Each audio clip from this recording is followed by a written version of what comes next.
I'm unbeatable, I'm unbeatable, I'm unbeatable. I'm unbeatable. Couple minutes on the score.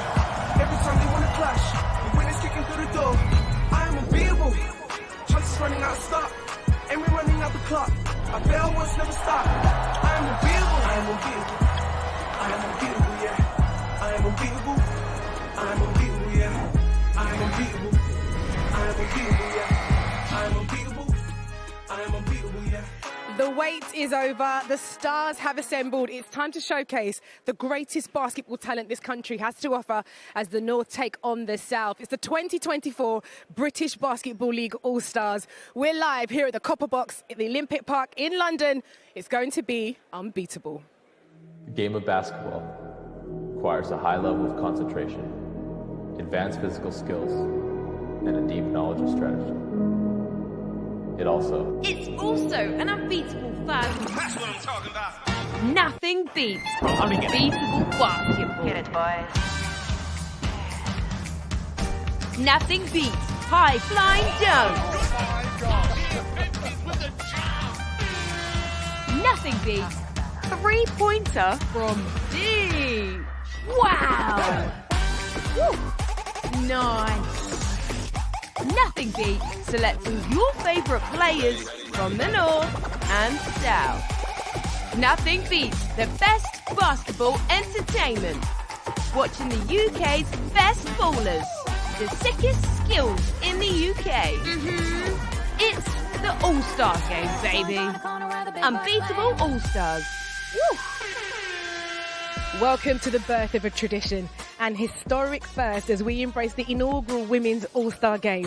The Northern roster is packed with incredible talent, which includes players from Caledonia, Manchester, Sheffield, Durham and Newcastle.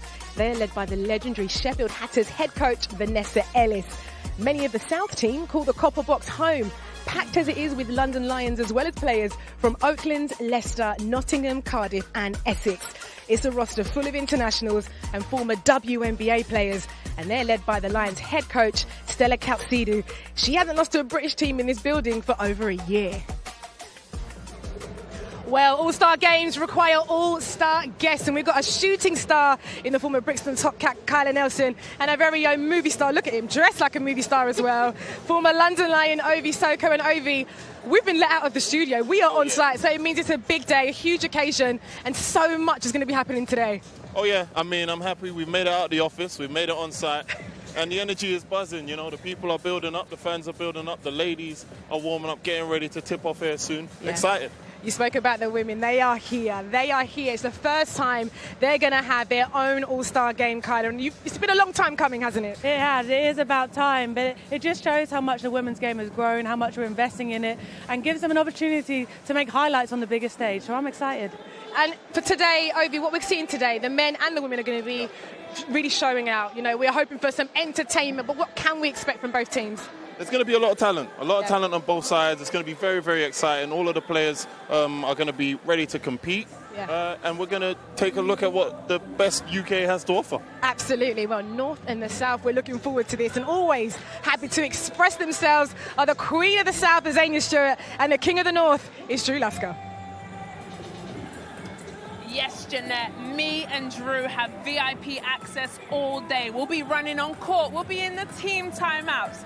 Now, I'm a North London girl, so I'll be representing the South. And delete that comment because it's about the North today, and I will be all up in the trenches, and we kick things off in just 10 minutes with the Women's All-Star Game. We also have the three-point shootout. We have the dunk contest, which I'm super excited for, and also the Hall of Fame. And we finish a jam-packed day off with the Men's All-Star Game at 3:30, where my North will devour your South. Game on, baby. Just around the corner, the British Basketball Women's All-Star Game is almost ready to get underway. Please welcome to the floor your British. And now with the player announcements is Tahir Hijat. He's going to be joined in the commentary box by our play-by-play caller, the wonderful Todd Harris.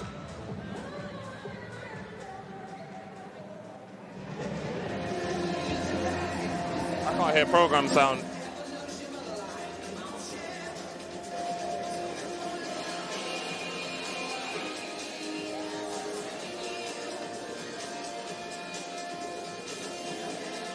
It's a beautiful day here at the Copper Box Arena as we welcome you inside on a rainy St. Patrick's Day here in March.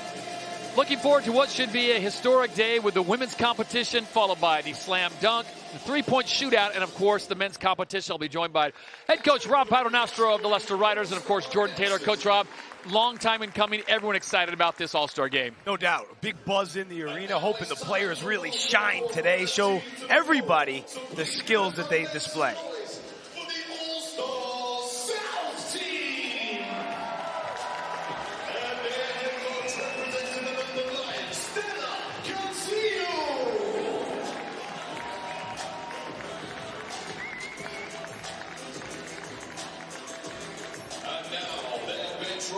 Today, wearing number 12 from the London Lions, Savannah Wilkinson. In number 22 from the Essex Rebels, Kat Shootout. In number 23 from the Oakland Wolves, Material Thompson. In number 24 from the Nottingham Wildcats, Maury Stewart. Wearing number 25 from the Company Fair Archers, Haley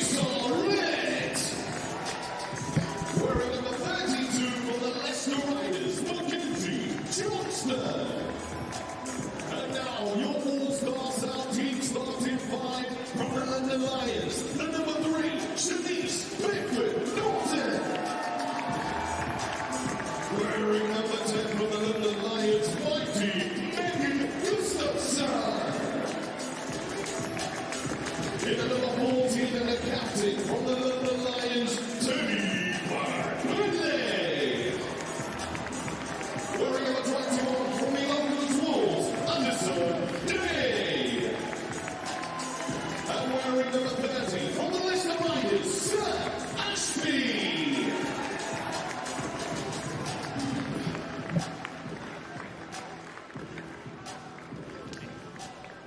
Right now, is that time? So there is the starting lineup for the South All-Stars with their head coach, Stella Kaltsidou, the Greek national. 12th year with the Lions, and they continue to just win. So now it'll be the North's turn to take the Copper Box floor, coach, and Vanessa Ellis will have the honors of the first one to come out. And their head coach, legitimate from the Sheffield Hatters, Vanessa Ellis. Vanessa Ellis now head coach for the Sheffield Hatters. Team currently sits in 4th place overall in the league. There's Janika Griffith-Wallace. Janika Griffith-Wallace, the 5'8" guard, Canadian national. Madison Washington coming out, another American, played her college ball at Oregon State. And then Maya Pace out of the University of San Diego, plays for the Manchester Giants.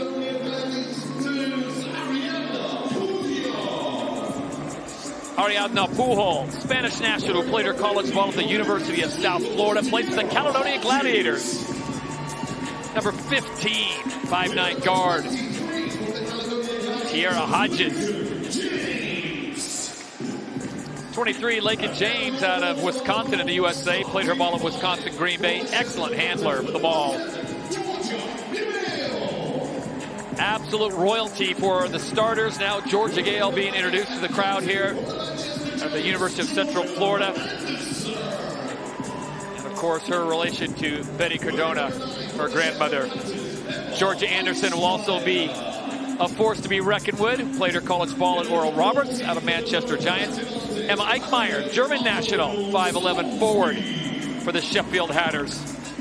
Harriet Otwell Soulsby for the Durham Palatines. And of course, number 25 in the center, 6'3", Kirsty Brown out of Cal Poly San Luis Obispo, playing for the Caledonia Gladiators. And that is the North All-Star squad.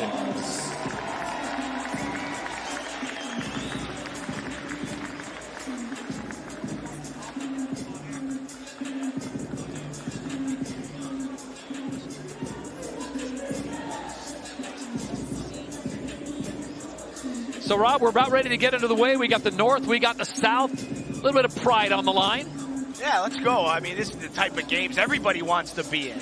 You know, if you're a basketball player, baseball, but whatever you do, you want to be in that all-star game, and you want to be able to show your skills and put on a show for this crowd today. Certainly a buzz in the arena. And stars on both sides. Down on court earlier. Let's put on a show, indeed. Incredible scenes.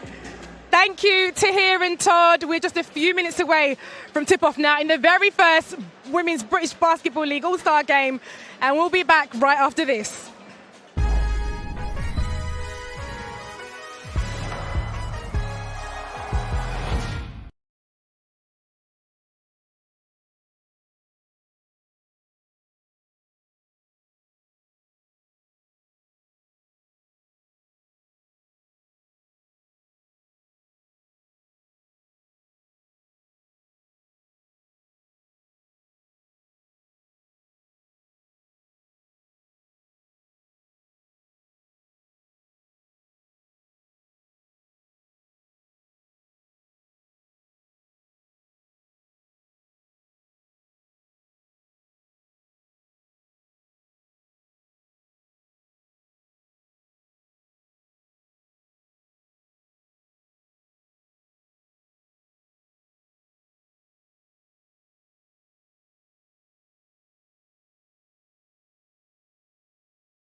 Welcome back to the Copper Box. It's All-Stars Day in the British Basketball League, and we are minutes away from tip-off ahead of the inaugural Women's All-Star Game. So now it's time to break down the two teams. He's from Texas, but he lives in Newcastle. Let's check in with our Northern Light, Mr. Drew Lasker.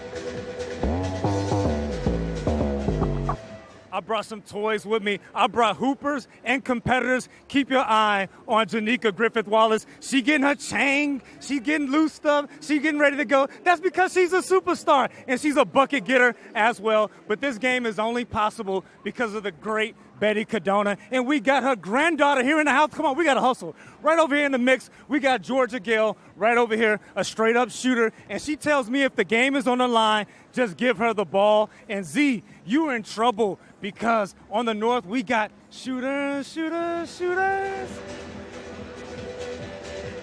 looks great, doesn't he? He's got his bow tie on. Drew looks absolutely fantastic. But let's talk about some of the girls that are here today. Kyla, I know that you are well up on this in what they're doing. We're talking about Georgia Gale. Now, she's got basketball in her blood. You know, Drew says the granddaughter of Betty Cardona, OBE. But she's in her own league, a GB International. She is. She's holding her own on the floor and as a coach. She's really got into coaching the young girls, so she's doing what her family do best. But yeah, that woman can play. She can shoot the three ball. We'll see her in the three-point shootout. But another thing, her turnover to assist ratio is amazing. 51 assists to 21 turnovers. Yeah. She's a leader on that floor when the ball's in her hand. What's she bringing to the game today? What she brings to the team is a lot. Deep shots. I know this is an all-star game. She's going to get them up around the halfway line. I know she is. That's what we're going to see. And Obi, for someone like Georgia, she needs to be able to bring something to this game. These are girls that she wouldn't have played with all the time. How easy is it to drop into that? Yeah, I mean, you know, all-star games are all about the talent, so everyone who's on the floor today, extremely high talent players. But as far as bringing it all together on the day, that's what we're here to see. We're here to see who's the alpha of the alphas. Well, let's take a pause to welcome our US viewers here to the British Basketball League All-Star Game, the inaugural women's event. It's going to be a brilliant day, so much to pack in as we break down both the North and the South teams that will be taken to the court in just under 5 minutes time. And let's talk about Janika Griffith-Wallace from Durham. She plays more minutes in the WBBL than anyone else here. Prolific scorer anywhere on court, isn't she? She's prolific, Kyla. She brings a lot on that floor. She's really crafty. I think the All-Star Game is for someone like Janika because she is a highlight reel every time she steps on the floor. She does a great job scoring the ball with 20 points a game, but she does so much more. She's a bigger guard, can body you, but can shoot over you. I'm really excited for this one. And of course, alongside her will be Tiara Hodges. We're going to really give you the stats with these women. Ovi, she's nearly 22 points per game. That's her average. When you've got someone like that, 22 points per game, you really want to be able to express yourself on this court. 100%. She's able to score, but so are a lot of the people out there. A lot of these guys are able to score at a high clip, so they're going to have to share the ball and do a good job of meshing in a very little amount of time. Absolutely. Well, we can now turn our attention to the South, breaking down their roster. Our very own Southern Belle is Zania Stewart. You might have shooters, Drew, but I got post presence. Come here with me, Megan Gustafson. She won the MVP of the Better Cadona Trophy. She's a walk-in bucket. Not only is she just signed with the Las Vegas Aces in the WNBA. Oh, you want more? They're going to the Euro Cup final with London Lions, which is going to be here April 10th. Oh, you want more? She's going to the Olympic Games this summer in Paris. Okay, I spoke about post-player power. Let me show you. Come here, come here. Temi Fagbenle, she's the best in the game. She didn't only just go to Harvard. There she is, looking fly as hell. She didn't just only go to Harvard. She went to USC. She's an educated babe. But what's amazing about her, she can get to the bucket. She's graceful. She's beautiful. She can shoot the three. Drew, you got problems, baby. Zenia living her best life, but let's talk about Temi Fagbenle. She is a legend, the first ever British player to win a WNBA championship. She leads in the 2-point percentage scoring, 72% most of the time. Now, Ovi, we know that you know how she plays. What's she bringing today? Educated babe and buckets. You've heard it there. I mean, I'm expecting no less than an all-star, superstar performance from her. She's probably the best player in this league, one of the best big post players in the female game internationally. I mean, this is a big-time talent we have. She is a big-time talent. What about Megan Gustafson as well there, Kyla? I mean, in January, she leads the league in field goal percentages, 67.2 on her field goal percentages. She's a Spanish international, certainly one to watch as well. Oh, absolutely productive and efficient is Megan Gustafson. She can do it from all over the floor. Talk about new generational basketball. That woman can shoot from the three-point line at a high rating. She's shown it from Olympic qualifiers to Euro Cup to WBBL. At any level, she's a hard person to guard. Yes, she is, for sure. But there's one person that also is going to be fantastic in this team, Kat Tudor. This Essex Rebel, what a bit of a nightmare. She can be a good nightmare. She can really switch them up from distance, can't she, Kyla? A great nightmare. 18 and 6, 2 assists. Essex needed. They play her over 30 minutes a game because of what she brings. A mismatch problem. If you're a small guard, she'll body you or shoot over you. You're too big, she's too quick for you. She's going to get those points up today. I'm excited. I am very, very excited. Our first ever Women's All-Star Game. We're just moments away from tip-off. Your commentary team of Todd Harris, Rob Paternoster and Kyla, we're going to send her up there in a moment. They're going to bring you all the action right after this, so don't go anywhere. It's going to be epic. I'm a big deal, I got it like that. I did it again, who told you that I was finished? Fresh off the plane with a new Manny Petty. I'm making them big moves, I won't stay quiet. 5'6", but I feel like a giant. 1, 2, 3, let's go. I'm a hot girl, I'm a hot girl. I get anything I want, this is my world. I make big moves in my big heels. Since the day that I was born, I've been a big deal. Since the day that I was born, I've been a big deal.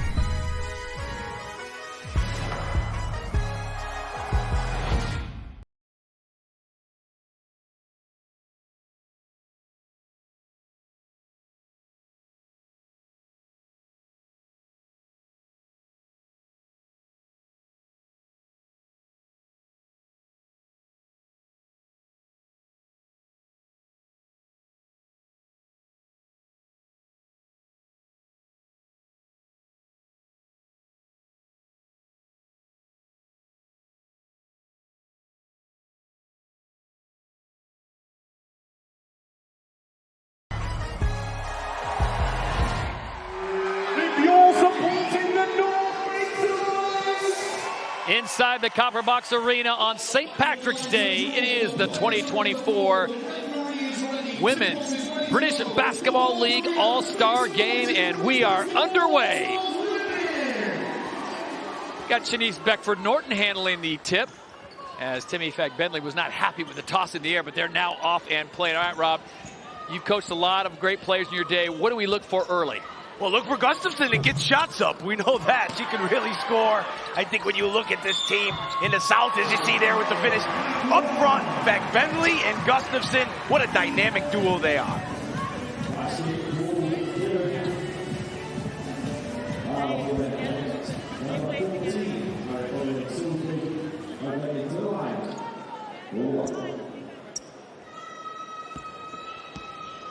So Tammy Fagbenley goes What to a the privilege line. having First, she Tammy hits the shot, and Megan and together on the run floor. right out of the They're used gate. to playing together, so Fagbenley, you're going to see her time and time again as an impact player all over the floor.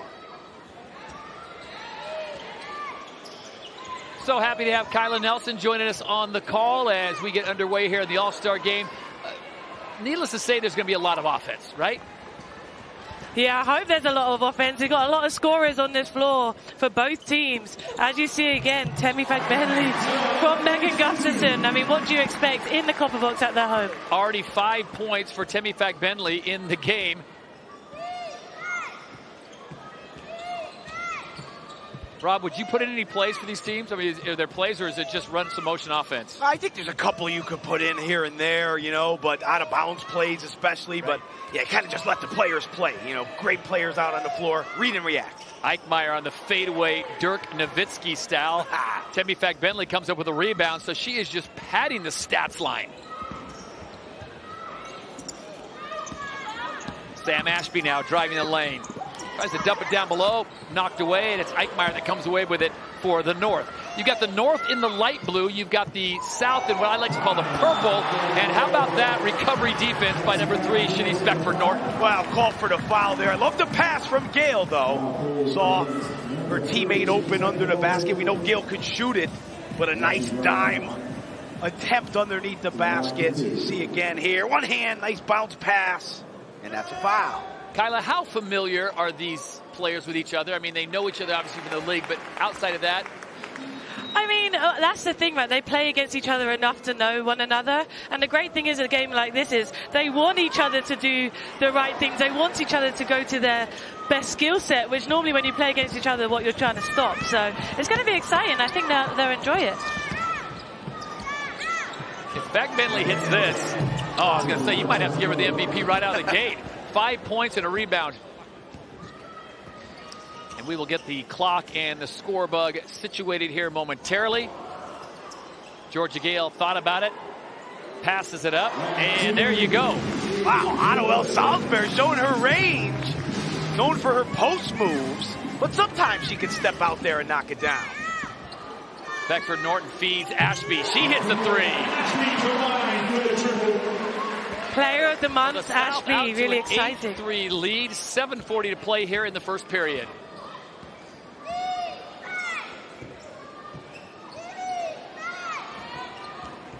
Both teams out there playing D so far, but impressive.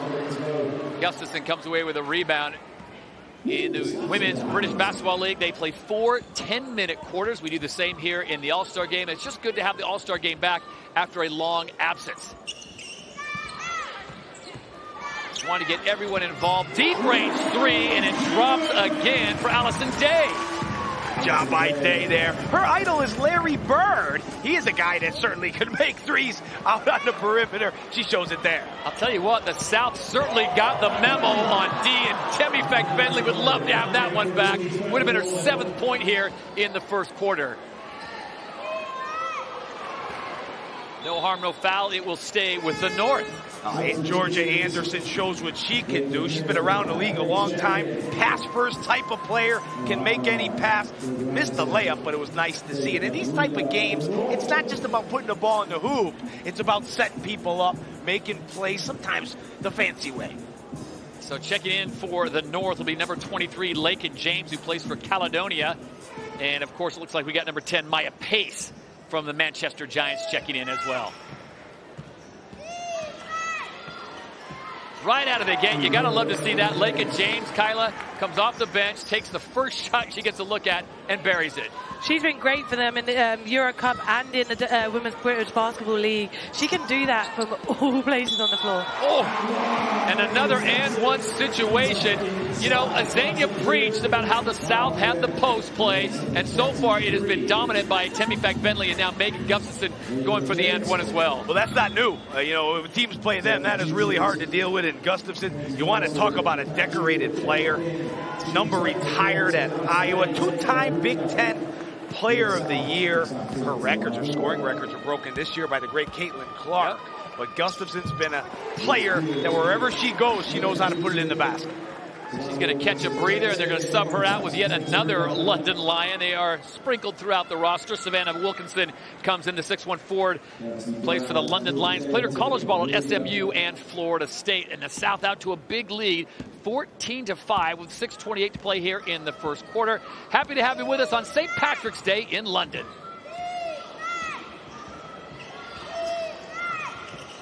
I know this is an all-star game, Coach, but if you are the North, where do you find the offense? You got plenty of shooters on that team. Stay aggressive, keep going, push the ball a little bit. Madison Washington with a great defensive play, keeps it alive as she throws it off of the number 22, Kat Tudor, who's checked in, plays for the Essex Rebels.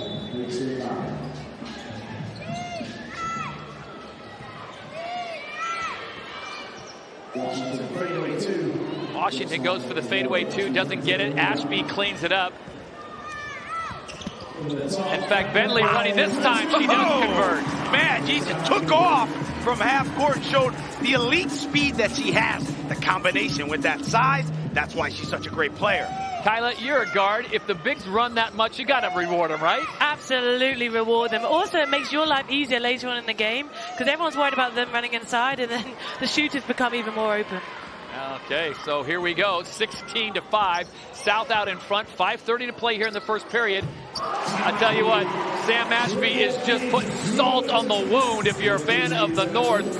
I don't know if it was a long trip down, Coach, or what, but they have not offensively woken up yet. Tough covers out there on the floor. Ashby's one of those players that if she gets a good look, she's going to make it. Tierra Hodges gets it in as they will close the gap just a bit. Coming up on 5 minutes to play. 19-7 is the score here inside the copper box in London. Sam Ashby gets bailed out there. She has to dump it over to Savannah Wilkinson of the London Lions. Savannah inside the paint. She'll fade away. Partially blocked there. And taken right away. Tell you what, the passing is pretty stellar for the South. Ashby for three. Rattles out. James will take it away. This is what you love to see. Wilkinson picking up full court in an all-star game. She came ready to play. Some more defense played on that possession than we saw in all the NBA all-star game as she bodied up. And Lakin James may be the secret weapon, Coach, for the North, as Lakin James has come into the game and buried two. Quick 5 points for her. Well, that's what you like in an all-star game. Be aggressive early. Go for it right away. And James has wasted no time to get into this game. Kat Tudor on the drive, gets it to drop. Great drive there from Tudor, the 6'1" guard for the Essex Rebels. So now things are starting to heat up just a little bit.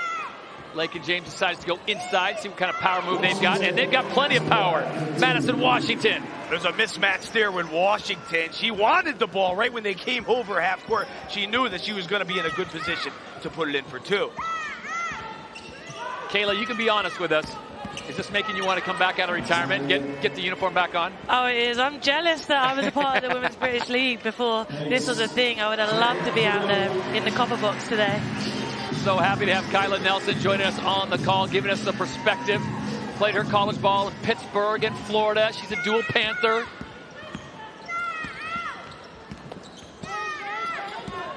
South goes back inside. Oh, up and under and gets it done, Savannah Wilkinson. So, Coach, the London Lions are really showing out. And I know that just makes Azania Stewart very happy. Oh, yeah. They have loads of talent on that team. You see that Wilkinson coming off the bench. Obviously, the duo that started. But I love Mackenzie Johnston's play there. Smart, pass-first type of point guard. Saw the mismatch and found it. A lot of time in all-star games, you may force one, but still playing team basketball. Timeout on the court with 3:04 to play in the first here at the Women's All-Star Game. It's 23-14, South on top.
Welcome inside the copper box here. The score 23-14 with 3:04 to play in the first. Todd Harris, Rob Paternostro, and of course Kyla Nelson on the call as we are enjoying a very entertaining first period here in the Women's British Basketball League All-Star Game. So much talent out on the floor, as well as the commentary box with Coach and Kyla. And Kyla, I got to ask you, this game will probably settle into maybe a fourth quarter matchup.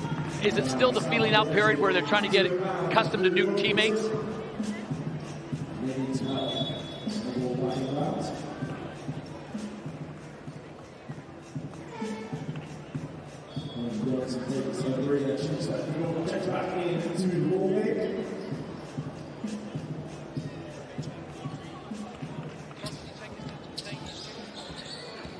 Yeah, I think it's just going to take a second for everyone.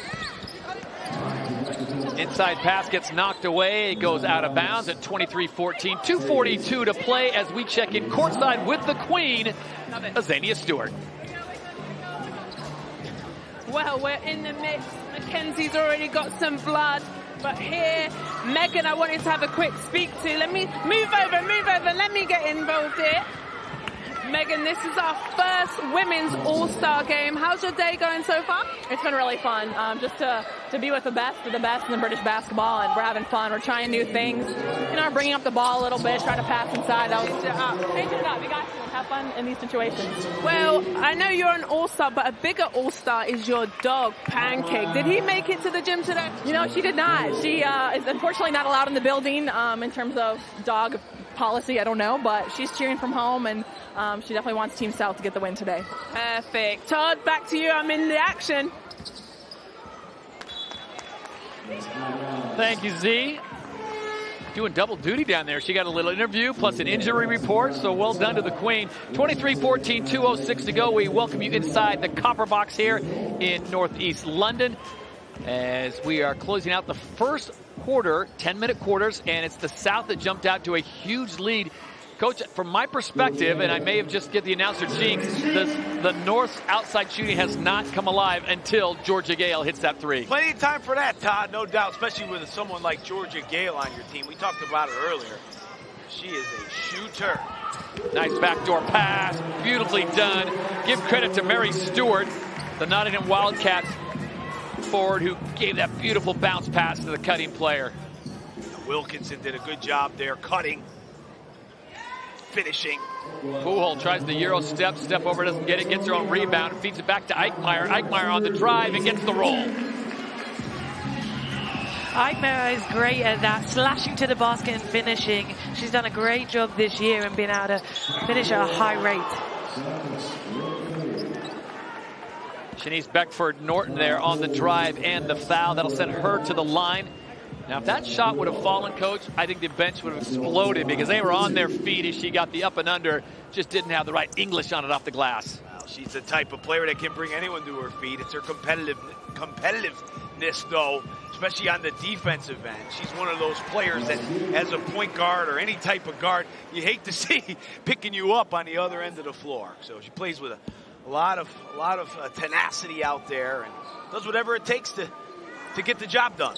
And she comes from really women's basketball royalty. When you think about college basketball in the States, LSU Tiger, if you played at LSU, you probably have some game. Oh, definitely. That's a Power 5 conference. Has done a lot in both the men's and the women's game. And you can see the intensity that Shanice plays with comes from that collegiate experience.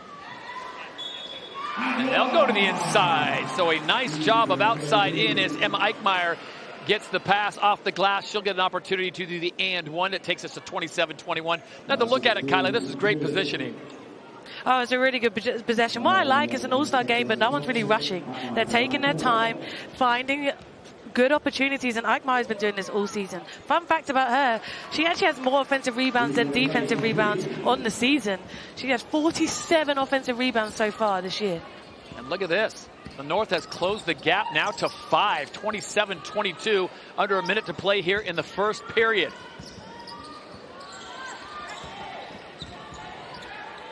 Shot clock at 6, trigger pulled, long rebound, it'll go to the North.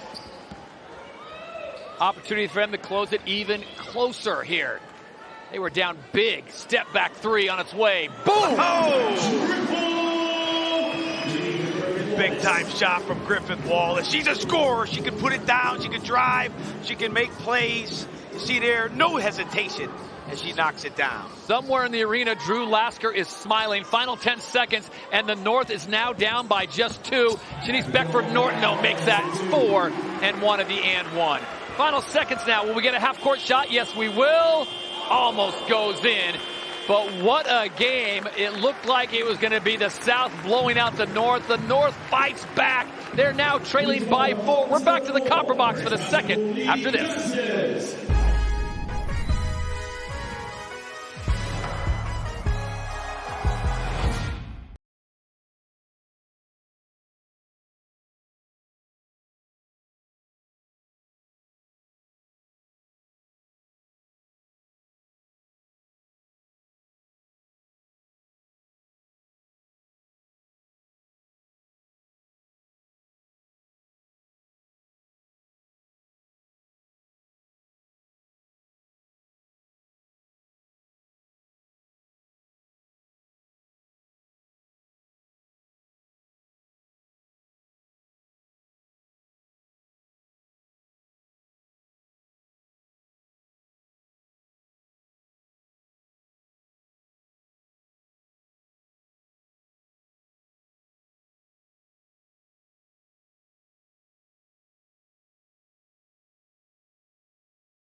Back inside the friendly confines of the Copper Box. Let's go courtside with Drew Lasker.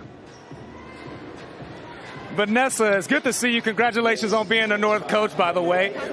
But you guys started off slow, but it seemed like after that first time out, you guys got it going. What'd you tell them? Yeah, it's just about relaxing and enjoying it and, you know, taking what's there. I think people get worried and nervous, so we just settled in now and the girls have, you know, got going. And you got so much talent down that bench. How are you handling the subs? How are you going to keep everybody happy? That's the secret. So we just put players in and out, let them play and enjoy it and have a go. And that's it, really. That's what I'm trying to do. Well, lastly, as you guys scored again, I bigged up your niece, Georgia Gale. I need you to get some more attempts for her tonight to make me look good. Okay, I'll get her in and make sure she gets those threes. Thanks for your time, Vanessa.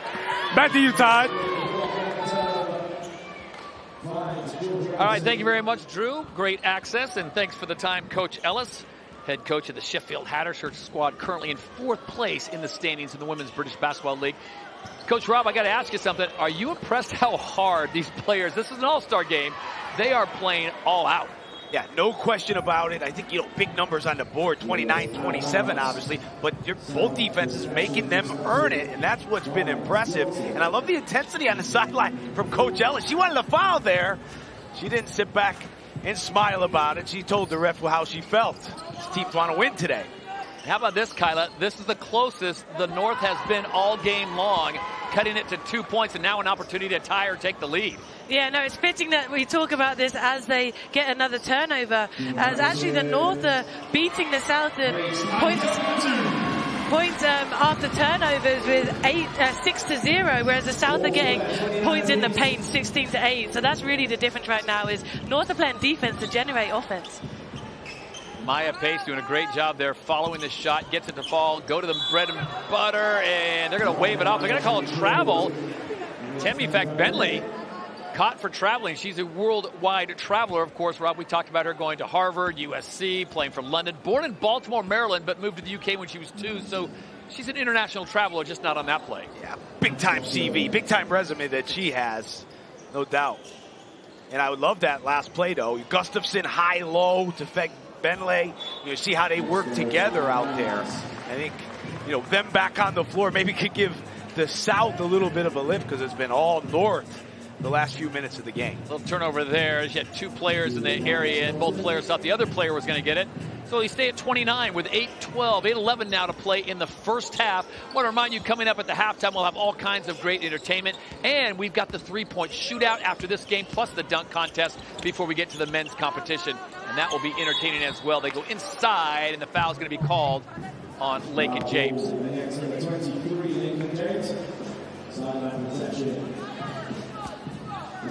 Yeah, I think someone forgot to tell the women that this was an exhibition game because they are playing hard. And Kyla, I don't know, maybe there's a little something, someone gets a better gift basket if they get the win? I think there's just their competitive nature. It's really hard to go from competing every week against these girls to kind of letting each other generate points and scoring. It's a really weird thing as a basketball player mentally to kind of put yourself into. But there's a balance. We're already at 29 apiece. It's close, it's exciting, and nothing more than a bit of defense. Don't get me wrong, I love it as Kat Tudor buries a 3-pointer. This is great competition. Someone should take a clip of this first quarter and send it to the NBA All-Stars, Rob, and say, this is how we want you to play. Not too much exhibition, not absence of defense. Also, with the men sitting courtside watching, that could pump them up for the next game. But yeah, we have to talk about the right hand there, and they keep the score close as another bucket for Kiera Hodges. Gustafson warming up for the 3-point contest. She'll be in that a little later on with Georgia Gale, Matt Morgan, and of course, Aaron Rye. Lakin James, quick dribble, goes behind her back, pulls it back out, launches the 3, rims out, but so close. She came in and hit her first 2 buckets. 5-point run for them. It's a 1-point South lead. Kat Tudor hit 1, make it 2. Oh, no hesitation whatsoever. Off balance initially, but Tudor says, this is the All-Star game. I'm going for it today. Love the aggressiveness. Kat Tudor, a great natural scorer. Spent some time in the Australian League. Second in 3-point makes too. Second in 3-point makes. Once she gets hot, there's no stopping her. She goes again for another one and unable to get that one. Didn't look like she had her feet set, Kyla, but she launches it nonetheless. Why not? Tammy Bentley, some tough defense there off the glass. Here comes the South again. Big lead pass, and it's off the hands of number 10, Megan Gustafson.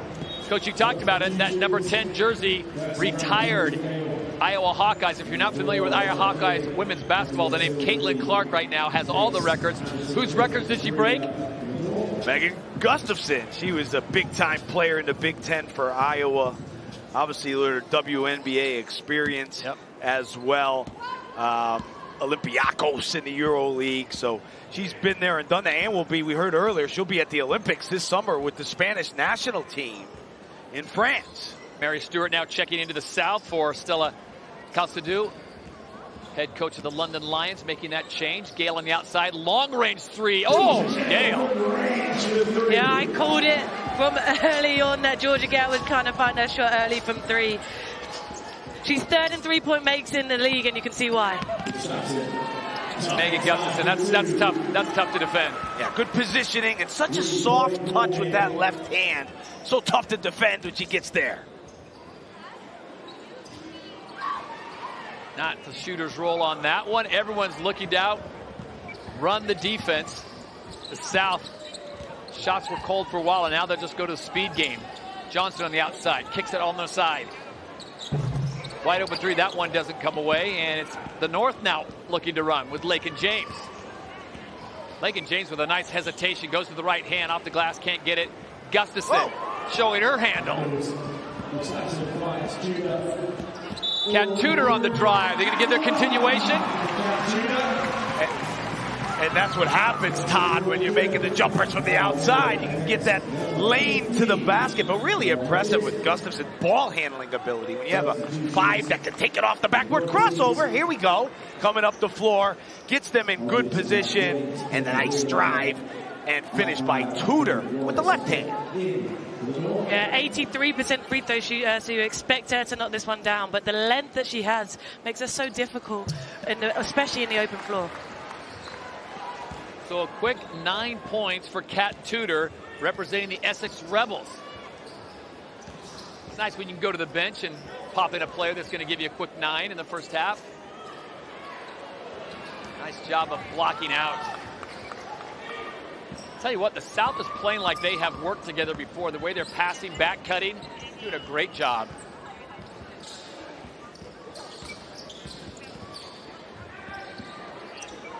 Good patience here.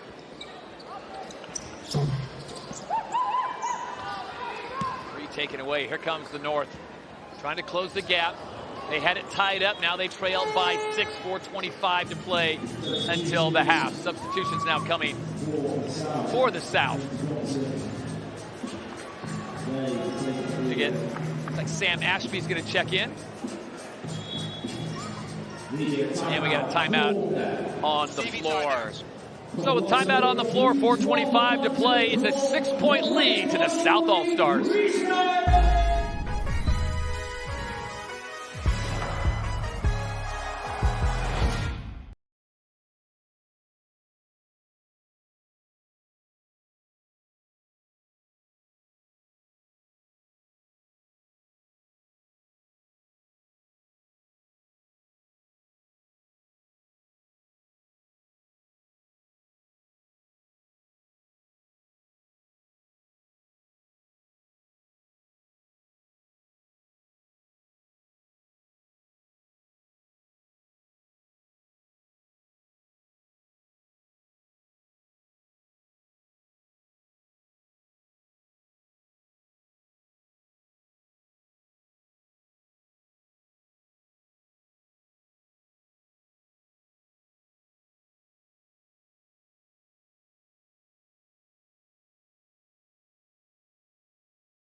6-point lead until the halftime break, with the South leading the North 40-34. 4:25 to play here in the first half as we get ready for an exciting final few minutes here in the first half. We now set it down courtside. Azania Stewart, the past and the present.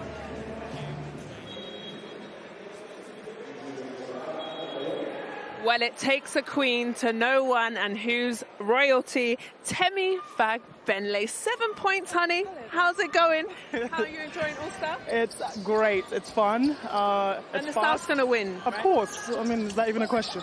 And how are you feeling? I know you got the Euro Cup final coming up April 10th. Oh, yeah. No, April 3rd is first. It's the first game, yeah, and April then the 10th is actually at home. So I'm looking forward to playing in Turkey. It's going to be a great game. Well, my money is on the South, so make sure we get the win, okay, today? Good luck.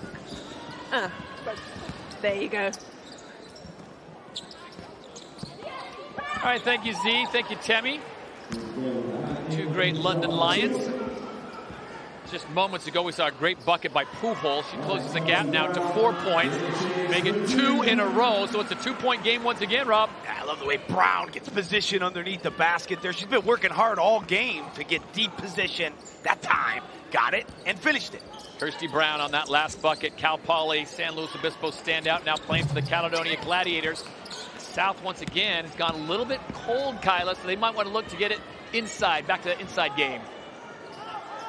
Yeah, that's where they had really good success in the first quarter. You'd probably look for them to find more points in the paint like they started with. As you see, the North are starting to get points in the paints now, right? Exactly. The North getting their bigs involved with Pujols, getting that, also getting a great game out of Kirsty Brown. Ball intercepted, and now an opportunity for the North, dare I say it, Coach, to take the lead. Feeling good. That's the one they wanted there. Got a good look. Wallace. She's the one you want shooting it too. They'll get another opportunity now with 2:36 to play in the first half. I've been really enjoying this game. I think Wallace has been great so far. You see how she generates her offense from her defense, averaging over 2 steals a game. She was nationally ranked when she was with VCU in the NCAA. So she knows her game, and she finds ways to score on the other end. That one went in and out. Another opportunity for the North to take their first lead of the game. They're going to go back inside to their bigs. Washington, she delivers. Extra passes. Eichmeyer back down to Washington on the post. Great defense there by Mary Stewart. Working hard down there, too. They were trying to get the ball inside the whole possession. Good defense from the South to not allow the North to make the pass. Emma Eichmeyer called for the foul.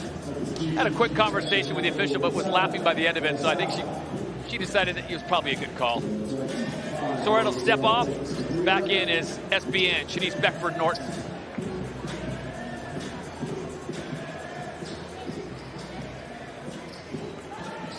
Plenty of time on the shot clock.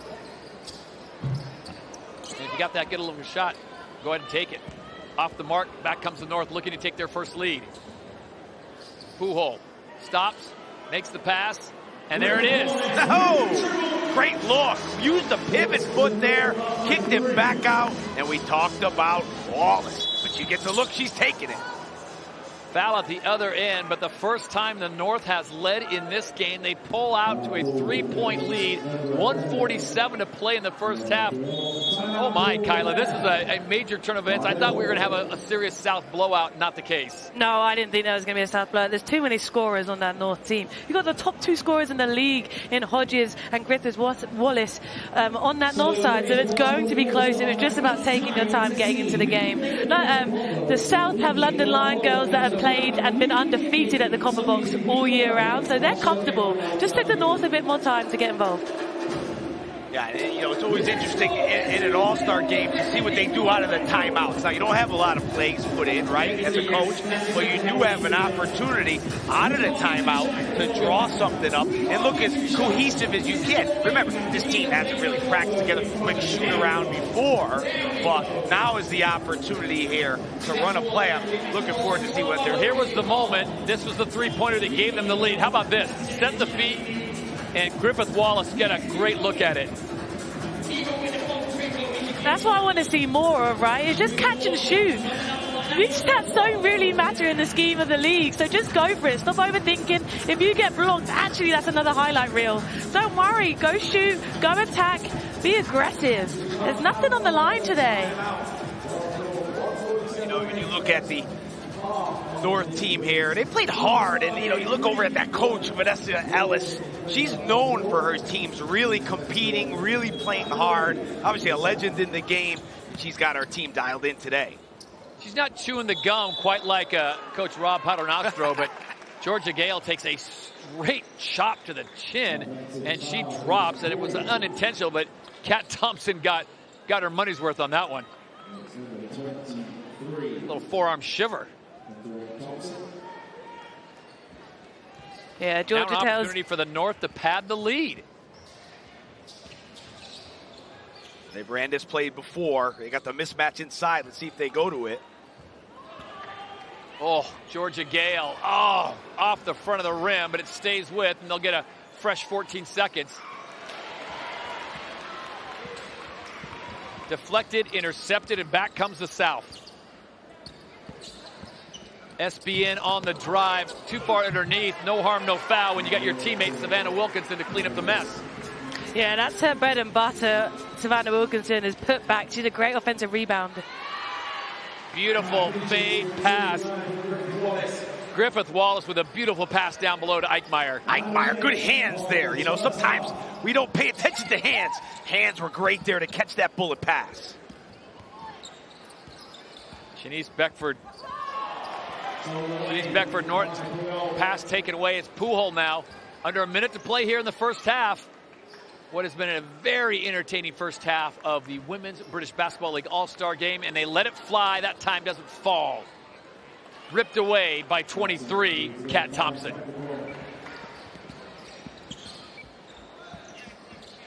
Ashby thought about it, hesitated momentarily.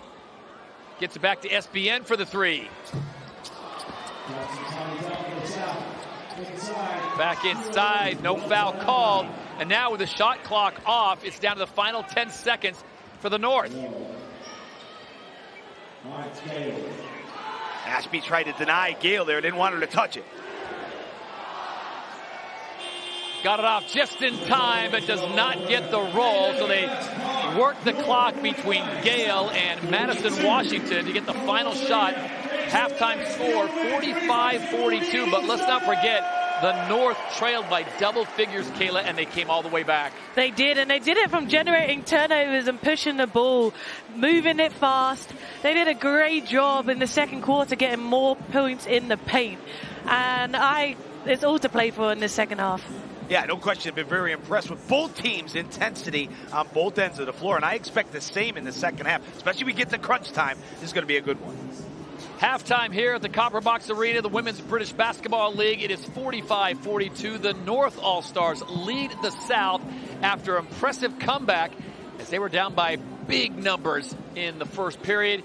No problem for them, though. They continue to fight. They continue to play tough defense. Inside-out game was working for them. Right now, Kat Tudor is standing by with our Azania Stewart down on the court. Thank you very much. I'm here with Kat Tudor. You're leading all scorers, 11 points. This is your first All-Star game. How are you feeling? I feel great. Honestly, it's been a great environment, great opportunity to show out and represent Essex. So, yeah. Did you have a game plan? Because you're shooting very well from the three-point line. I mean, when you're surrounded by great players, I mean, it opens up the court and makes it easier to shoot. Okay, you're down 3. What are you going to do in the second half? I think we're going to talk about it, regroup, and get our heads on straight and attack. Perfect. I need the South to win, so go in the locker room and get it done. All right, let's go. All right, thank you very much, Z. As we take a look at the game summary, Coach, 45-42. You look at the turnovers, so the South really struggled in that second period, getting 12 turnovers. Yeah, and that hurt them, and the North took advantage of it, no doubt about it. Assists pretty good, though. Ball movement, you don't expect that sometimes in the All-Star game, but have been impressed with both teams' unselfishness. Rebounds dead even on 20. Let's go back down courtside. Drew Lasker with royalty, Georgia Gale. Georgia, you got me looking good out there. How does it feel to be out there on the floor? Really good. We started a bit slow, but we seem to pull it together now, so it's exciting. We'll talk about the rally. How were you able to get back into the game? We spoke about defense. Now we need to slow the ball down. We started to switch the ball screen. It seemed to work better for us, so we got out and running. Defense in an All-Star game. Yeah, come on. We've got to compete. Okay, that's what I'm talking about. Thanks for your time. Good luck in the second half. Thank you. Hey, they playing defense out here, guys. Well, what a game we have here. We're going to be back to break it all down right after this.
Welcome back to the British Basketball League. We are here live in London. 45 to the north, 42 to the south, and the south took charge early. Temi Fagbenle really showing her pedigree, setting what we thought would be the tone of the game, but step forward the north, who in the second quarter pushed through to bring the score level. Now we know this is the All-Star game, we want to be entertained, but it's not just entertainment, they are playing so hard that the north took the lead with 2 minutes to play. As Kyla Nelson said in comms, the two top scorers in the league are in that squad. And Kyla, were we expecting the North to do exactly what they've done today? We were. It's going to take a second for them to adjust, right, and get into it. But I'm not surprised at their scoring. This North team can put up points. Yeah, and what we're seeing here is, of course, the South are dominated by players that are doing so well in the league. But the North, what they're doing today is incredible, Ovi. Very incredible. You know, love to see it. They got off to a little bit of a slow start, but we're seeing how talented all the players are across the board. And we are seeing what the North can do here, Kyla. They are coming in, and it's buckets upon buckets. They're really showing out. Oh, they are. Women's basketball especially is very fundamentally skill-driven, and they're showing how skilled they are today. From the three-point line to passing abilities. These girls don't play together every day, and I found a way to find success in this one game. Absolutely. And we're looking at some of the stars in this team. One of the women that we picked out at the top here was Kat Tudor, one of the highest scoring on average in the league, Ovi. And here she is now doing exactly the same thing at the All-Stars game. Yeah, big-time scorer, you know, extremely skilled player, plays hard on both sides of the floor, but what we're used to seeing her do is doing this, scoring a variety of ways, a bigger guard, a longer guard that's able to stretch the floor and get downhill. Do you know, one of the things I thought for the All-Star game, Kyla, is that we would see loads of offense. That some of the plays we've seen in the defense have been really good. Shanice Beckford-Norton with a block.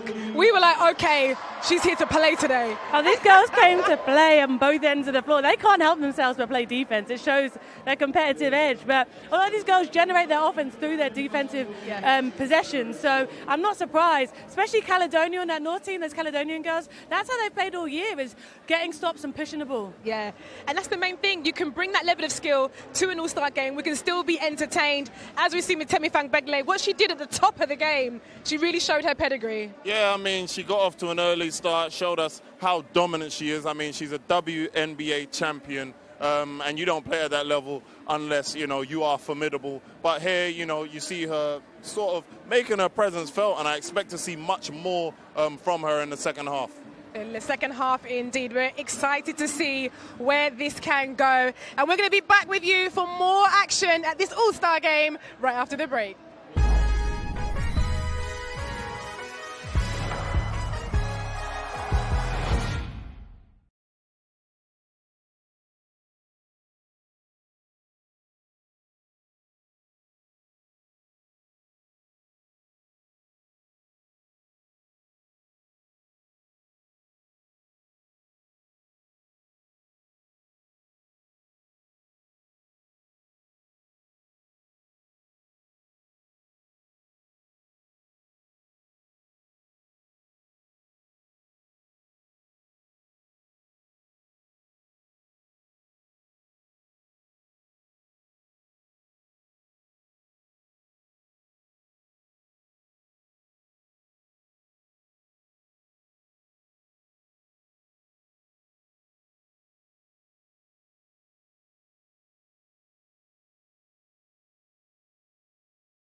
Welcome back to the British Basketball League All-Star Game, where the North are in the lead, 45-42. What a game we have in store. And one of the players on the women's team is Georgia Anderson, who plays for the Manchester Giants, as does her husband, Jamel, and he's representing the North later on today. You could say this is pretty much an all-star Anderson's affair. As long as I've been in the league, I don't think there's been an all-star game. Yeah, just to be able to go out there and play with the better players of the league and showcase some skills is kind of an awesome opportunity, really. And the fact that we're both been selected, obviously we're both very fortunate and looking forward to the whole day, really. You say hi. Can you say hi? Say hello. Are you shy? No. You're never shy. I think Harper had a ball in her hands from very early on. We live in Manchester, and luckily the All-Star Media Day is also in Manchester. So we're going to head over there now. We were worried about trying to balance everything. Having a child, training, games, but she's just been so cool with it all. There's been a lot of players in the league that have had a baby and come back to playing, and I think that inspired me. I guess it made me feel like it was possible. She's still young right now, but I think it'll be a great memory for her to look back on, seeing both of her parents involved. No, honestly, baby Harper is so cute. Kyla, when they get home, do you think the Andersons, all they talk about is basketball? I got a feeling they can't help themselves talk about it. I'm sure they find time to cut off and watch anything else but basketball, but it's so much about what their lives are about. I mean, it brought them together, right? So, of course, it has to be a topic of conversation. Absolutely, you brought them together, and some of you may remember the moment. Ovi, do you remember when at the Commonwealth Games when Jamel actually proposed to Georgia? I do. I feel like that moment went absolutely viral. Look at it. A special moment between both of them. I was a teammate of Jamel, absolutely terrific guy. And yeah, you love to see this. No, amazing stuff. And I mean, she had to say yes there, right, Kyla? Oh, yeah, she had to. Even if it was a different answer later, she had to say yes right there. But I mean, they follow each other everywhere. They were at Leicester together, ended up now being in Manchester together. It's a great love story. Amazing stuff. Well, coming up in the second half of the Women's All-Star Game, we've got a 3-point shootout as well, slam dunk competition, the Hall of Fame, all building up to that Men's All-Star Game. The tip-off at 3:30. We'll see you in a moment.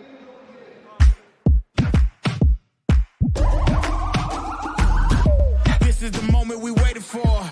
Everything you want is right here. We gon' give them what they came for. We gon' take it up from last year. Shoot on my shot, boy, I'm long range. Me and the team on the same thing. Stayed down, never switched up. Watch the game change, yeah. Watch the game change. Watch the game change. Watch the game change. Watch the game change. Well, let's hear from both of the coaches today. They've been talking to Drew and Azania. Vanessa, it's just you and me. What did you tell our team in the locker room? We just said about just keep doing the same thing, keep the energy up, playing as a team, and, you know, solid defense. I think once the girls relax, they're having fun, and, you know, that's when you play your best game. So it's just about continuing that this second half. Okay, I like that message. I'm expecting nothing less than a win. You know that, right? All right, well, of course, from the North, we've got to win. Thanks for your time. Thank you.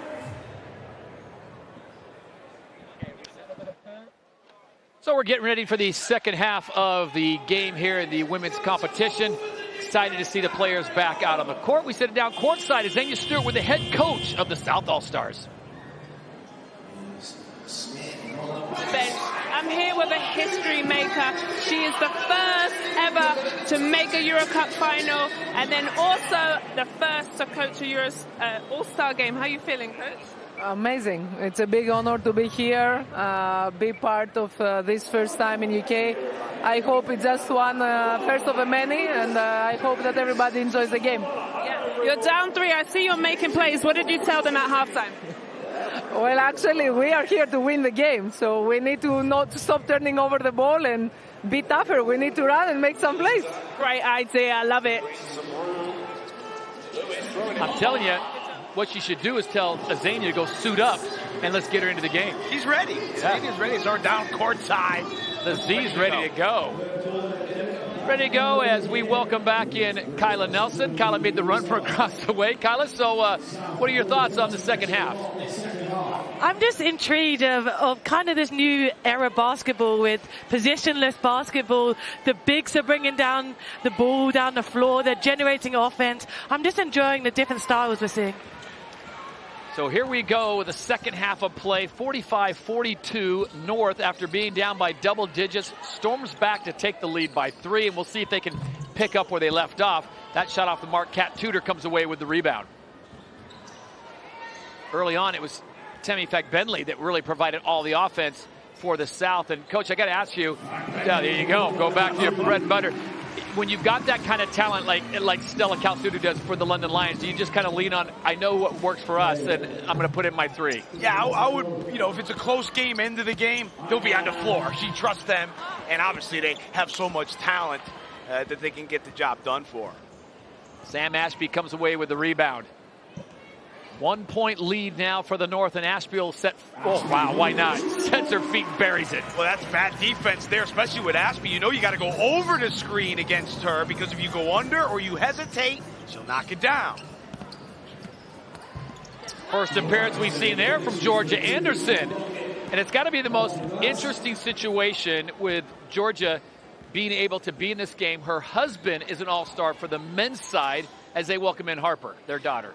Georgia Anderson is the OG, though. She started playing in the Women's British Basketball League when it just formed. She's seen it grow, and to see her in the first ever All-Star game is incredible. So Georgia, who played her college ball at Oral Roberts inside of Tulsa, Oklahoma. As Kyla pointed out, she is definitely the OG. Temi Bentley now leading. Look at this. I thought she was going to take off. The bank must be open on Sunday. I loved it. The long strides. Probably took her like 3 strides to get from half court. Kissed it off the glass softly. I thought she was going to pull an MJ for a second, maybe strike the post. Back and forth they go as the South now has moved back into the lead, 51-49. We'll see if they can go on one of their patented offensive runs. Temi Bentley, oh, look at the stride, look at the step over, look at the Euro. Wow, I mean, you can tell right there, high-level player came out here in the second half ready to go. Mackenzie Johnson got in a little bit of trouble there, gave up her dribble and said, well, who can I give this to? Temi Bentley, cutting. Georgia Gale now. Goes over the screen, puts her head down, drive, goes to the right, and she'll get the and one. That's what makes Georgia so hard to guard, because yes, she has a dagger from the three-point line, but she has the ability to get downhill with pace, and she uses her steps really well there. She loves a pass fake, she loves a Euro, and she has a high level of finishing around the rim. So an opportunity to close the gap back to 1 as substitutions coming. Madison Pace is going to check back in the game for head coach Vanessa Ellis. When you look at Gale, 8 years old she started playing. That was the under 14s she was playing against. So she's been someone that has had game for a long time. Obviously runs in the family. We have pointed out that her aunt is the head coach, so she's got to see some playing time, right? Oh, Temi Bentley, I think that's what, her third three-point and one situation? I feel like she went into the locker room at halftime and said, okay, guys, enough messing around. Now I'm about to put this team on your back. Good pass there. And again, just smooth finishing around the hoop. Kyla, long stride. Kyla, what makes her such a good player? Where to start? Her professionalism, first of all. She's a great leader and teammate. Secondly, she knows how to use her feet so well. And thirdly, she's efficient with it. She's one of the highest efficient players in the Euro Cup, and she has been throughout her career because she knows how to finish at a high rate. High basketball IQ, no question about it, for Temi Bentley. Deep range 3. Georgia Gale was feeling it for a second, channeling her inner Steph Curry. Can't get it to fall. Temi with the handoff. Beautiful pass. Ashby left wide open for a 3. She can't get it. Temi's there for the rebound. You know what? She thought about passing it. I'll just go to work and do it myself. Well, talking to a coach around the league this week, they talked about Bentley as the ultimate combination of size, speed, length, and strength. And you're seeing it in this third quarter. Both ends of the court. She's getting buckets. She's getting rebounds. Look at her playing point guard now. 18 points for Temi Bentley, as she's got to be the odds-on favorite now to possibly take away the MVP of the game. Georgia Gale gets another look at it. She doesn't miss 2 in a row, does she? She doesn't. She's relentless with it, and I love the confidence just to shoot another one, because that's exactly what she does. 3rd in three-point makes, 10th in the league field goal made. She knows how to put that ball in the bucket. Kat Tudor now. 3-point assassin. It's fun to watch her shoot the ball. The way she shoots off that one leg. Very nice stroke from her. I want to go back quickly if we can to Tammy Fegbenley as Gale sets sail and buries another 3, keeping the North in this one. Rob, I feel like she's not dominating the ball, like give me the ball, give me the ball. She's just taking what's given to her, rebounds, assists, cutting. She's just doing everything and just hitting buckets. Yeah, I mean, that's the type of player you want on your team, you know, that doesn't need the ball all the time to be effective. You know, those are really tough players to deal with. You know, the guy that has the ball, the girl that has the ball all the time, it's, you know, you load up defensively, but when you get it the way she does it, it's almost impossible to stop. How about this, Kyla? How about this form? Yeah, that's impossible to stop too. Once Georgia Gale's on a roll, she's going to keep going. She's up to 15 points personal today. 4 for 7 from 3. She's showing out for the first All-Star game. Gale's looking good. In fact, Bentley's looking good. Kat Tudor's got 14 points as well with 5:14 to play in the 3rd. Remember, guys, we still got the 4th quarter to come, and I have a feeling it's going to ratchet up even higher. 61-58, South on top. Rebound taken away now by the North. Just checked in as Maya Pace. Pace having some problems handling the ball. Gets taken away by SBN.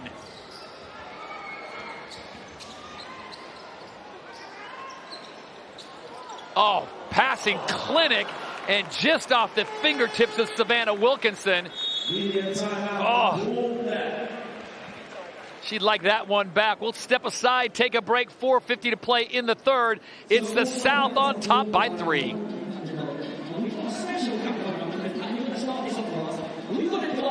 So that's just going to show you how to start. Now, give us some music and we go.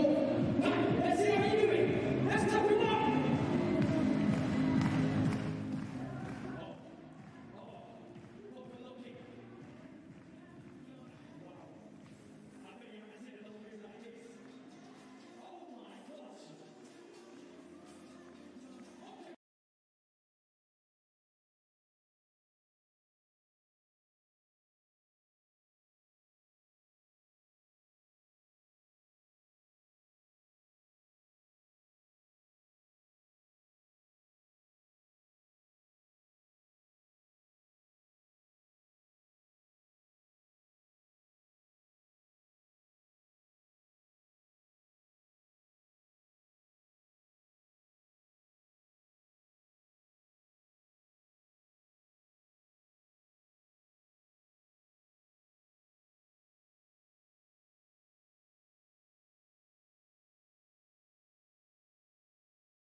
Welcome back to London. We've got the Women's British Basketball League All-Star Game. It's a 3-point affair right now, 61-58 as the South leads the North. 4:50 to play here in the 3rd period. Still the 4th to come.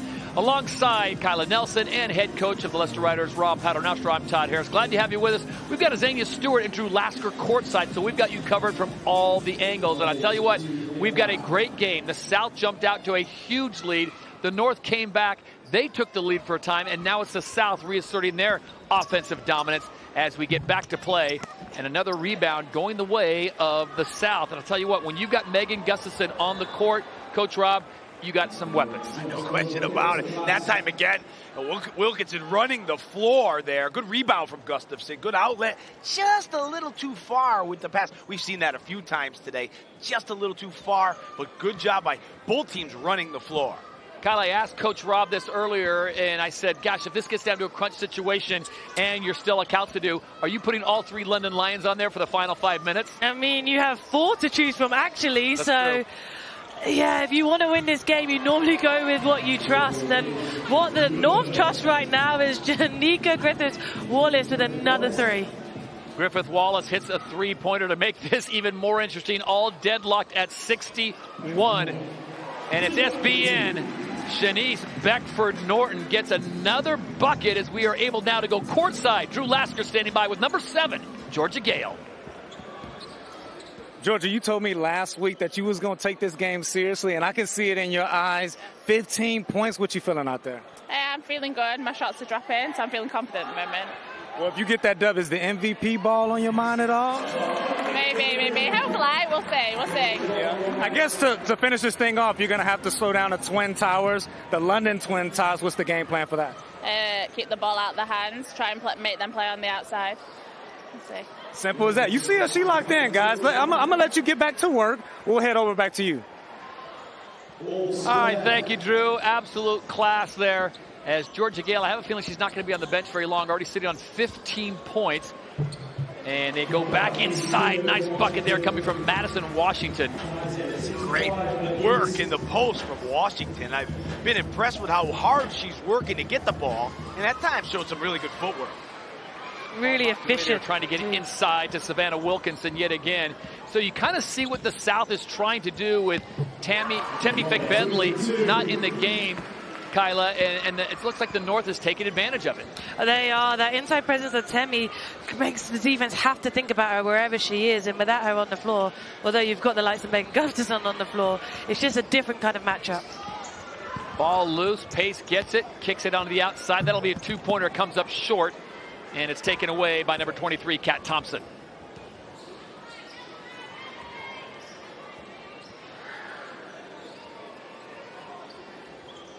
Gustafson with a cross-court pass. Wow.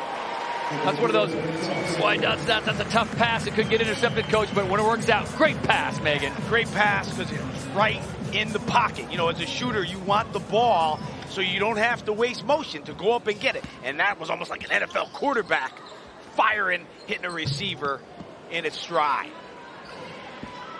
Shanice Beckford-Norton, SBN, running the offense for the South.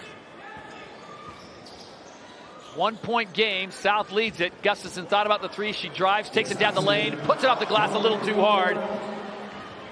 Savannah Wilkinson comes away with the rebound. They'll reset for an extra 14 seconds. Looking for someone to give it to, gives it right back to her teammate. She pops a three. Bucket. Wow. She missed the layup and she said, so what? If I get it behind the line, I'll take 3 over 2 any day. You see the talent there. When you have that size and shoot it like that, it's going to be a matchup nightmare for the other team. It's crazy to think that that's the norm for Megan Gustafson, though. In the quarterfinal two-legged round, she was 6 for 12. 50% from three. She knows how to knock it down at a high rate. 50% in the Women's British League as well. And that takes her to double figures now. She sits with 11 points. Temmy Fick-Bentley leads all scorers with 18. Georgia Gale, who spoke with Drew Lasker moments ago, sits on 15. And Kat Tudor with 14. So it may have taken a while for the players to warm up, Kyla, but now it seems like everyone is hitting everything. Oh, they're warm, all right. They are warm, especially from that three-point line. Everyone wants a piece of it. And correct me if I'm wrong, Coach Rob, I feel like the intensity has gone up by each quarter. Oh, no doubt. You know, they're playing to win. I don't think there's any doubt about that. You see the intensity on both ends of the floor, the rebounding, the boxing out. It's all there for a great, great ending in this game. Question about it. We come under a minute to play here in the third. Lakin James tried the no-look pass, and she tried to get it to Washington, intercepted there by Day on the other side. Wilkinson on the drive, and great help defense coming from Sheffield Hatters, Madison Washington. You see here Wilkinson driving right to the basket. That's a foul. But I like Wilkinson's work ethic so far today. Really running the floor, talking to the Lions coaching staff, Matt Pitkin. He said they were very impressed this year with her strength inside defensively.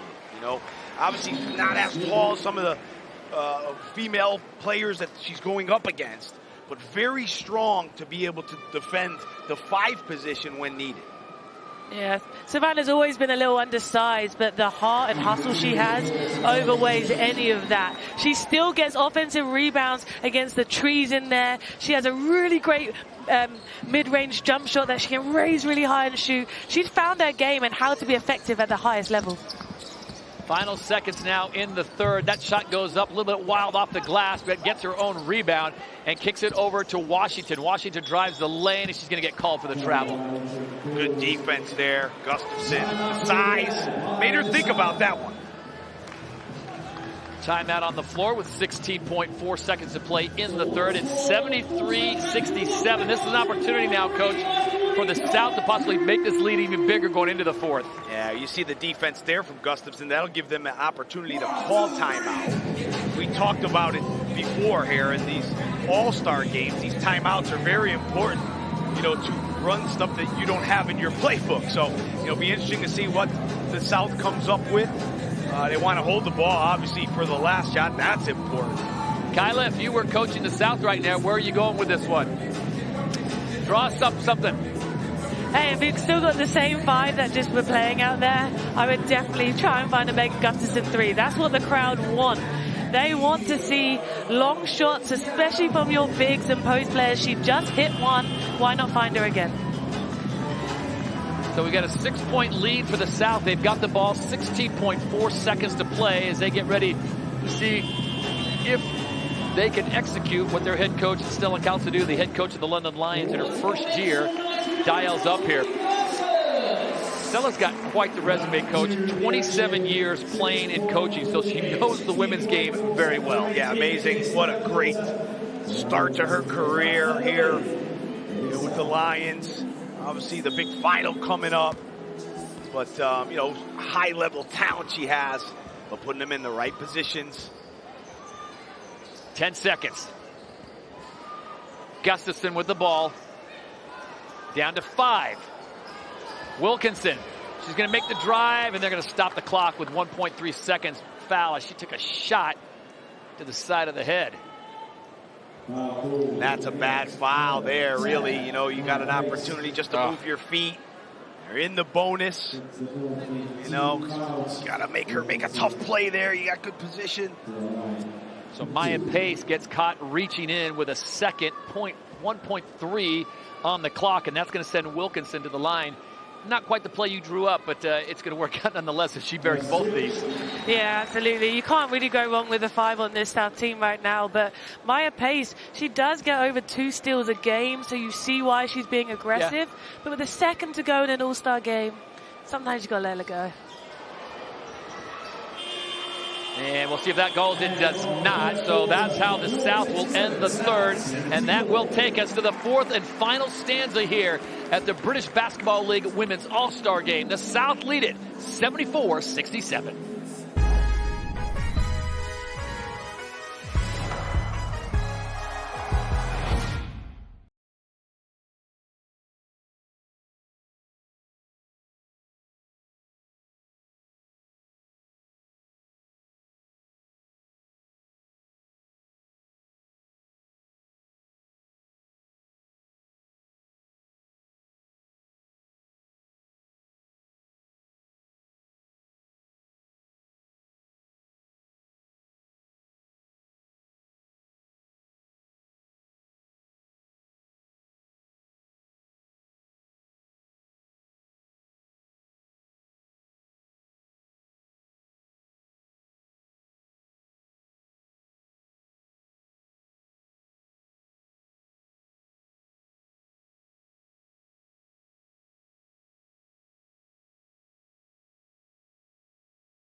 7-point lead for the South here as we enter the fourth and final quarter inside the Copper Box in London at the 2024 Women's All-Star Game. Let's hit it courtside. Azania Stewart with SBN.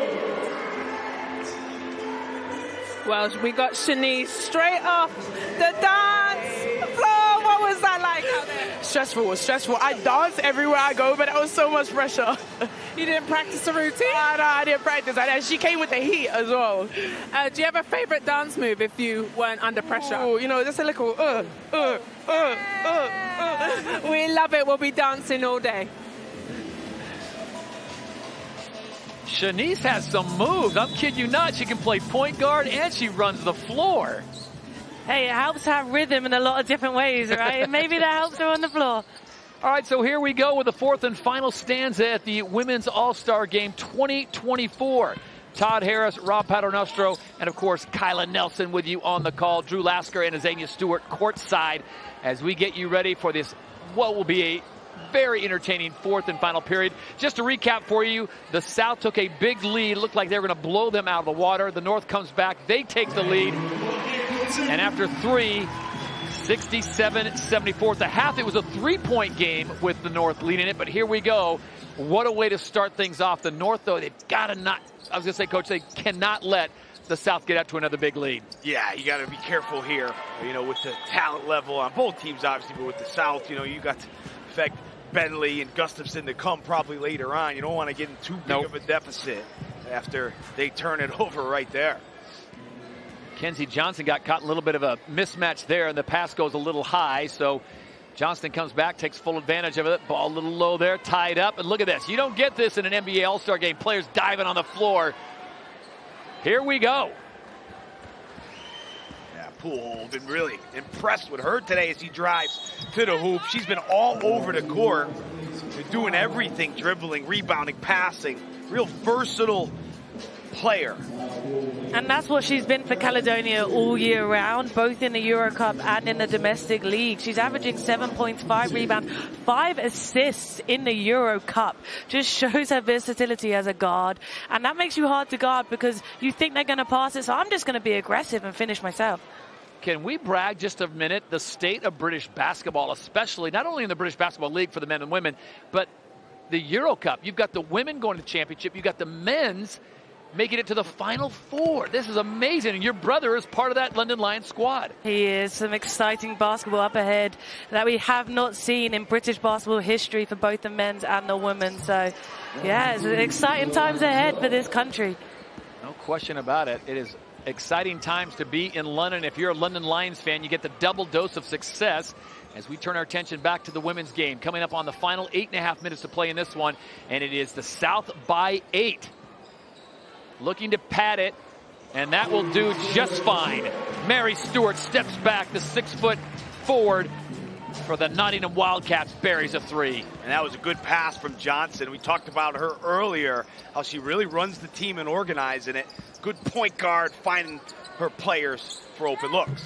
Oh, the OG Anderson can't get it to fall. Her husband will be playing in the All-Star game coming up in a little while after we have the three-point shootout and, of course, the dunk contest. Johnson's shot way off the mark, and here comes the North again, trying to close this gap. They need a big offensive burst. Beautiful cut there. Nice job and great vision to get it to Lakin James. We saw James earlier in the game, came out aggressive. Yeah. Now may be the time here. 8-point deficit. You need some buckets, and James looks like she's ready to take control. Yeah, Lakin James came in the first period, took her first 2 shots, buried them both for a quick 5 points. A nice job. That may have touched the North. I haven't seen the indication. Yeah, it looks like it's going to stay with the South. That was a great job by Alison Day there, just hustling out of bounds to tip it off the North. Sorry, yeah, the North right there. And she does that all day long for Oakland. Maybe I have to shout out Oakland as an alumni, but 12.2 points a game, 5 rebounds, 2 assists. She just gets it done. Tudor, quick 3. Oh, my goodness. She's been worth the price of admission today. It's so pretty, that ball, when it's in the air. Great rotation and nothing but net. 17 points off that last 3. I got to tell you, you got to look at this one more time. that was almost, she was in the shooting motion as soon as she caught it. Look at this. Yeah, and look at that high arcing three. Nothing but net. Beautiful. I think Kat Tudor really wanted to play well today. She didn't score her average in the trophy final loss against London and Birmingham, and I think she just wanted to showcase her skill on a high level. She's done that today and more. Played her college ball at Oregon State, the 6'1" guard, now playing for the Essex Rebels. Coach, you talked about it, and just a natural scorer, great three-point shooter. Spent some time in that Australian league, but she has international experience in the big stage, does not rattle Kat Tudor. No, and I think when you can shoot the ball like that, why not get those up and get them up in a hurry? And I think, you know, what's nice about her as a shooter is she may look a little off balance, but she seems to square up to the basket. You know, everybody shoots the ball differently. You know, everybody doesn't have the same motion. But as long as you got that rotation, the right arc, and the confidence to take them and make them. Yeah, definitely all about consistency, and she gets them off quick. But it's really interesting talking about Oregon State that she came from. There's a lot more women in this league that come from high Power 5 conferences, which just shows the growth we're seeing. Shot goes awry, knocked away, back come the South again. Looking to put a death nail and a nice block from behind. Can't just shoot. Georgia Gale with a help defense, because that looked like a guaranteed bucket there for Allison Day. And they need that here. Can't give up too many points now. South in control.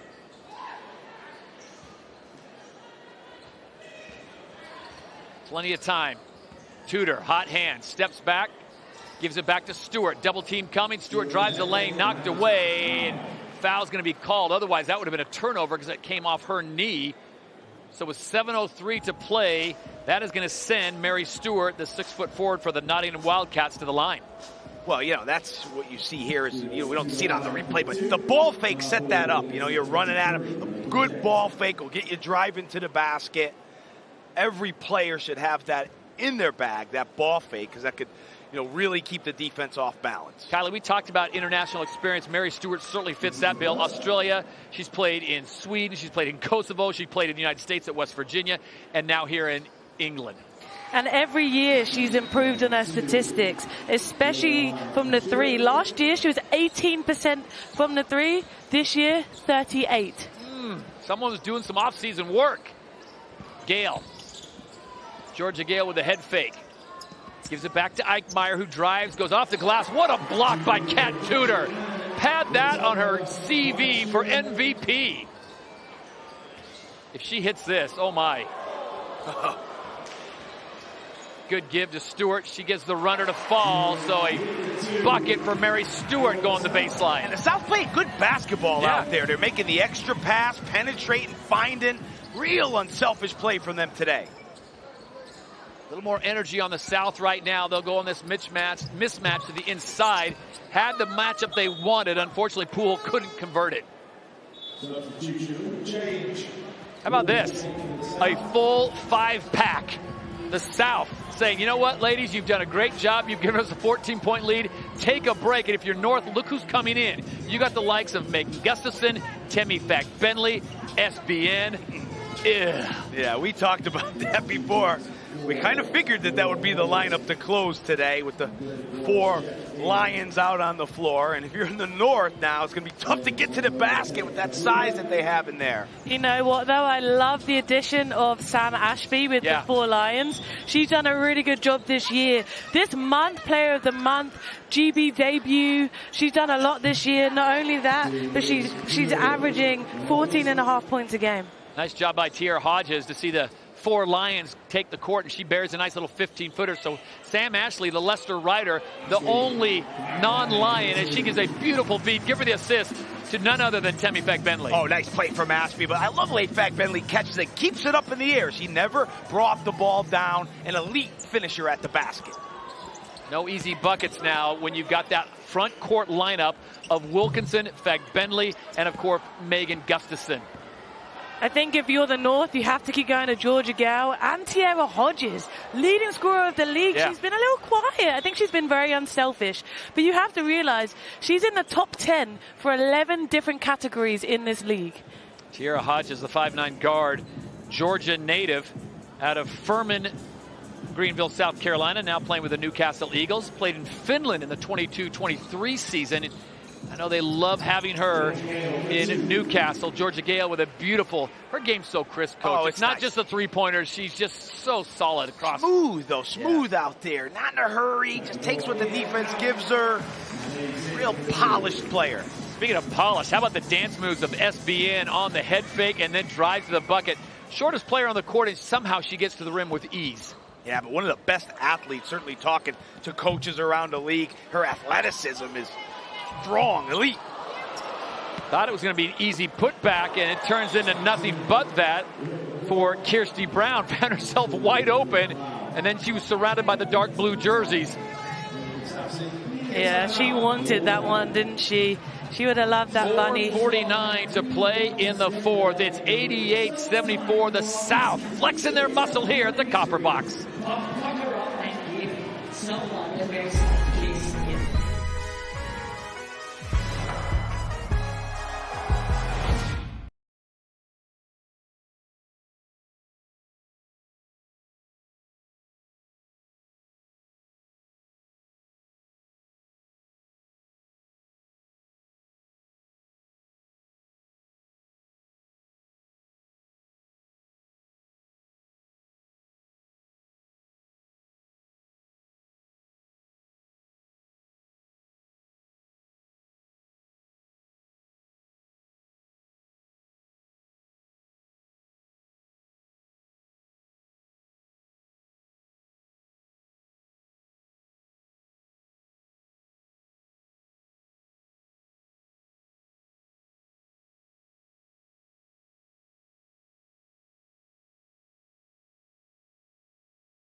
Welcome back inside the Copper Box. Kirsty Brown at the line for two. Missed the first one, and now she'll have one more to try to close this lead. It's 14 points for the South. 4:49 to play here in the final stanza.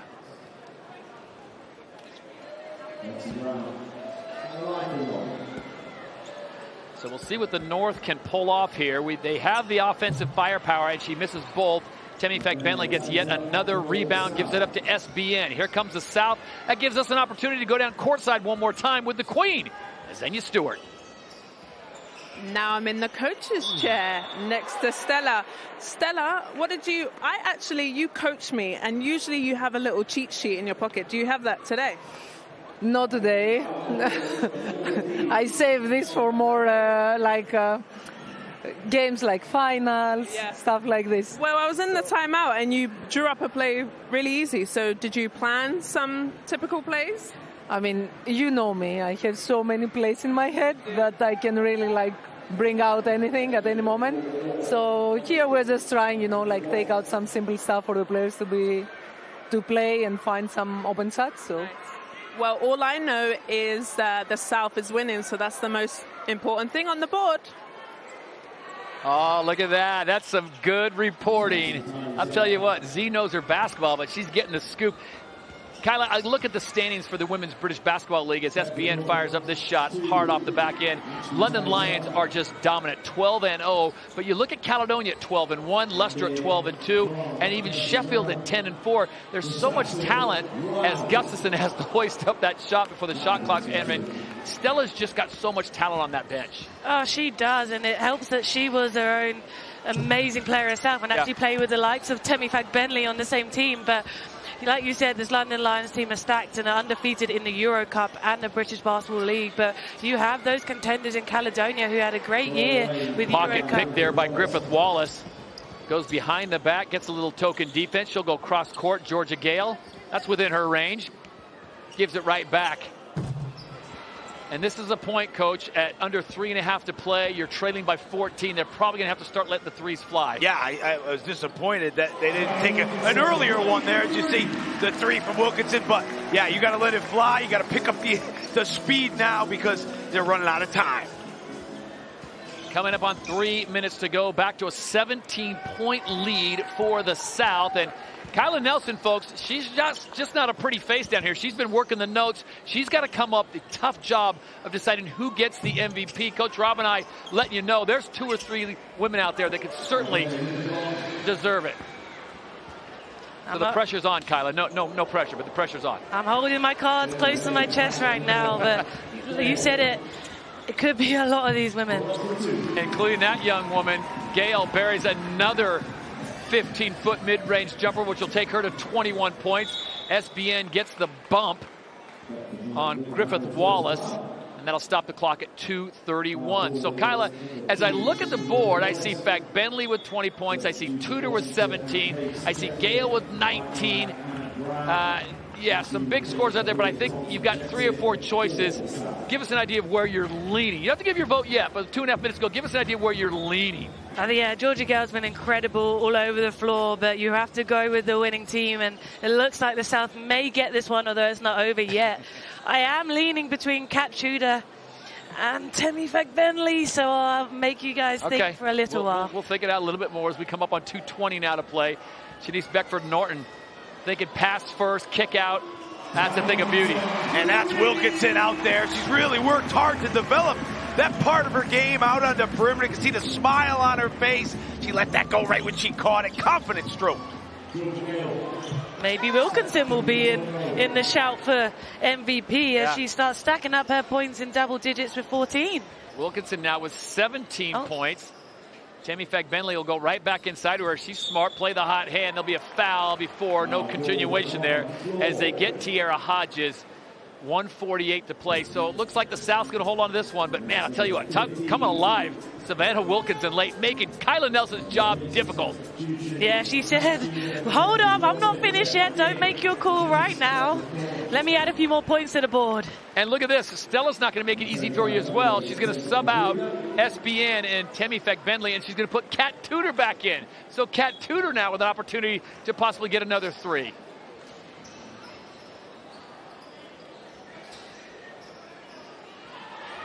With the ball, 10 on the shot clock. Gustafson, that's within her range. She goes to the left, gets the double team, the fall back, can't get it to fall, bodies colliding, and it's Wilkinson that comes away with an offensive rebound.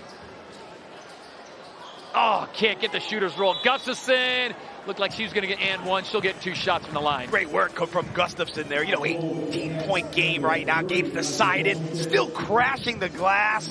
Going in there, trying to score, handling the ball, doing it all. And the commitment from both sides today certainly has been impressive. See, strong in there. 76-94. Those are just tired legs. And I got to worry about those tired legs because coming up in just a matter of moments, we have got the 3-point shootout. And Megan Gustafson will be one of the participants. Hits the second, no problem. So Gustafson now into double figures, 10 points for her as the South has the lead, 95-76. They kind of opened this thing up at the end of that third period, Kyla, and I don't know if it was that lineup they brought in, but man, they flexed some serious offensive muscle. They have this South team on every position are just hard to guard. So this, once you stop one, the next one comes up from the 2, from the 3. And this North team have had high intensity, just haven't been able to stop everyone. Kat Tudor for 3. Can't get it to fall.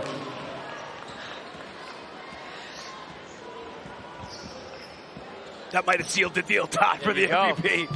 Kyla's made that. I know, I was thinking about it. I was like, she made that. I had to go with her. Oh, here we go. Another opportunity. Let it fly. Oh!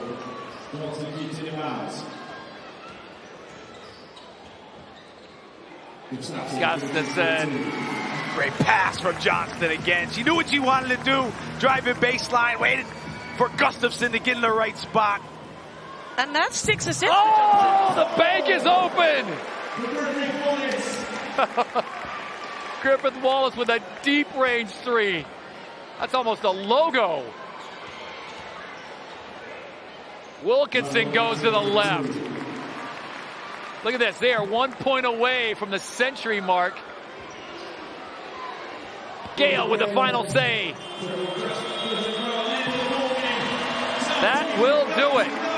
It is the North that gets it done, 99-81. We're all waiting to see what Kyla Nelson decides on the MVP vote. But Coach Rob, that was a very exciting game, and it really wasn't determined until the second half of the fourth. Well, it's very entertaining from start to finish. And when you come to an all-star game like that, you want to be entertained. So salute to both teams, both coaching staffs for really bringing it today. And I think if you haven't been to a WBBL game before, go, because there's so much talent out there on the floor. Thoroughly enjoyed watching these two teams go at it today. Congratulations to all the players as Georgia Anderson salutes Timmy Fagbenley.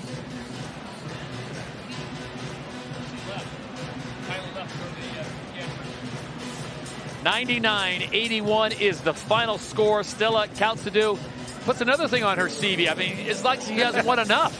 It's been a great run for her. You see Krumesh Patel, the assistant coach over there, and smiles all around. Yeah. That's what's so nice to see. And talking to some people at halftime in the crowd, extremely impressed with the level that these two teams brought today. So good to have the All-Star game back and up and running after a long break. 99-81 is the final score. The lady that got the scoring started and the MVP standing by with the queen is Xenia Stewart. Well, when we first started, I told you about best post players in the league. In my opinion, to me, the best post player in the world. 20 points. How was today for you, sweetheart? It was fun. I was just having fun, you know? Yeah. Like, that's what it's all about, right? This All-Star game is my first one, and I just wanted to have fun and play with my teammates, and that's what we got the dub.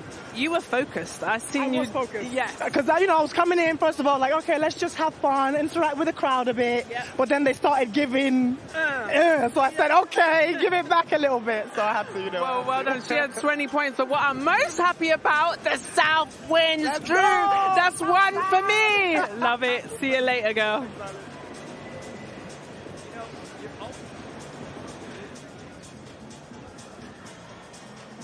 Great stuff there from the South team who were able to come into this and do such a fantastic job. Kyla Nelson was in commentary. I got Obi Soko alongside me, and guys, that's it. That marks the first ever Women's All-Star game, and it pretty much matched up to everything we wanted it to be, Kyla. It did. From scoring to defending to hustle to highlight plays, crossovers, post players taking the ball down the floor, everything you want.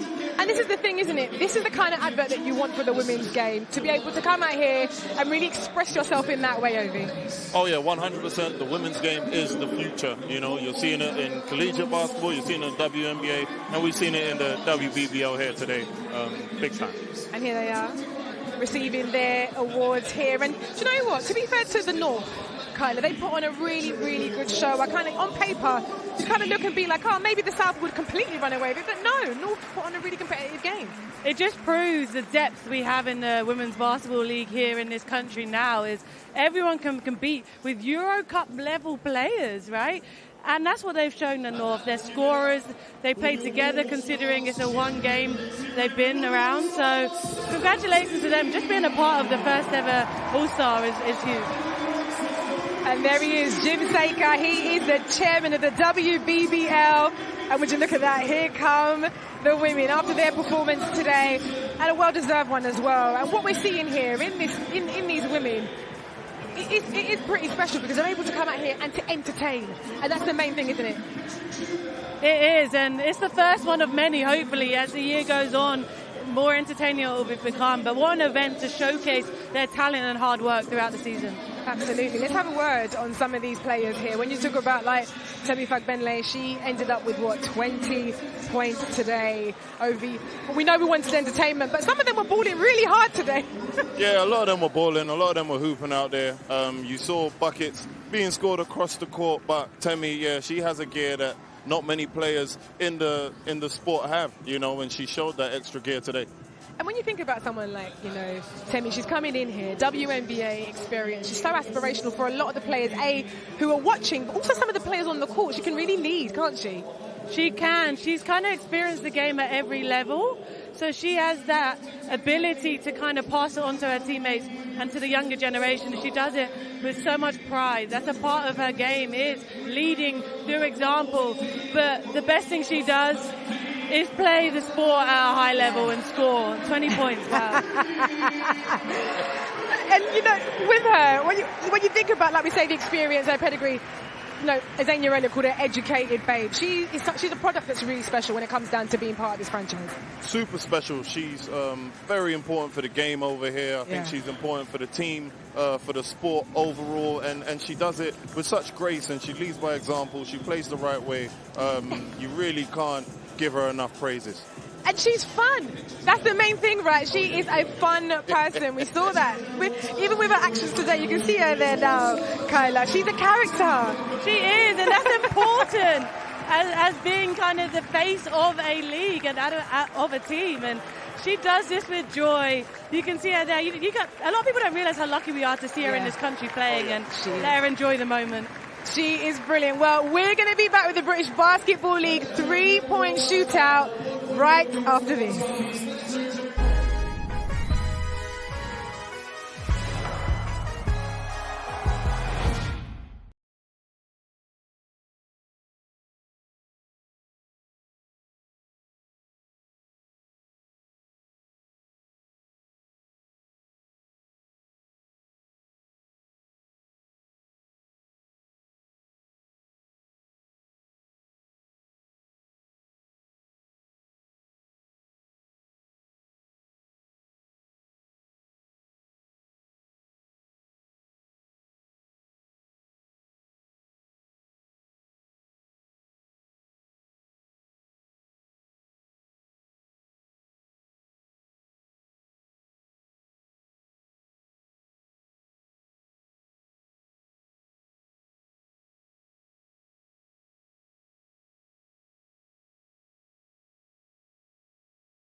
Welcome back to the British Basketball League All-Stars, whether you're watching in the UK or the USA. And if you're just joining us, you just missed an epic game between the North and the South women. And I'm delighted to announce the winners of the very first Women's All-Star game are the South. They won by 99-81. What a game that was. And should we have a bit of fun? Let's have some fun. It was the 3-point shootout.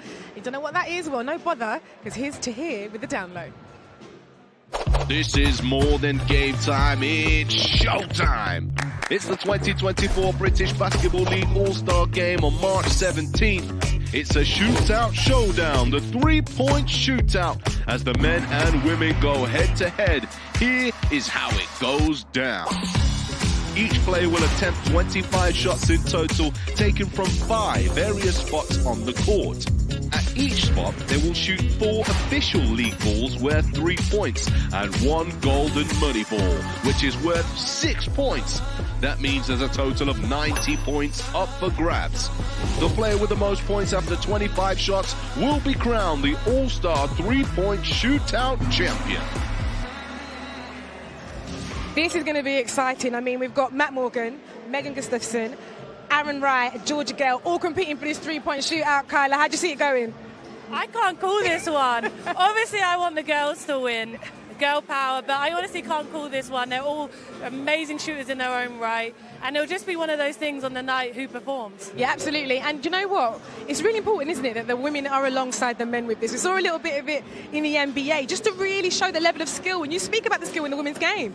Absolutely, and Sabrina really helped uplift that NBA All-Star event, actually, because at the end of the day, a shooter's a shooter. Male, female, it doesn't matter. We're shooting from the same distance, and everyone can knock it down if you're a good shooter. I'm looking forward to this. This is going to be exciting because I know I'd be absolutely terrible at this. But I'm going to hand you over now to our master of ceremonies for the three-point shootout, Tahir Hajat, and our commentary team of Todd Harris, Ovi Soko, and Jordan Taylor.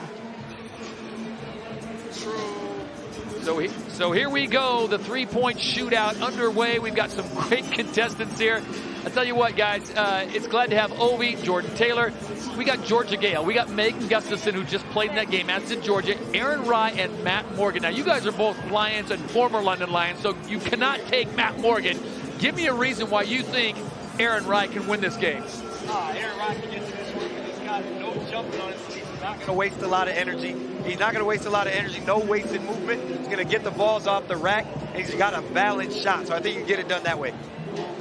All right, we are set to go. Ovi, we'll get your thoughts here momentarily, but we are just seconds away from the start of the three-point shootout here at the 2024 British Basketball League All-Star Game as we send it down to the court. And it's Tahir Hajat. Okay, then it's now time for the three-point competition. I bring to all the contestants on the floor. So up first, please welcome from the London Lions, Matthew Morgan.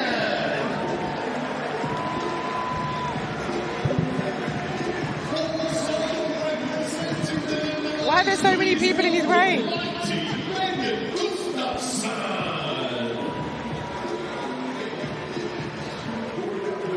Representing the Cheshire Phoenix, please welcome Aaron Rye.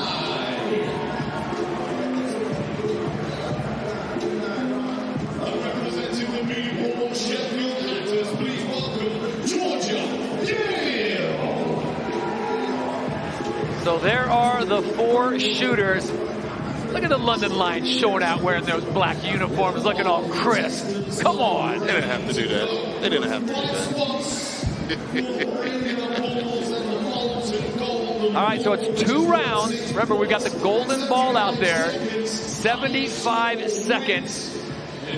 JT, I got to ask you, as the captain of the Lions, would you want to go first or do you want to go last? I want to go last. I like to know what I need to get. I like the low pressure, too. Take the weight pressure. You're not worried about every shot. But if you're in last, you can see what you got to get and kind of go from there. So Matt Morgan's going to set the tone. Ovi, it's good to have you with us. Georgia Gale, Megan Gustafson. Megan Gustafson is a big at 6'3", but she is not afraid to pull the trigger from deep.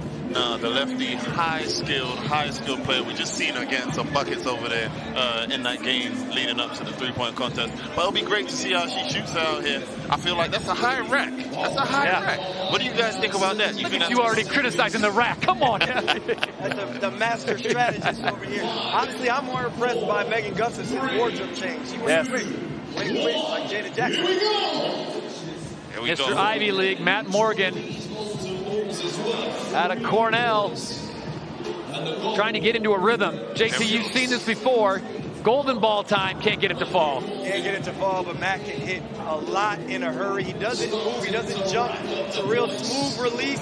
He was actually practicing with Lonzo Ball style yesterday. Come on. He can get it a lot of different ways from that three-point line. There it goes right there. There he goes. There he goes. Beating up. I didn't get the privilege to play alongside this one, but jeez, he definitely takes no time warming up. There it goes right there. Money ball. Oh, money ball! 30 seconds remaining. I don't know how loud I can get. Can I celebrate? Am I allowed to celebrate? Let's get it, Matt. Money ball time. That's bucket. Boom! Oh, JT called it. This is tough. That's a layup, man. Every time you drive down the lane, if they're foolish enough to leave him in that corner, it's normally good. He's struggling from that corner. Hey, he's pulling everything to the right. Gets that one. Money ball time. That's it. Oh! That's a good performance. I'll tell you what. That's going to be tough to beat. That's tough. That's tough. I don't know if I want to go after that. I don't know if I want to go after someone like Matt. I say going last is best, but yeah, that might be tough. If Matt Morgan's going first, and I don't know if I want to go last. 63 points, boys. 63 off the check. Lions back to back. That first rack, Ovi, he must have heard you saying the rack's too high because he was not feeling it first. But, man, he got top of the key. Boom. Oh no, he started heating up in a heartbeat. I mean, Matt, he's someone who we've seen heat up in a rush and a hurry in the games. I wasn't sure if it changes anything shooting off the rack because you're used to having the ball passed to you. But yeah, it wasn't a problem for him. It wasn't an issue. All right, let's go courtside and Xania Stewart with Matt Morgan. Wow, started off hot. I'm just going to say I have my money on you, Matt. How was that? Man, it was tough. No warm-up straight into it, but I found the rhythm after the second rack. Hopefully Megan and Gail and Aaron don't beat me, but hopefully I set the bar pretty high so they can't catch me. You did. You hit a couple of those golden balls. We'll come back to you when you win. I appreciate it. Thank you, Z. Matt Morgan sets a huge standard OB, 63 points. That's big. That's a big-time score. It's going to be a tough one for Meg to kind of get over that hump. But early on here, Matt has set the tone. He set the tone. So Megan Gustafson, the 6'3" center, representing the London Lions, dual citizenship with USA and Spain, the pride of the Iowa Hawkeyes. You know what? When you hit the first two like that, that's lethal. I don't know how much y'all know about Midwest basketball, but in Iowa, that's what they do, baby. They shoot that thing in Iowa. Shout out Caitlin Clark. You're giving us some Big Ten love. Yeah, shout out Caitlin Clark, man. She's got a nice, look at that, just easy left, elbows in. Nice stroke. Yes, it is. Stroke. All these contestants don't move much when they jump. I think that does a lot. I'm a high jumper when I shoot. It takes a lot of energy, but that low jump, low release point is really beneficial in these three-point contests. How many of them hit a game-winning three or a tying three, JT? You know something about that. You got a few of those. That's a heave. That's a prayer and luck, man. I'm living right.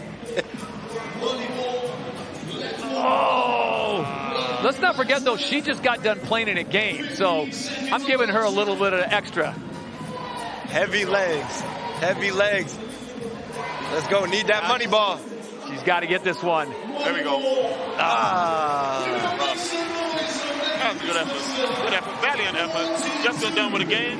Score 42 in a three-point contest. I ain't mad at it.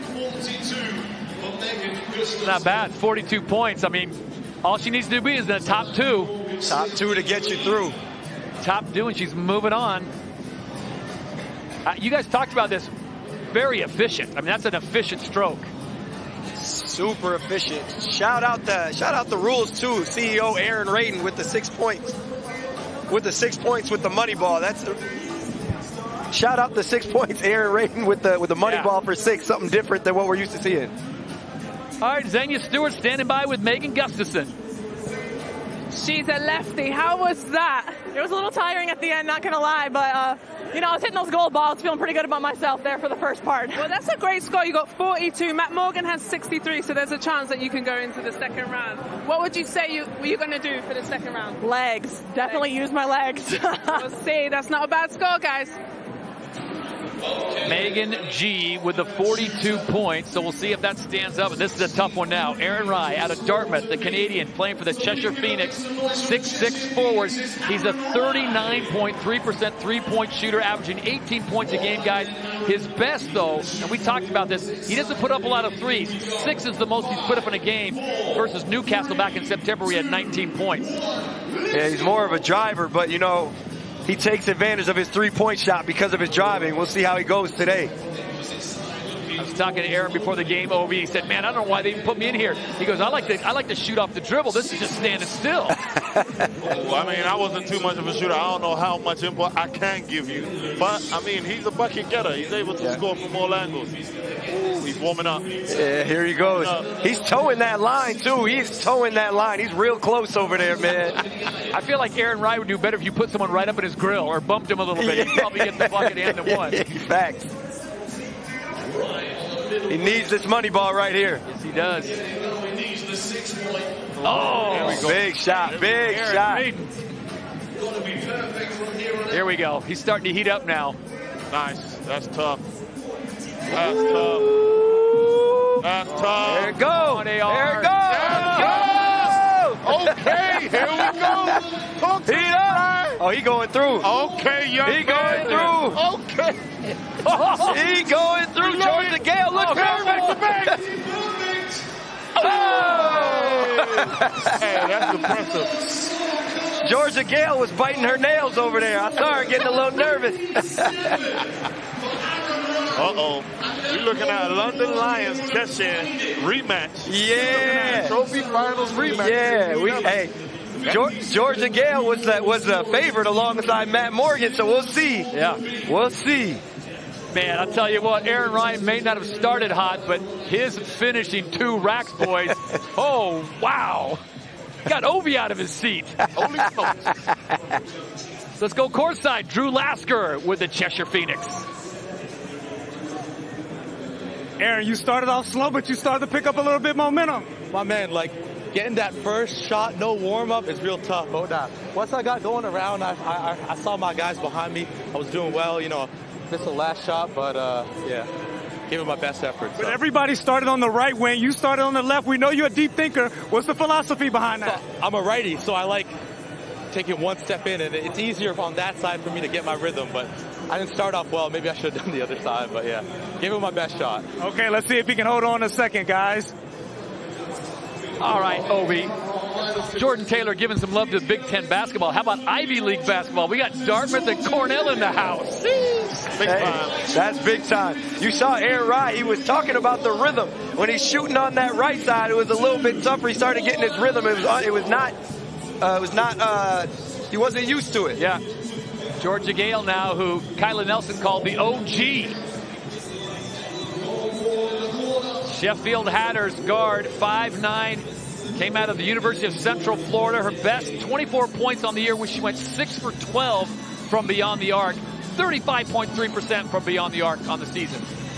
She's got slow starts. She got to get hot. I don't know, Obi, what you think? Air ball, you might got to go -3 in the three-point contest. I mean, she's a volume shooter. She'll shoot him. So you going to make him in this contest. Hey, but again, she just played in the game, and she was in the hunt for MVP in that game. Oh. All right, here we go. She going to heat up right here. She going to heat up right here. Let's get it. She needs some Goldens. Ooh. Yeah, I think the legs. I think the legs from the game. The legs. Get it, Georgia. Let's go.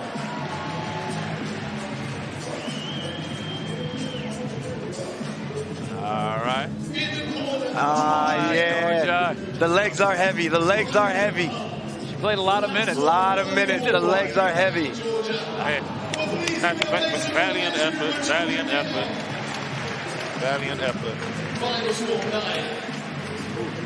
Well, we are running back that trophy finals matchup. We running back that trophy finals. Matt Morgan, you better win this, man.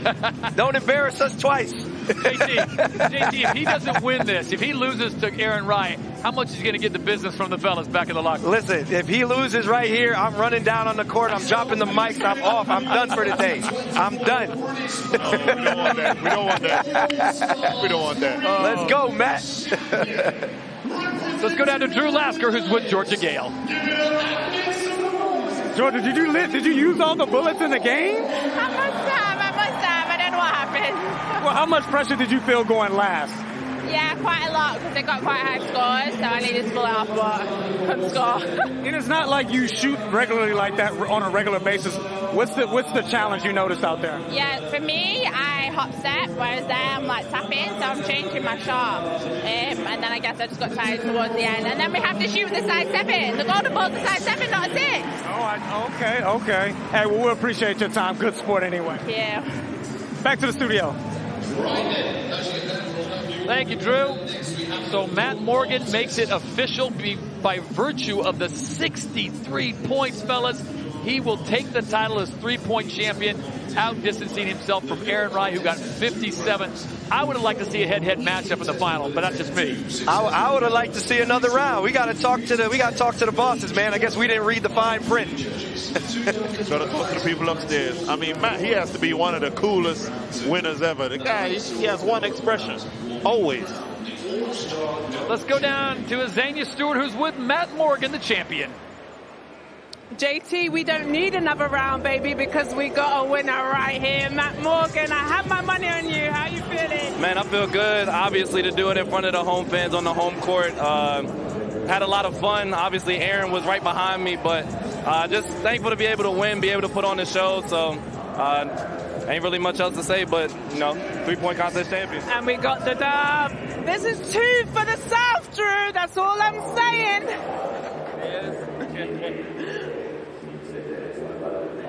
Or more importantly, he doesn't have to get the business of Jordan Taylor as captain. You know he's going to be displaying that. He's going to be displaying that one all the time. Matt Morgan, once again, the champion of the 3-point contest. Unbelievable there from Matt Morgan. What a competition that was, and congratulations to him for that amazing performance. But stay right there for more unbeatable action. It's the British Basketball League Slam Dunk competition right after this.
Welcome back. It's the British Basketball League All-Stars, where the very best of the British showcase their talent. So far, in the inaugural women's game, the bragging rights went to the South. They ran out the 99-81 winners. And in the three-point shootout, it was Matt Morgan who took the spoils. So the South are doing bits today. But now it's fly time as we present the slam dunk competition. And one of the players has been taking his preparation for the competition very seriously indeed.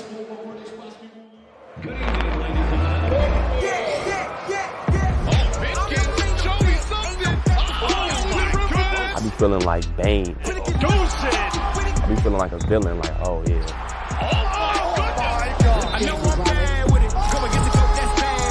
It's time now, like let's hoop. Jalen Pickens has arrived to the building. Gonna run the city. I was just getting out the shower and I got a text from my GM and she just said you've been selected for the All-Star game, and I was lit. I was lit. I'm really blessed to be selected. Like, it's going to be a really good time for the players that's involved in it, for the fans that would be there. It's an honor. I just feel blessed. I've built up like so much confidence in my dunks just doing it while nobody's watching.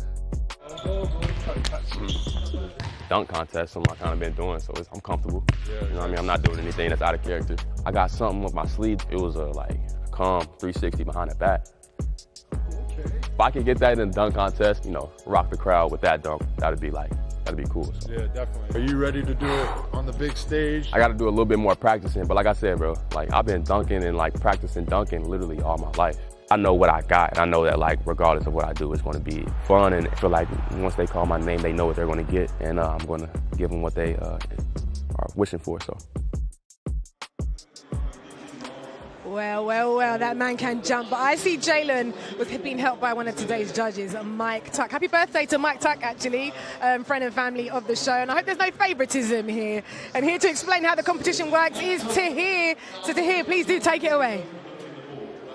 This is more than game time. It's showtime. It's the 2024 British Basketball League All-Star Game on March 17th. Featuring fan-favorite competitions like the Slam Dunk Contest. Here's how the competition will work. The dunk contest has 2 rounds. In round 1, each contestant will attempt 2 successful dunks and be scored between 3 to 10 for each dunk by 3 judges. The 2 dunkers with the highest combined scores from round 1 will dunk in round 2. The highest score after both rounds will be crowned the All-Star Dunk Champion.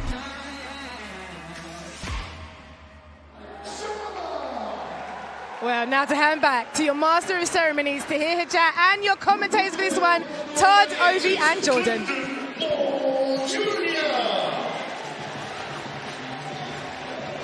Please welcome from the Bristol Flyers,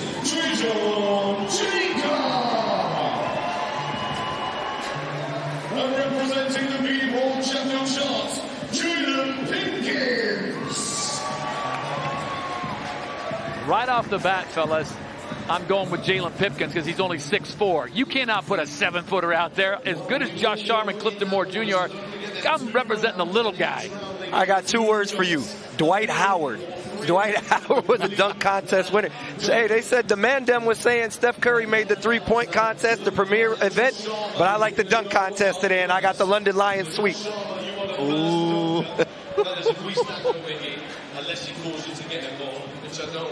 I mean, I don't know, man. Josh Sharma, he's a 7-footer, but it looks insane when he jumps. It looks like an avatar jumping. He looks like it. Just unnatural. It looks different. He said he's pulling something out today. He hit his head on the backboard and had to miss the first couple minutes of a game for one of the dunks he's pulling out today.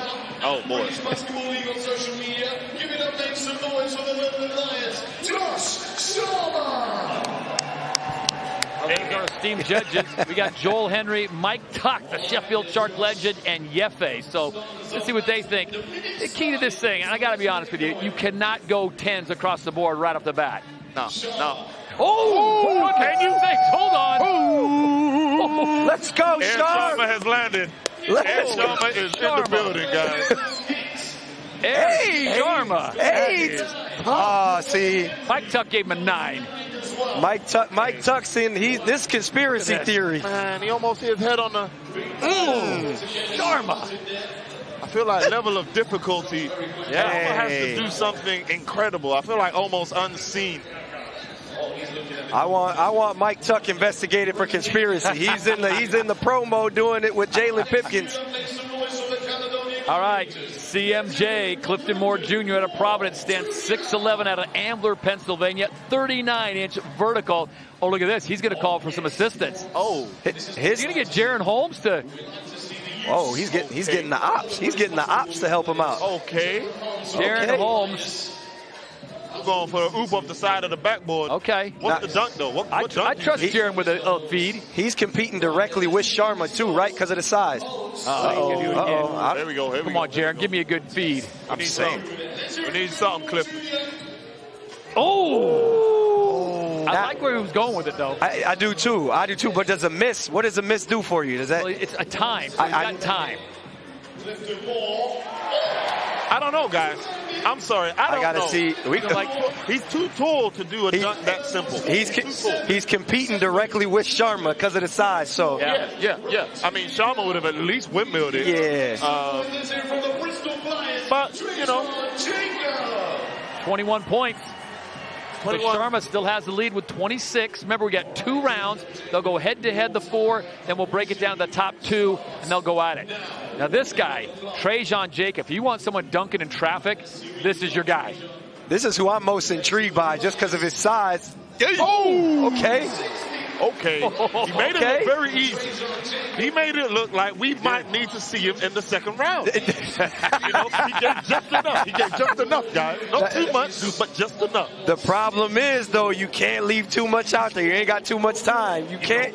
You only got 4 dunks or 2 dunks for the first round, so you can't leave nothing in your bag too long. But you're right. It looked like he got something crazy for this second dunk. He had something crazy.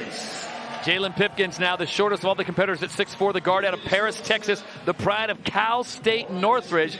He's going to start on the other side. Look at this. I think we're going to get an alley-oop bounce pass to himself. Minnie Westbrook. Hey, okay. Minnie Westbrook. I see where he's headed. He talked a lot about the way he floats. The way he floats in the air. Okay. Guys, that's okay. He had to get one off. To Ovi's point, though, he makes it look easy. I mean, he made that look very, very easy. Okay. Stingy Joel Henry. You know what I like, though?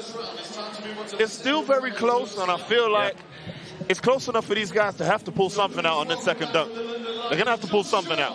Sharma could bury him right here, though. Sharma could punch his ticket. He's got to pull out whatever he's got just to secure his spot. Could be a knockout blow right here. Yeah, he got to secure his spot. Air Sharma stepping up to the plate. Jalen Pipkins should have stuck with his first dunk. I thought he should have stuck with his. Tried that one more time. There we go. Let's go, Sharm. Sharma's in his own house now. Yep. I've seen this one. I know what's coming. I've seen this. It's a warm-up special. Like this. The London. Oh, he threw it. See, Sharma's problem is he can't pass. He can't pass. He needs a point guard. He needs you or Lord Nelson to give him the pass. He needs Tariq Phillip, man. New York. They practice this all summer in New York, man. This one might be going between the legs, guys. Oh, yeah. I caught it. Hey, he has to pull it off. There we go. The thing about Sharma, he either going to make the dunk or he's going to throw it in the stands. Yeah. Here it go. Oh, come on, Sharm.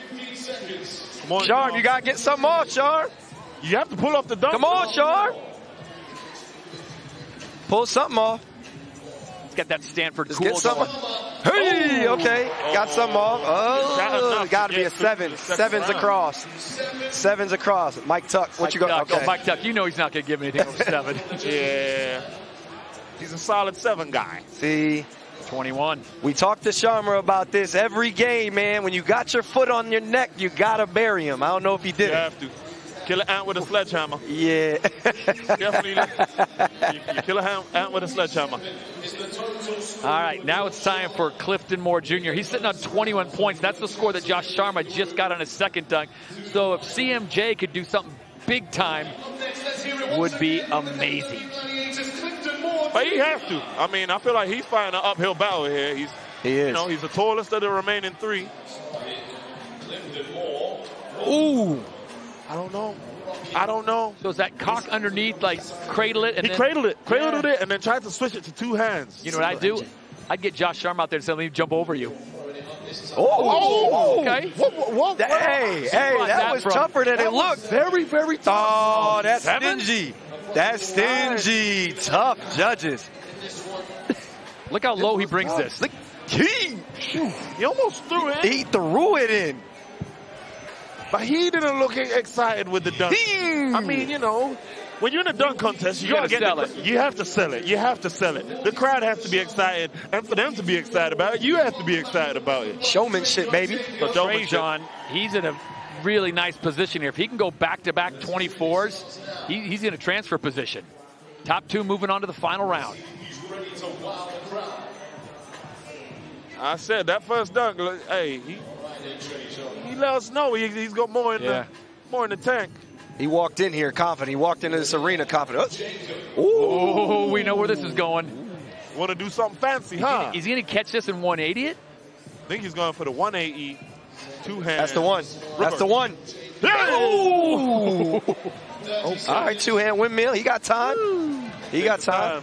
Take your time. All these dudes are cool and collected, too, ain't they? Cool. No rush, too cool. Come on, Trajan. Okay. See, that's his. He'll do that in a game. Yeah. He'll do that in a game on someone. I feel like you could go back door and do that in a game. Mike Tuck pulling out an 8. An 8? So a 22, I think, is what I've got for Trajan. Yeah. Math is correct. Yeah. That's a 46. So a 46 total. So 24 and a 22. So he's got 46. Might be Clifton him Moore Jr. is at 42. And Josh Sharma is at 47. So this is what it's going to come down to. Jalen Pipkins. Well, he needs a 25. Ooh. I think he's going to put something together. I think we're going to see Jalen Pipkins and Sharma. Hey, this is for the second round, Jalen. Get up. Oh! Okay, so he's sitting on a 22, guys. Look at this. Azania Stewart with the assist. I'd get Azania over there as all dressed up as she is, and I'd say, Azania, throw me a dime. No way Azania's going for that. She looked too good. Ooh, you're going to make it. I like the dunk. He's going to make it. Come on.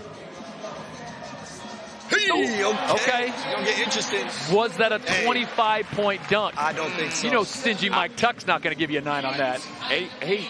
I'll tell you one thing. Jarrell Okoro only got a 7 on his scorecard. He ain't giving nothing but 7s over there, man. That's a stingy judge. Come on, Judge. We need to see another number. Finals. I think we're set. Final set. Josh Sharma. Trajan. I think Trajan Jacob by 1 point. Who you guys got? Jalen Pipkins by 1 point. Clifton Moore at 42. He's out. And it's going to be Josh Sharma and Trajan Jacob. You know where I'm going. I don't know why you're looking at me, Ovi. You know where I'm going. Impartiality. Big Josh Sharma's with Azania Stewart. He's going to tell her exactly what he's going to do. I guarantee it.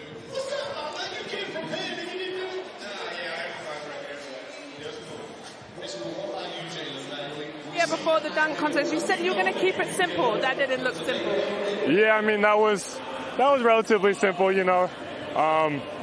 Yeah, no warm-up before this was a little crazy, so, you know, we're out there doing our best. Yeah, we weren't sure what the legs were going to give us at the start, so now we have a little better idea. All right, my money is on Josh Sharma to win it all.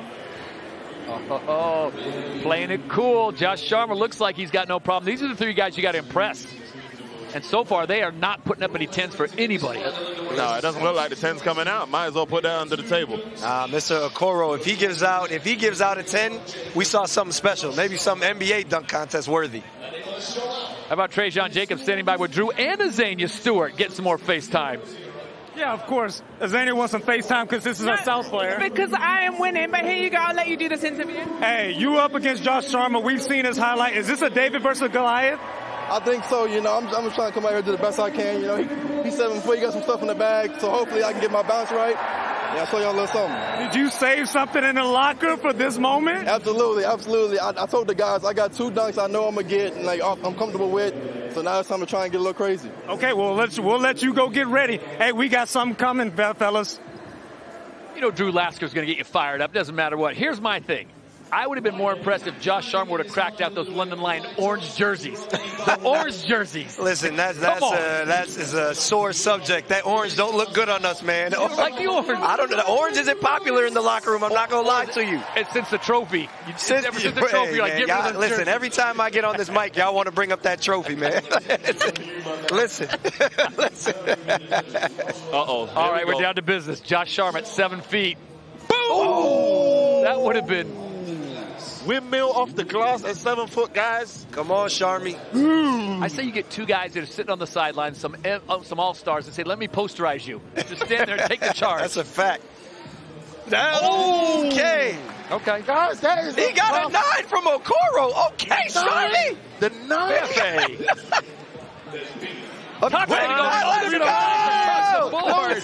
We're close. Okay, Josh. 27. Man. I'm not going to lie. That's not normally as emphatic as he dunks that dunk either. So I was impressed by the 9. That might be a little high. So Trajan needs to stay pace. 27. Trajan, he's got the bounce. He's got the air time. I think he has the advantage in this round. He does because of the way he lifts, the way he hangs in the air. He's got that MJ effect. Yeah, he do. He keeps climbing. He keeps climbing. That's it. Show me something. Oh, that's it. That's a good pass. Oh, I thought he was throwing that down. I don't know, though. That's a baby windmill. No, you have to. You want full Neek. I want full extent. That's it. That's it. You know? Listen, he's going to have to get funky here, too, because I know what Sharma's coming with his last dunk. He got to keep pace. Oh, I like that. That was nice. I like that. That was nice. See, the thing is, you take the energy out of the crowd when you miss the dunk. That's what I'm saying. There we go. Here we go. Back to this one. There we go. Get it. I like that. That's a tie. I like it. That's a tie. I like it. That's a tie. I like it. I like it. That's a tie. I really like it. That's a tie going into the last Joel round. Henry. He's adjudicating. That's a tie. That's a tie. Okay. We got a show, guys. Let's get it. All down to this last dunk. It's time to pull out all the stuff. Beautiful. What would you guys give these guys for creativity so far? I love it when they bring someone out of the audience, a teammate, jump over. I mean, that's showmanship to me. Yeah, I agree. Creativity is tough because we've seen all the dunks, so you do have to get a little. Oh. What was he trying to do there? Was he going to go backwards? Nah, he's going to go through the legs. He hasn't touched that one yet. That was an NBA Live dunk. What does he do? Man, listen, Sharma, you about to get me tight up here. Hurry up, man. All right, Sean. Show me something. Under. Reverse. Under. Oh, that would have been one. Oh, that would have been another goodness. 9. Do it again. Yo, again, these here we go. Here we go. Into it. Yep, this is the one. Sharma, bad Out pass. there, yeah. Let's go, man. You wasting time, Sean. How calm he is. Hey. Palo Alto cool is what I call that. Palo Alto cool.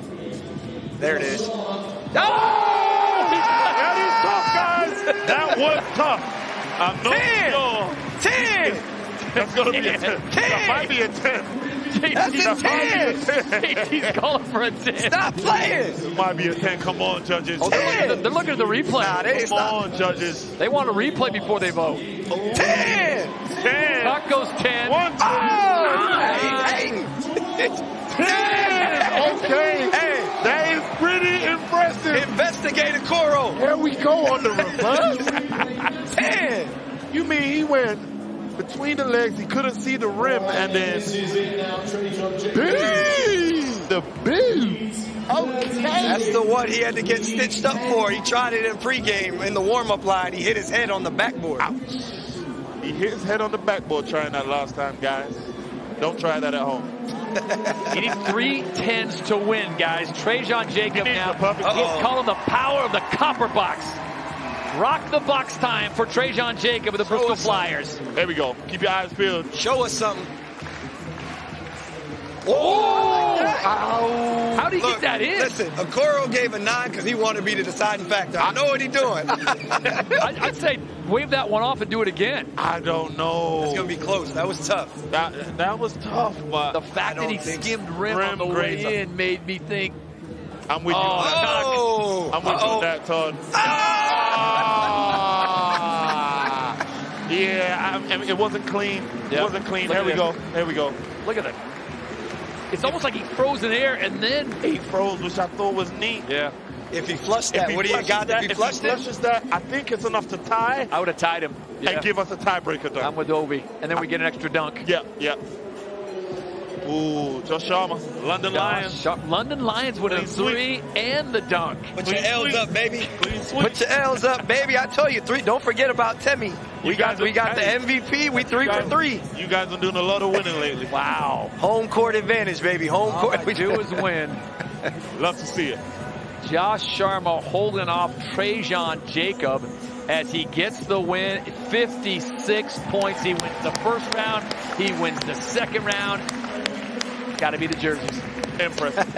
Impressive. Could have done it in orange, but he decides to go with the black on white. There you go. Josh Sharma is the 2024 dunk champion here at the All-Star Game, and he's standing by with Azania. Perfect timing. And we're back with Josh Sharma. Thank you. The dunking competition champion. I bet on you, and I won. How you feeling? Feeling great. You know, it's tough competition. Obviously, we got a lot of athletic guys in this league, but, you know, I'm glad I could get a get something from this event. Well, I commentate you week in, week out, and they call you Josh Airlines, don't they? Sharma Airlines. Sometimes. For a reason, because you're a highlight reel. Congratulations. Thank you, I appreciate it. Do you know what? That's another win for the South. Good job, Josh. Is that three trophies now for That's the South? 3 trophies for the South. 3 for 3? Yeah, we're winning. 4 for 4, let's go. Let's go. See you later. What an incredible competition there. Huge congratulations to Josh Sharma for that amazing performance. But stay right here for more unbeatable action. It is jam-packed. Still to come is the British Basketball League Hall of Fame announcement and then the men's All-Star game. That tips off at 3:30. Do not go anywhere.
Welcome back to the British Basketball League All-Star Game. Would you look at that? Just before the break, Josh Sharma, the winner there in that slam dunk competition, really showing out, showing his skills of what he can do. We've been witnessing it all season in the league, but wow, to do it here under the pressure against some serious dunkers was big business.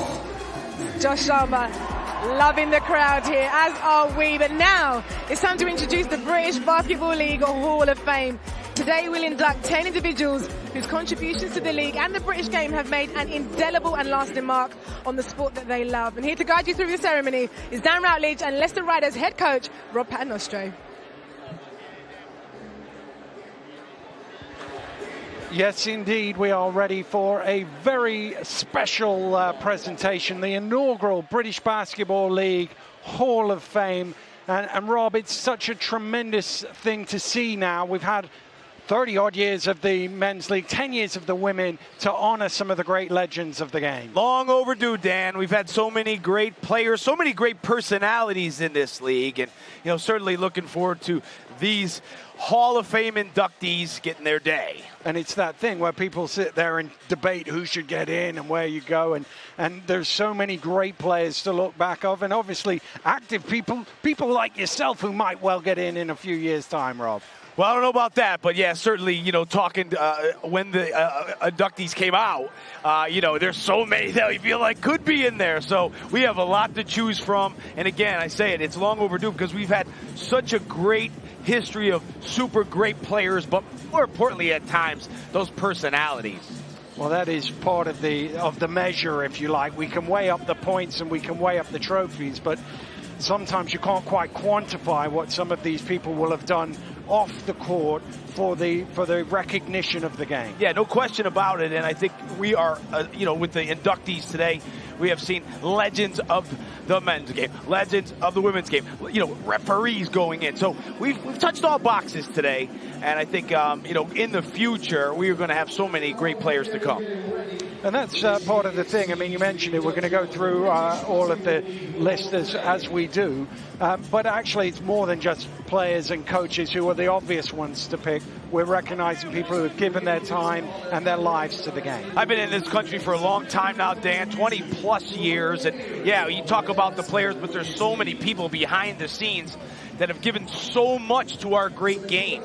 And I think that we wouldn't be in the position that we are today if it weren't for those people at the clubs, within the league. So yeah, again, great to get them recognized and great for them to have their special day. Well, we'll be back with the Hall of Fame announcement very shortly. Let's go back to Jeanette.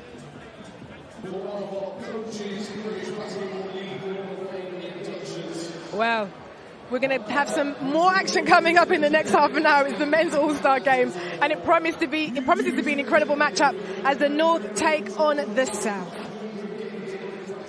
Let's head behind the scenes now with the North players. The very best players from Caledonia, Newcastle, Sheffield, Manchester and Cheshire are making their final preparations ahead of a game that everyone wants to win.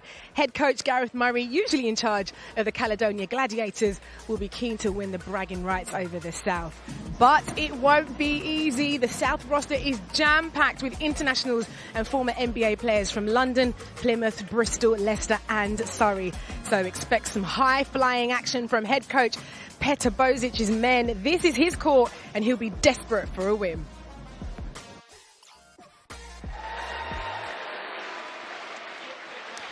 Well, we've now got the first presentation of the Hall of Fame. Lorraine Cadle, the wife of the late, great Kevin Cadle, taking the honour on behalf of him. Kevin, one of the all-time greatest coaches in the history of the British Basketball League. 397 wins, only 97 defeats, Rob. Incredible. There was a spell at one point where he won 14 out of 15 trophies.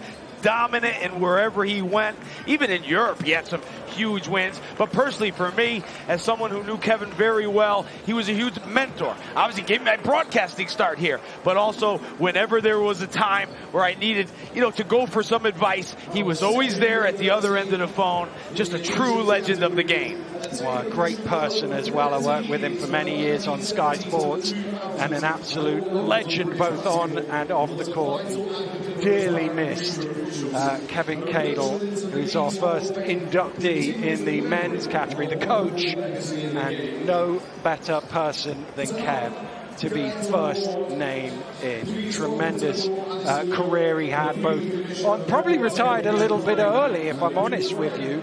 Probably could have kept going as a coach, but just seamlessly into the broadcast booth, perfect. Yeah, when you work broadcasting, when he was the coach as well, too, really controlled everything. Wonderful, wonderful guy. Well, we can hear from Lorraine Cadle now. She is with Azania. I'm here with Lorraine. First of all, lovely to meet you. What is it for you and your family to be the first inductees into the British Hall of Fame? We are just so happy. It's a great honour. Kevin wanted to very much set the standard of basketball here in this country, and he worked so hard, and this is just a lovely way to award his work. He was an incredible person. We know him as his coaching achievements, but what was he like as a person? He was charismatic. He was very much the friend that you would want at your side. He was always honest, open, the life and soul of the party. And actually, he would give good counsel when needed. So a great person to have on your side. Incredible. Thank you so much for your time and enjoy the rest of the All-Star. Thank you so much. Thank you.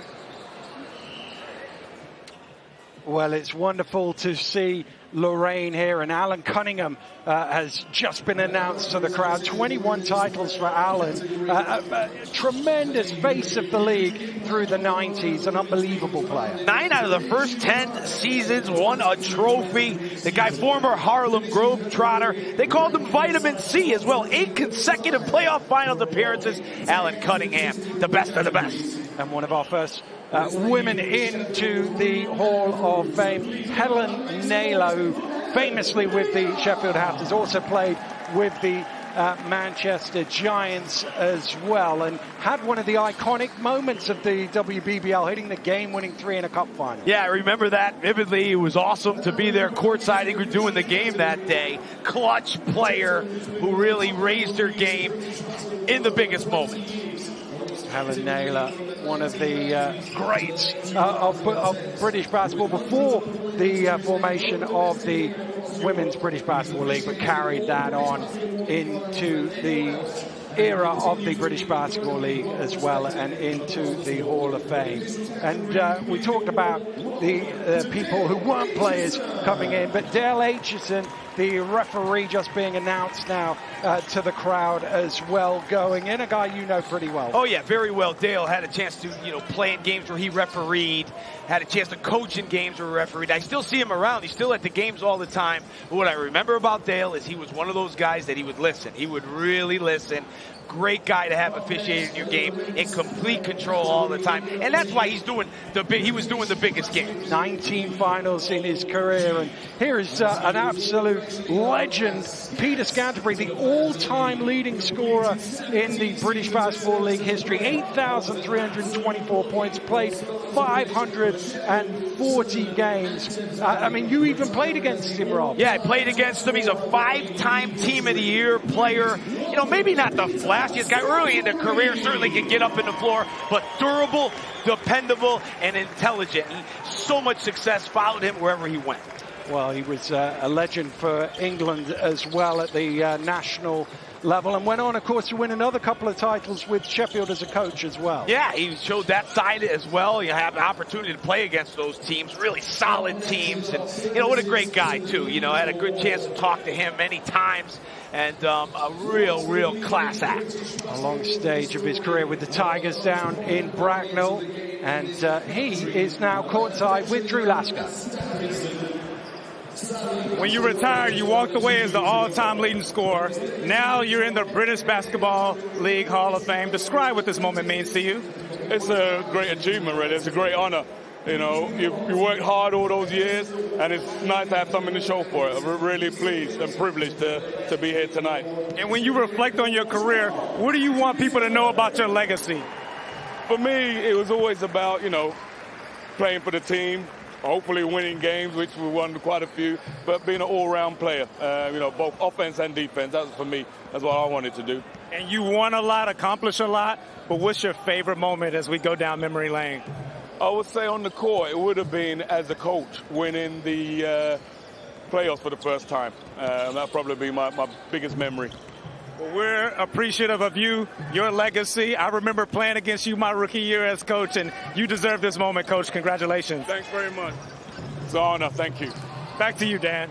Great to see Scans out there, and pretty much the face of the Women's British Basketball League for the first 7 or 8 years of existence. Cat Coy, you can see Renee Bush, her former teammate at the Seven Oaks Suns, collecting on her behalf. But Cat is number 1 in scoring, number 2 in assists. A lot of points went through Cat Coy's hands. Yeah, 2-time league MVP, 8 trophies. Watching her in finals was awesome. She really dominated the game, and you knew when the game was on the line who they were going to, and she would come through. A real two-way player and a credit to our league. It was awesome, again, in the big moments, big games, watching her come through for Seven Oaks. Smart player as well. Always made the right reads, always found the right pass, or if it was her number to be called, she called it. And that's what wins the championships. You could be the flashiest, the most, score high points throughout the season. When it comes down to money time, you got to make the right reads, the right plays, and she consistently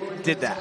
And the dominance of Seven Oaks in the early years of the Women's British Basketball League. If Cat Carr didn't get you, then Tiani Clark probably did. And Tiani also getting her way into the Hall of Fame today. Well, she's about as versatile as they come. Was able to lock up any player, defensively solid. Second all-time in rebounds, 7 titles as well for Seven Oaks. That combination was so difficult to deal with. Yeah, she just had a nose for the ball. Not the biggest, but as you say, her rebounding prowess was phenomenal. And the last of our 10 to go in today, a guy you know very well, a guy you won a lot of trophies with, Drew Sullivan. What can you say about Drew Sullivan? 20 titles, 100 caps for GB, the captain of the Olympics in 2012. And when he came to our program with the Leicester Riders, it was a whole different ball game. Every day he made everybody better, and he was the guy where we would be in layup lines and we'd go, hey, it's nice to have number 8 today. Always great to take the floor with him. Well, Russell Levingston of the Leicester Riders will collect on his behalf. And that was the thing about, you look at Drew's numbers, they probably don't leap off the page, but what he did equated to winning. He could block a shot and win a game. He could get a rebound and win a game. He could hit a 3 and win a game. Incredible versatility, incredible athlete, but it was his mind. He was one of the smartest players I have ever been around, and that intelligence made him the player he was. He was able to combine athleticism with the intelligence, a true superstar of the game. Well, here is our 10 players and support staff who have made it in. Mary Clark, one of the great table officials of British basketball history, going all the way back into the 70s, and John Atkinson, without whom so much of our history would be lost, a tremendous statistician as well, joining those that we've already celebrated. A fantastic 10 who have really committed to British basketball. Back over to you, Jeanette. Great stuff. What an incredible, incredible ceremony. So many memories and so many deserved winners. And we're going to be back with the men's All-Star game right after this.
Welcome back to the British Basketball League All-Star Game. The men are now about to take to the court. And we can go to the player announcements ahead of that game. It's going to be Tahir Hijat and Todd Harris.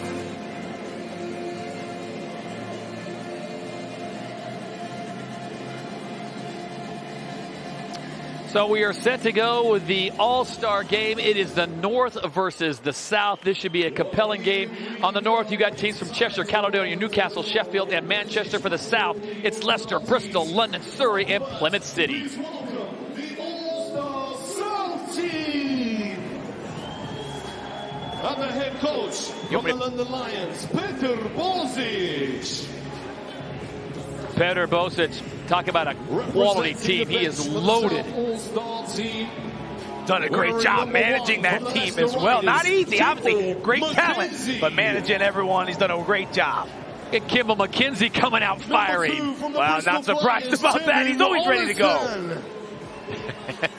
Tevin Ollison now being introduced, the Bristol Flyer guard. From the London Lions, Connor Morgan. Good to see Connor Morgan recognize the Canadian national. Fantastic player. What a shooter. Paddy Wang, this guy is so athletic for the Surrey Scorchers. Does a little bit of everything. Excited to see him fly away today. Pride of the Plymouth City Patriots, TJ Atwood. Stat sheet stuffer, TJ Atwood. Does it all. And captain from the Leicester Riders, Teddy. Say it with me. Teddy Buckets, the captain. There he is, and he is the guy that's worth the price of admission to watch him go.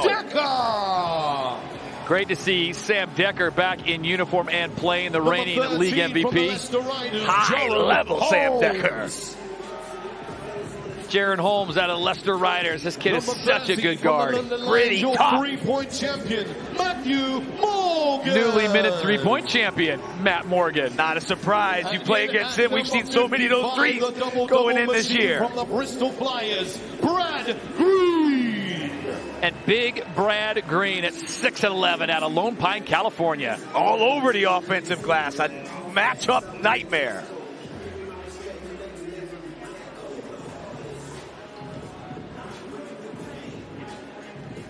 So those are your South All-Stars, and they are absolutely loaded. We'll see how they make that offense work. There's only one ball. North team. And their head coach, Gareth Murray. The pride of Caledonia in his 4th year, Gareth Murray. His squad currently in 3rd overall. A good player as well in his day, Murray. Represented GB many times. Eagles, Ricky McGill.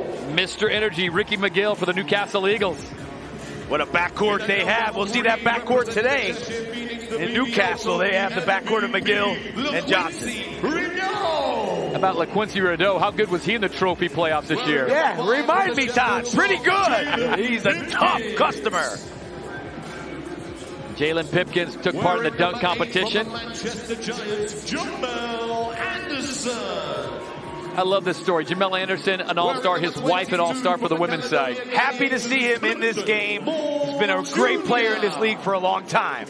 Another dunk specialist, CMJ, Clifton Moore Jr. So versatile for a big man, can do a lot of things on the court. And getting the captain nod, Larry Austin Jr. out of Springfield, Illinois. Plays with a smile on his face. Constant energy from Austin. Backcourt teammate Jordan Johnson out of UNLV. The little general, he runs the show. Can score and pass.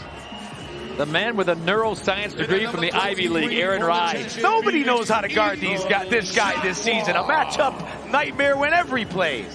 As is Ethan Chargois. Number 55 from the Newcastle Eagles, Mr. Taj Green wraps things up out of Benedict College in Columbia, South Carolina. A guy who can certainly bring you off your feet if you're in attendance.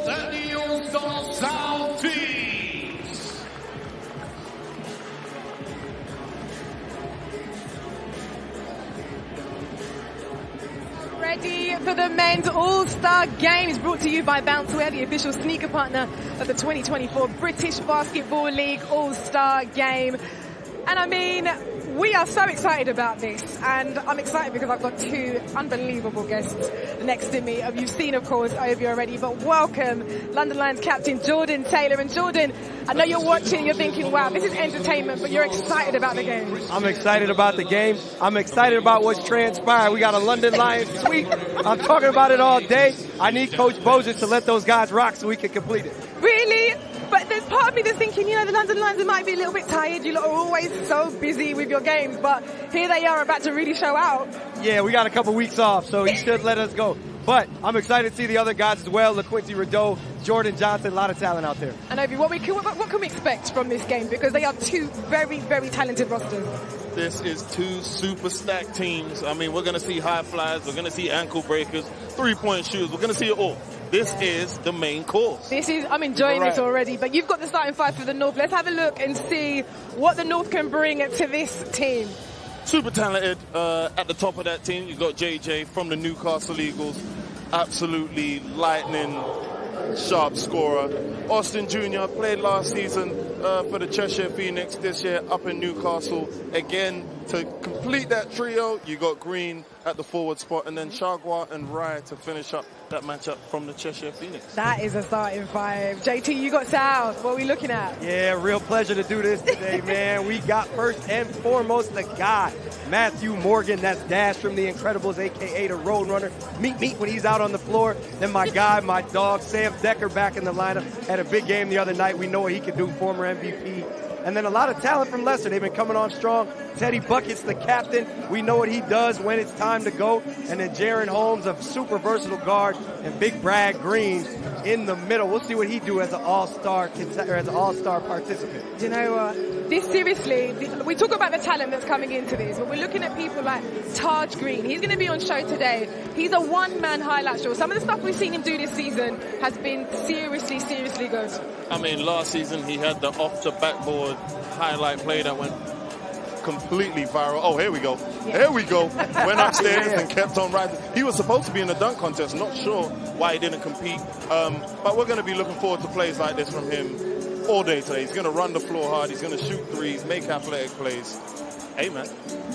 We've been seeing dunks all day. They need to expand that field next year. Taj Green, man, he's a competitor. He likes to talk a lot. You see the high flyer right there. For me, we'll see what the minutes looks like I said, with Coach Bozes. But for me, I think we're going to see a Newcastle and Chester showdown today. Well, Jordan Johnson is also involved in today's game. Jordan Johnson, our violinist, our little quiet assassin on the court. But when he gets going, he is someone who can really, really show out today, Ovi. Scores in bunches. I ran up on him today when we just arrived and asked him about that violinist room, and he said he did used to play. It's true. He did used to play. It is true, guys. But besides playing the violin, this guy is a incredible three-level scorer, one of the best we have in the league.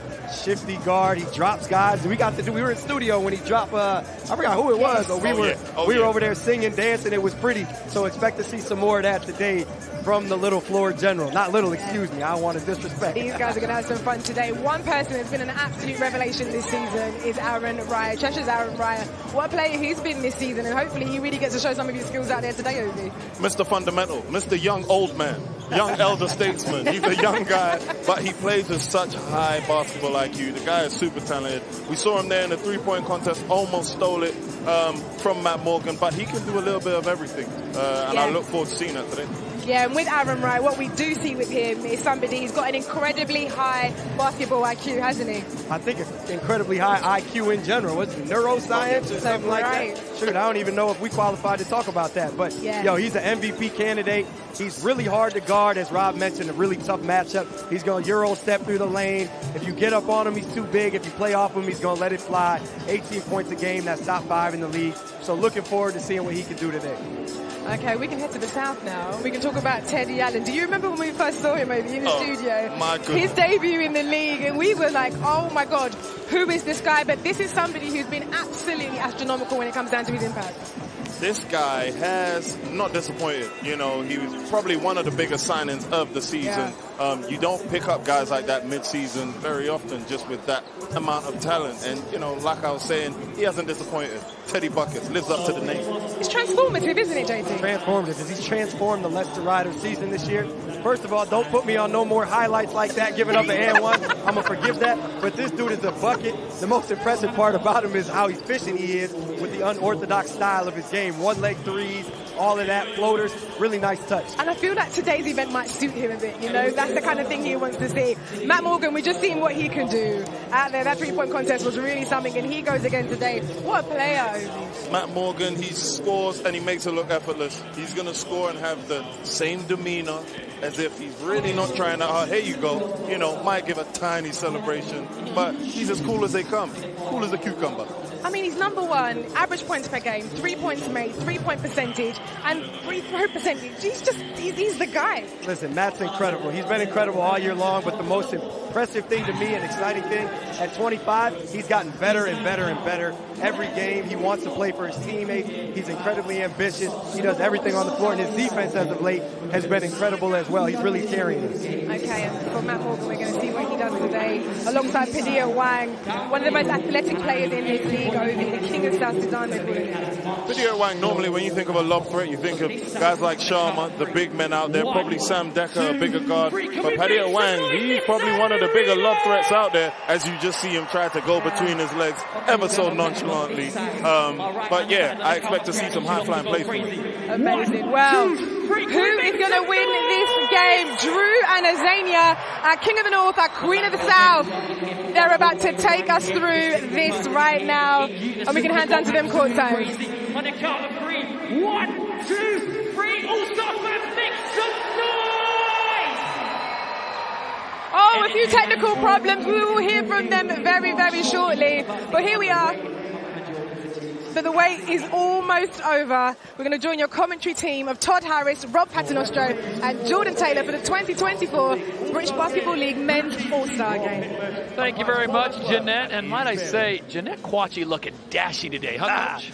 It's fantastic, and everybody has dressed to the nines today for a real special event in British basketball. We are just about set to get underway at the Copper Box on St. Patrick's Day. The best of the North taking on the best of the South.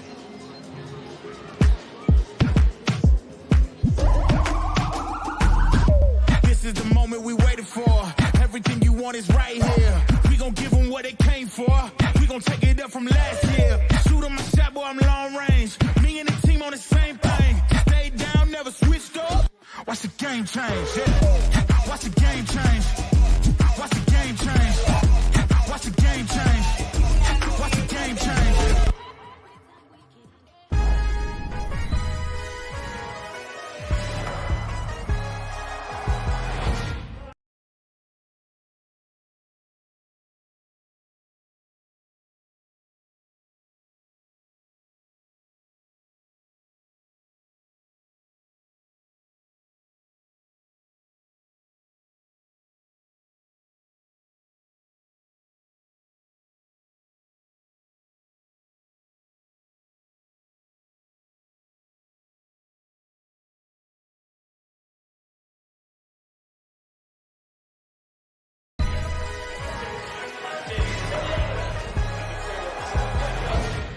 We've been waiting nearly a decade to get back to an all-star game in the British Basketball League, and now the time has come on a rainy afternoon here in London. The fans continue to pour inside the Copper Box. Before we tip things off, let's check in with our dynamic duo courtside, Azania Stewart and Drew Lasker. Yeah, Todd, her South team has been dominating me all game, but hey, I brought dogs for this one. I got Larry Austin, LaQuincy Rideau. I'm ready for you.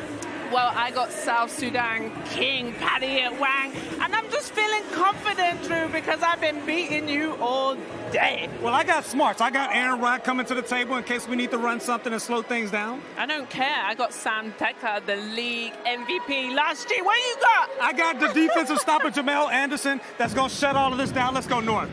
The South is killing, baby. We're doing it again. I'm glad to know that whatever happens, the North or South wins, that Drew and Azania will be friends and they can continue on in a professional manner going forward.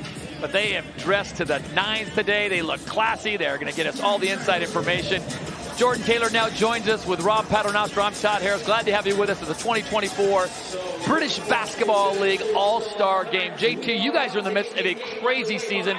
You're into the Final Four of the Euro Cups. You've already clinched the title of the regular season. You got the playoffs coming up, and now you get to watch the All-Star Game. What does this mean to the players, especially your teammates, the London Lions, to be able to participate in this game? I think it means a lot to the players, but more so just to the league.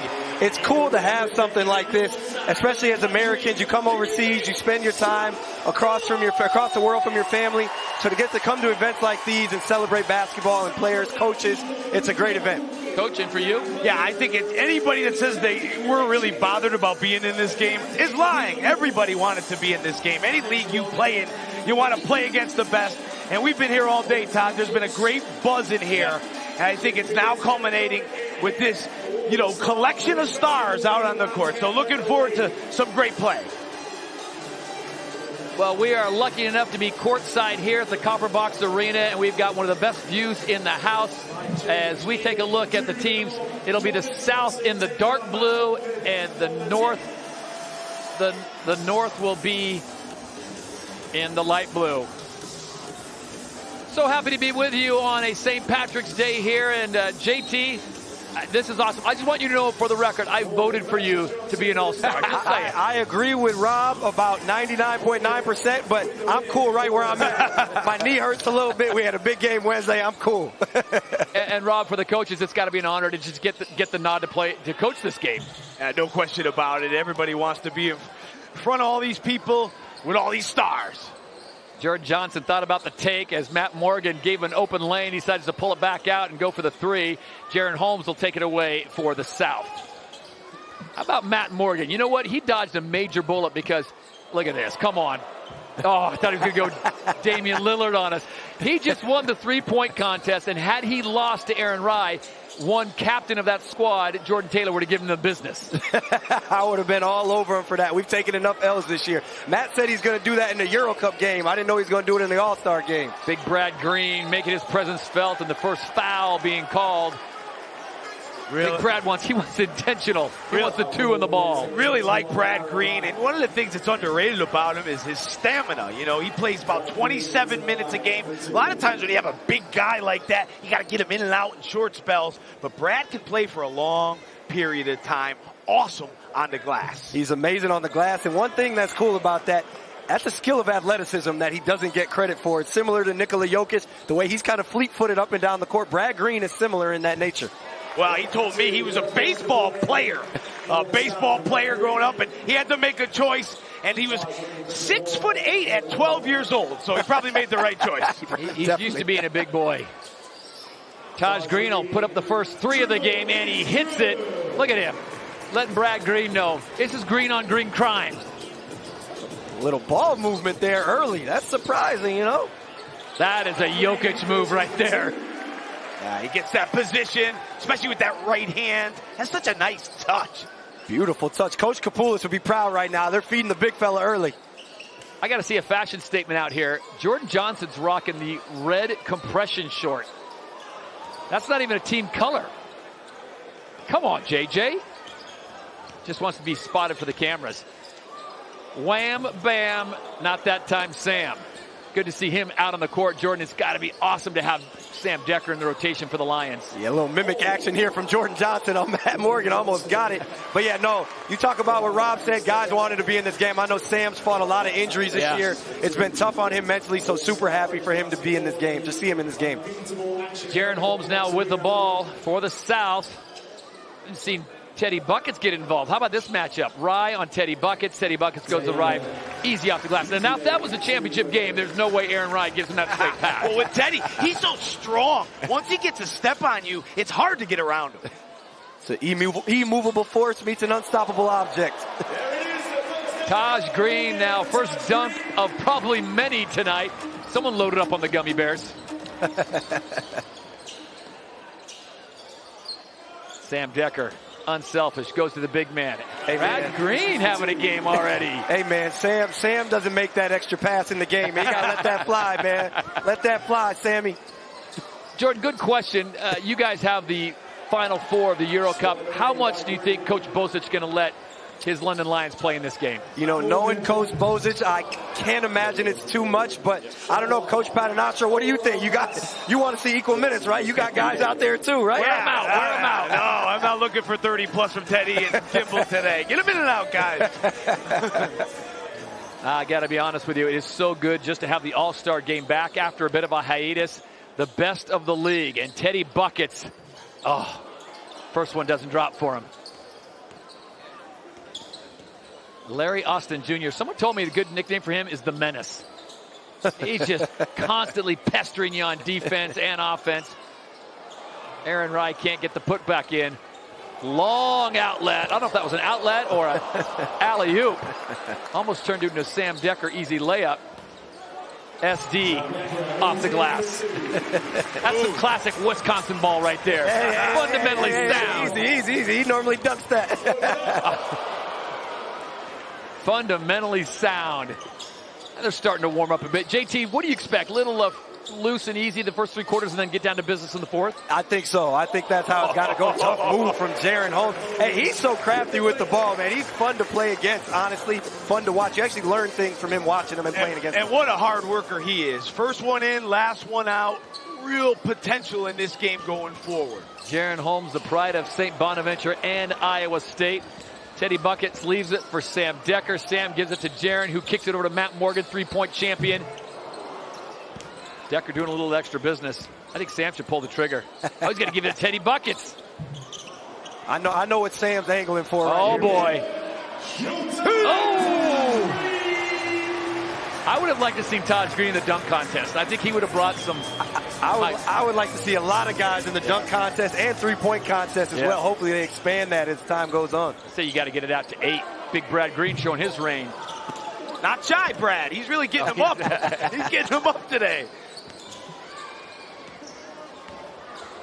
Floor general, easy bucket. I was going to say, Brad's getting him up. Sam's passing, and I know what he's doing. He's trying to get his assists up so he can shoot late. I know it. Here we go, alley-oop. Oh!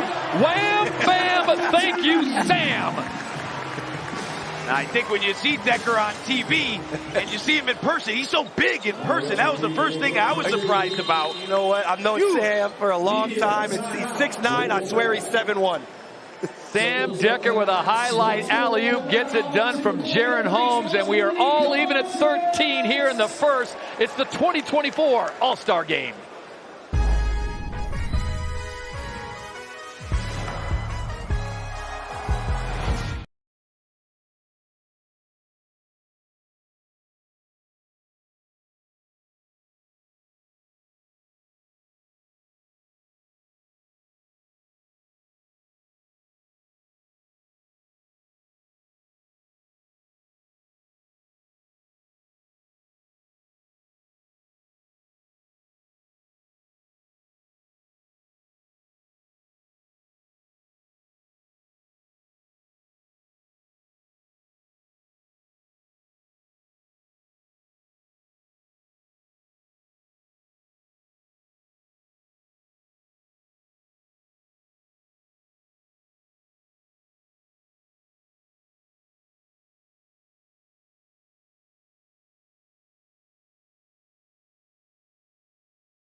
The first of many highlights from Jaron Holmes to Sam Decker. Perfect pass from Holmes. Sam going up top. Leicester to London, just like we got up here. Both those guys with 3 assists early. And again, love to see Sammy going up high. That ankle's feeling good. The 18th overall pick in the 2015 NBA draft of the Houston Rockets. Sam Decker's going to take a seat. Coach Bocic's like, yeah, that's enough, big fella. I need you down the stretch. Hey, I think he shocked the world with 5 minutes, so I'm not going to lie. Patty Wang looking for an alley-oop there. Mass substitutions across the board. Kimmel McKenzie comes in. Patty Wang comes in as well as number 15, TJ Atwood. Connor Morgan, who am I missing? Oh, how can I miss Tevin Olesen, Mr. Dunk. Tevin Olesen into the game as well. Tevin Olesen's a high flyer. You know what matchup I'm looking forward to, All-Star game or not, is Kimball McKenzie and LaQuincy Rideau. Last time these two saw each other, got into it a little bit. Ended up with both of them being fouling out and ejected from the contest. But both those guys are Bulldogs, man.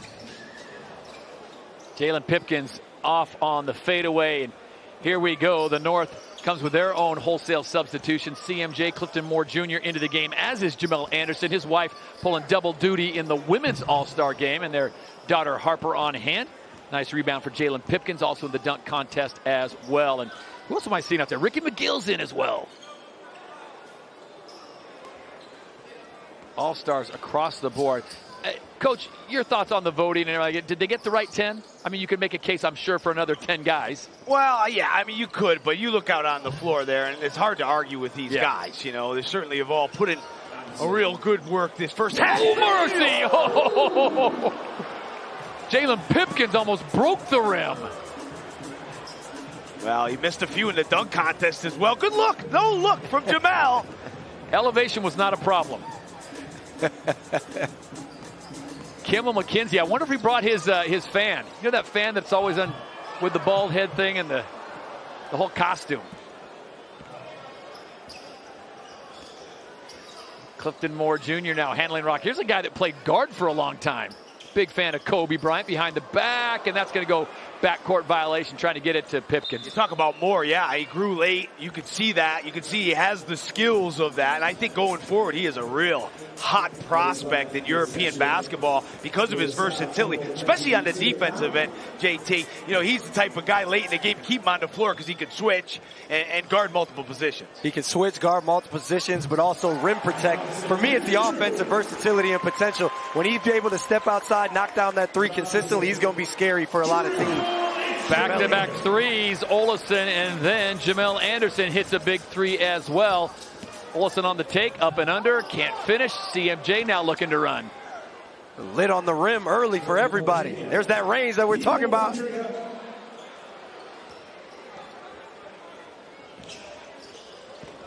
Oh, hello. Down the lane, nice shot by TJ Atwood as we go courtside. The Queen standing by with a man with the highlight dunk, Sam Decker. Well, I'm a queen sitting next to a king, nice and sweaty. Sam Decker, how's the All-Star game going for you? It's okay.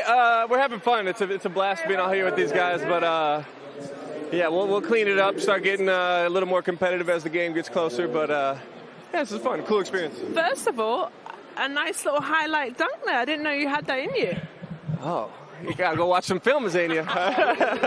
No, I can pull it out when I need to, and yeah, nice little lob for me. So. Well, we're 3 for 3. The South has won everything: the dunk contest, the three-point, and the women's. Oh, yeah. So I need you to get the last. I know. Me and Matt actually talked about it. We said, okay, now we gotta sweep this thing. So we're gonna take it a little more serious. Don't let us down. Thank you. Back to you, Top. I apologize for a little industrial language there. Who's more famous, Sam Decker or his wife? He's doing Super Bowl duty this year. It depends on who you ask. But yeah, I grew up watching Kevin Harlan every day in Minnesota. Yes. Minnesota Timberwolves fans came up with the big ticket nickname for Kevin Garnett. So for me, I got to go Olivia, man. Much better looking as well, so you know.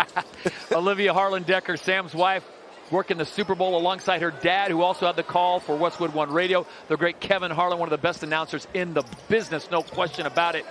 What's his famous call on the dump? With no regard for humanity when they throw it down. Yeah. He had a bunch, man. The googly, oogly, oogly. I don't know if you guys remember Tom Gugliotta, but he had a ton. And don't sleep on Wolfie Decker, too, either, man. He's getting famous, more and more famous by the day. Give it up.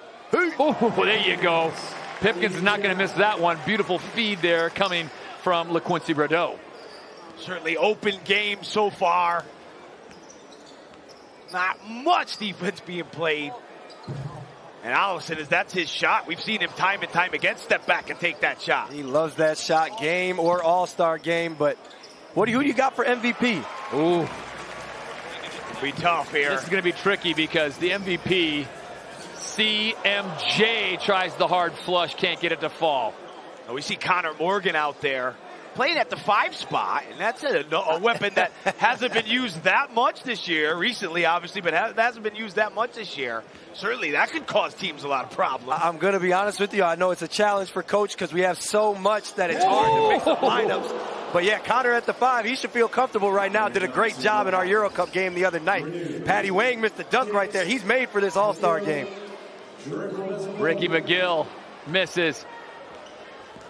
Wang's got the numbers, but in an All-Star game, do you ever really need the numbers? Connor Morgan's going to kick it back out. Waiting for Kimball to launch a 3.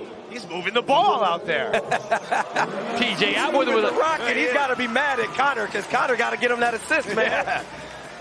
Oh, and the defense. Ricky McGill hanging in the air. That was kind of tough to lay up. He hung in the air right there. That was all right. Go get that. Go get it. Hey! Another dime from McKenzie. Right on time. Who else? Uh-oh. Clifton Moore Jr., it was about 3/4 of the way down. Patty at Wang now. Whoa. Hey, that easy? His head at the rim, yo. The king of South Sudan to close out the first period. And we've got a bit of dunk fest here going on in London. 30-23, the South on top.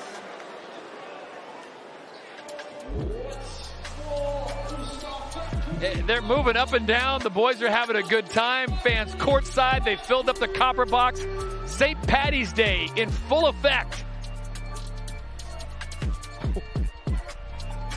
Kimmel McKenzie, though, with the dime of the day. We'll be back right after this.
Who got the first bucket and a deep range three coming off the hands of LaQuincy Rideau. LaQuincy Rideau, he's going to be one of my MVP watchouts. Okay. If he gets hot from three, he rebounds, he passes, and you know he's going to come away with some steals, leading the league in steals this year. Teddy Allen now left wide open for three. Didn't take him long to get warmed up. Nice left-handed pass from Decker, right on time, and a good screen for Brad Green. And what I tell y'all, Sam's up to 4 assists now. That Sam Decker to Teddy Allen combination is a deadly combination. And, Coach, talk about what he's done for y'all's team this year. You're surging right now. I've never really seen a scorer impact winning like that. It's tough to see scores impact winning at that level. Yeah, he's come in right away and obviously been a main threat, but you'll give credit to the other guys. Really accepted him, allowed him to do his thing and be the player that he can be. And again, I said it time and time again, it's not just about us, it's the fans. What a shot in the arm he's been for us. It's entertainment when he's out on the floor. Coach, I've never had the chance to ask him as of yet because he's relatively new to the league, but is Teddy Allen good with the nickname Teddy Buckets? He sure is. Who wouldn't be? Right. Are you kidding me? Anybody that plays basketball wants that nickname. All right. Anderson with a one-footed three goes awry. I think what's interesting about Teddy, went to West Virginia his freshman year. Big-time coach Bobby Huggins. They went to the tournament, did well. He had 4 threes that season. That's it. Huggins really didn't allow him to take threes, so you could see how his game has developed over time. And his game is so unorthodox. He shoots 1-foot threes. Yeah. He shoots off-balance floaters. And the craziest thing, he shoots 49%, 45 from three. It's really unbelievable. I remember watching him shoot around the first day he arrived, and I'm thinking to myself, is this really how he shoots in the game? And then we started playing. I was like, okay, don't change a thing, my man. Keep it going. I'm not going to lie. When you guys came to our gym, there it is right there on cue. Oh. He came to our gym, and we were watching him warm up like, this guy's going to give us 20 at 19 in the first half. Pipkins with the reverse flush. Pipkins brought it down. I love that reverse when they bring it down and finish. Vinny Westbrook. Look at Sam. Look at Sam. You think he's Pistol Pete out there, man. Back-to-back threes for Teddy Allen. I talked to Rideau before the game courtside. He said he was playing this hard today. He was going at it. He don't want to hear anything about not playing hard in this game. Hey, I think those Newcastle and the Cheshire guys, when it gets down to the nitty-gritty, they're going to bring it. Sam Decker, I mean, you talking Pete Maravich. He's channeling his inner Caitlin Clark. Don't be fooled, man. Sam's showmanship is at an all-time high. He knows how to play in these games. He's been doing it since a young age. Oh, goodness sakes! Hello, Rideau! Pipkins! The communication away from the ball was brilliant on that one. Oh, yeah. Uh-oh. There you go. Let Papa Johnson have a little fun. The South started heating up at the end of the first. That's deep. Teddy. Woo! I thought Sam was going to swoop in there and put it down 2 hands. He just wanted to get his hand on it for the rebound. It counts. Back to back. Anderson. Anderson, we know he can fly like that. Matt Morgan, does he? Oh, yes, he does. He can fly like that. Look at him. He can't believe it himself. That's Dash from the Incredibles when he can go up top too, baby. The big red machine from Cornell throwing it down. Go up. Oh, you know you got to hit the glass. Hit the glass. I can appreciate that. That's what I would do. Me too. That's what a beautiful Jaron Holmes. I love it. 2 points is 2 points, baby. You got to let us know if Matt Morgan comes back after this game and says, you know, they should put me in the dunk contest. You saw my hops. Hey, we were imploring Matt to put his name in. He said he wouldn't do it this year.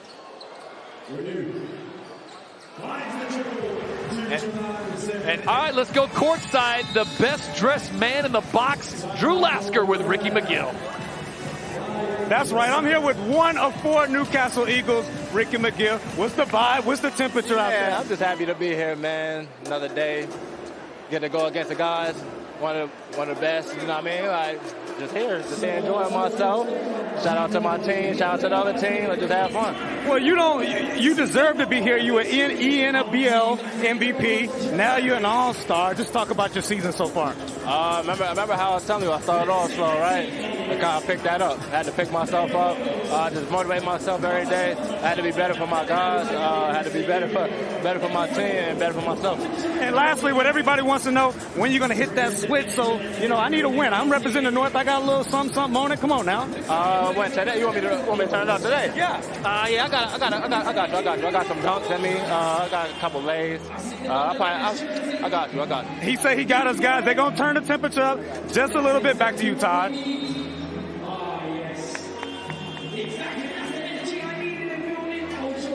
Alongside the captain of the London Lions, Jordan Taylor, and the head coach of the Leicester Riders, Rob Paternoster, I'm Todd Harris. Good to be with you as the All-Star Game returns to the British Basketball League. Coach, so far, we've had the women's game. It was a classic. We had the three-point. We had the dunk. What's been your favorite moment so far? Just coming in here and feeling the energy. You come down here and it almost feels like a final. Been to a lot of finals before. It had that big game vibe right from the beginning. JT, seen some of your fellow teammates out there, some competitors having it. Looks like they're having a good time. They're having a good time. Like Rob said, the atmosphere is great. And check you guys out, man. The fashion show. I didn't know we were doing that. Back to action down below. A little bit of defense playing there as Ethan Chargois was not going to give Big Brad Green a free dunk. Defense picking up maybe a little bit. There Ethan Chargois, one of those Clifton Moore Jr. molds. They're very similar. Rim protectors, can step out, can switch a little bit. Both have a lot of potential going forward in their careers. Yeah, no doubt. His energy on the glass at times can be real difficult. Taj Green getting ready to throw an alley-oop, possibly to the captain, Larry Austin Jr., the defensive menace. Teddy Allen now. Lane opens up. He'll kick it back out. Ball move around. Kimball McKenzie thought about it for a second. But when you got Teddy buckets, why not take the assist? Take another assist, and you cannot give Teddy buckets a layup, man. You got to make him work even in an All-Star game. You're going to look up, and the score is going to be wide open. To say Teddy Allen's jumper is a little unconventional.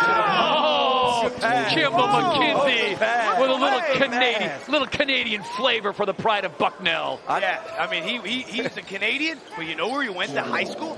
Baltimore, Maryland. Yes. Be more careful. Yeah, yes. Played in the Catholic League there, was a star in that league, and that really helped shape his game. You see a little of that fanciness come out. I'm going to be honest, I did not know that, and that explains a lot to me. The way he plays, the grit, the toughness he plays with. He's a competitor, and that's definitely coming from Baltimore. Those Canadians are too nice, man. Raining buckets moments ago as Teddy Allen gets another one, and Ethan Chargois, a little something off the hands, and it's a turnover with 4:40 to play in the first half. The South up by 8. We talk about Kimball McKenzie. The other thing is a scholar athlete as well. A lot of players in both games today that have done well off the court. We're going to step aside, take a break. It's the All-Star game from London. The South in control.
St. Patrick's Day in London. No better place to be than inside the Copper Box as we've got the North versus the South, the best of the British Basketball League. Right now it's the South on top by 8, 4:40 to play here in the first half.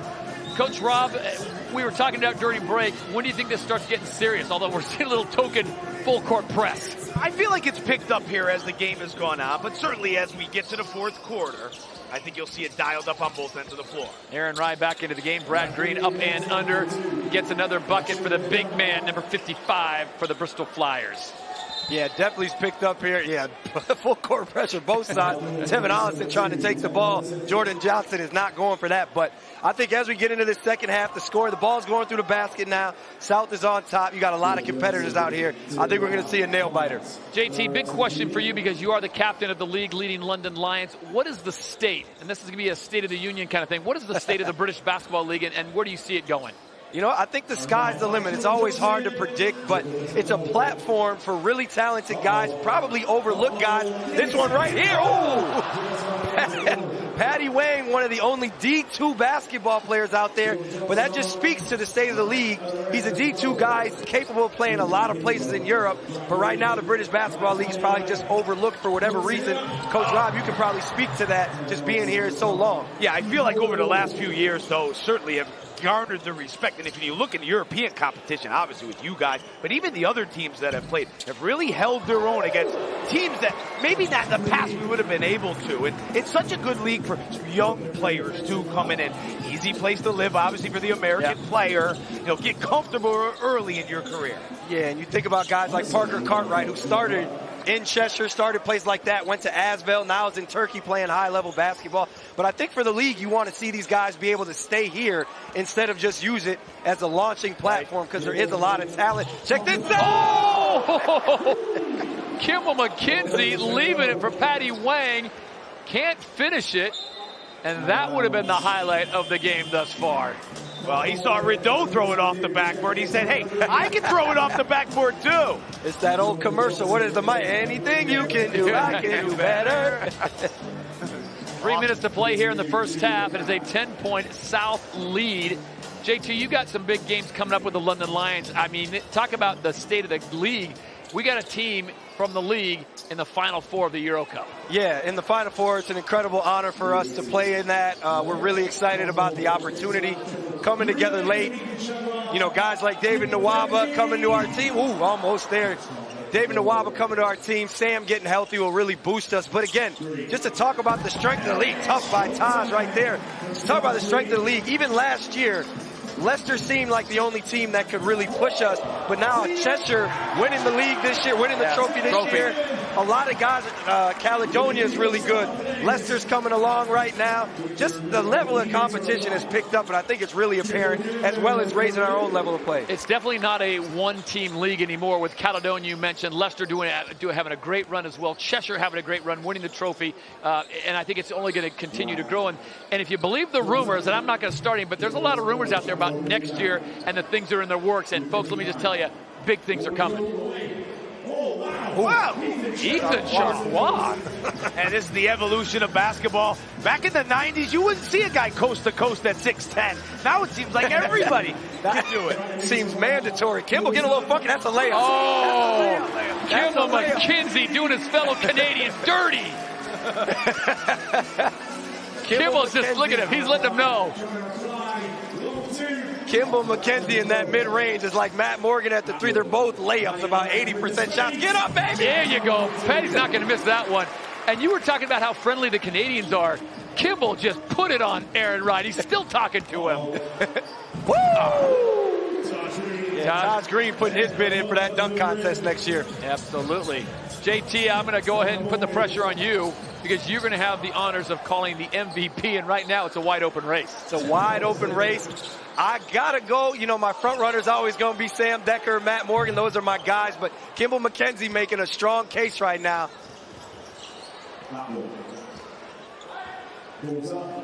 Why not bury a three? Yeah, here's the guy, TJ Atwood, just goes about his business. Is one of those guys out of Lamar, you know, maybe overlooked a little bit coming out of high school, has gone about his business and impacts the game on both ends in many ways. And Lamar is popular because it's home to the one and only Mike James, arguably the best best American European player ever.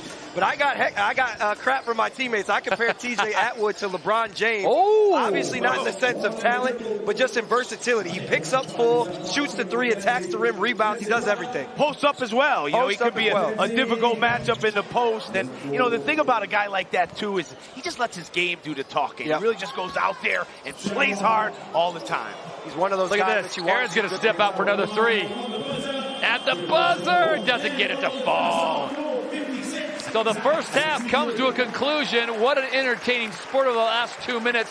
63-56. Petar Bosic and the South lead it by 7. And so I don't know if the feeling that Gareth Murray's going to go in and lay into the players, Coach Rob. He'll probably say, guys, let's hydrate and then let's go back and have some fun. Yeah, you're not here as a coach to lay into anybody today, but maybe get them a little bit organized. You know, talk about what we can expect in the second half. And like we said here, I expect that fourth quarter to be highly competitive.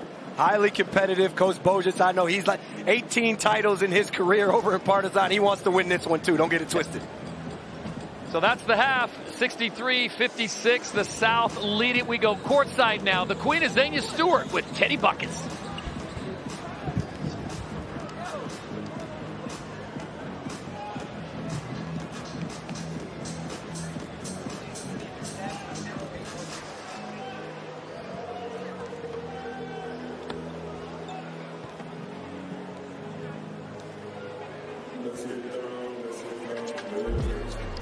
Thank you, Z. As we take a look at the first half stats, Coach, total rebounds, 32-28. We usually see that in a full game. Assists, 22-18. Yeah, I certainly like the assists, no question about it. No free throws for the North yet. Maybe Gareth Murray will get into the referees about that, but certainly a lot of offense on display. Let's go back down to Z, who's with Teddy Buckets. We got all sorted out now. I'm with Teddy Buckets. How do you feel when people call you Teddy Buckets? Any pressure? No, I just feel like that's my name at this point. Like I'm pretty used to it, so it's just like they call me Teddy for real. Yeah. And how are you enjoying the All-Star atmosphere today? Oh, it's cool. It's great. Turn out a lot of fans. Appreciate them. The guys are cool. You know, it's just cool. We're having fun out here. Well, I need the South to win. So what are you going to tell the boys in the locker room? Oh yeah, we're gonna lock up a little bit more. We're gonna play a little more serious second half. We're gonna get it done. Okay. Don't worry. Good luck. For sure. Appreciate it. Thanks, Teddy. Well, we will be back to break down that first half of the men's All-Star game right after this.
Welcome back to the British Basketball League All-Stars Game 2024, where the South are leading 56-63, and what defense. There's no defense. We knew that, though, about this show, and that's what we're getting. The plays have been something. And for the South, Teddy Allen with the most points and Jalen Pipkins in the North, but I can't name everyone, but this is never about game plans. These rosters are packed with talent, but it is the South that have the edge in this game. A 7-point game at that. Jordan Taylor from the commentary box alongside us now in the studio. And what is it about this South team, Jordan, that are giving them the edge here? The explosive scoring. You got three of the best scorers, maybe the three best scorers in the league. Sam Decker, Teddy Buckets, Matt Morgan. And you know what? Right now they're putting the ball in the basket, but it's Kimball McKenzie bringing the energy. And this is the thing, it's a frightening setup and a look when you think about the scorers in this, but they're making it work together, and that's a difficult thing to do, Ovi. They are. The guys are having fun out there. They're throwing alley-oop plays. They're shooting a lot of threes. But the talent is speaking for itself ultimately. So that's why you're seeing the buckets, you're seeing the scoring come from multiple different places. And this is an opportunity, JT, to add to your highlights reel, right? To just express yourself and go crazy. And exactly what Taj Green is doing. Some of the plays today from Taj Green. Taj Green, man, we expected this. He's putting his bid in for that slam dunk contest for next year. Didn't get to do it this year, but you see him right there. Funky with the windmill. He's got a couple of those. We talked about it before the game. And like you said, he's putting on a show right now. What you think, Ovi? Absolutely. Love it. And this is the thing, isn't it? You're looking at someone like Sam Decker, NBA experience. He's been struggling, hasn't he, with injuries this season. So it's nice for him to come out here and, again, express himself and show what he can do and have some fun. Oh, it's great to see Sam out there. And he looks like he's back. He's catching alley-oops, making high-flying plays. That's what we're used to seeing him doing. So, yeah, lovely to see Sam Decker out there. Hats off to you, son. Don't be and fooled. it must be nice for you to see him back, right? Yeah, don't be fooled either. Sam's going for that MVP. Oh, okay. You talk about adding to your highlight reel. Tell me the last time you saw Sam have 4 assists and a half. He's got it right now. He's going for that triple-double. Sam knows what he's doing, baby. He knows. Another man that knows what he's doing, Jalen Pipkins, didn't win, the competitions earlier, but he is so athletic on the court. Super athletic on the court. Mini Westbrook, of the league, going with the reverse right there. Fun to watch. Reverse slam over there. You saw him opening up his scoring campaign with a deep three-point shot. Yeah. But, highlights all over the place, off the glass. Yeah. We're loving this. This is heating up. This is all creating for an exciting second half. This is the energy. I'm sweating. I know, look at us. Out of the studio, we're here. But as excited as we are, there's plenty more action to come, so you'll get more of that after the break.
Welcome back to the British Basketball League All-Stars. It's half-time in the men's game, and the score is 56-63 to the South. And what an incredible day we've had so far. And if you've missed any of it, here are some of the best bits. Inside the Copper Box Arena on St. Patrick's Day, it is the 2024 Women's British Basketball League All-Star Game, and we are underway.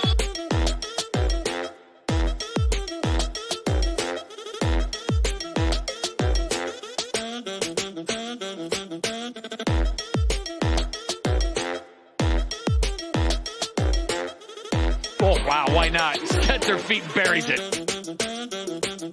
They can pass first, kick out. That's a thing of beauty. Deep range three, and it drops again. Tammy Fack-Bentley now leading. Look at this. I thought she was going to take off. The bank must be open on Sunday. And look at this.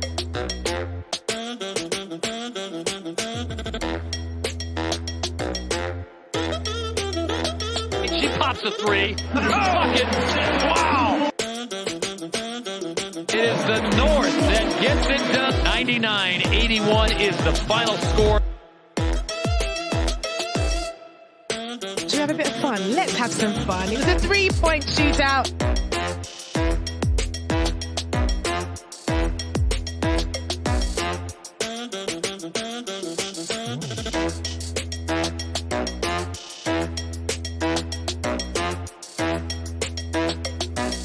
But now it's flight time as we present the slam dunk competition. Oh, can you think? Hold on.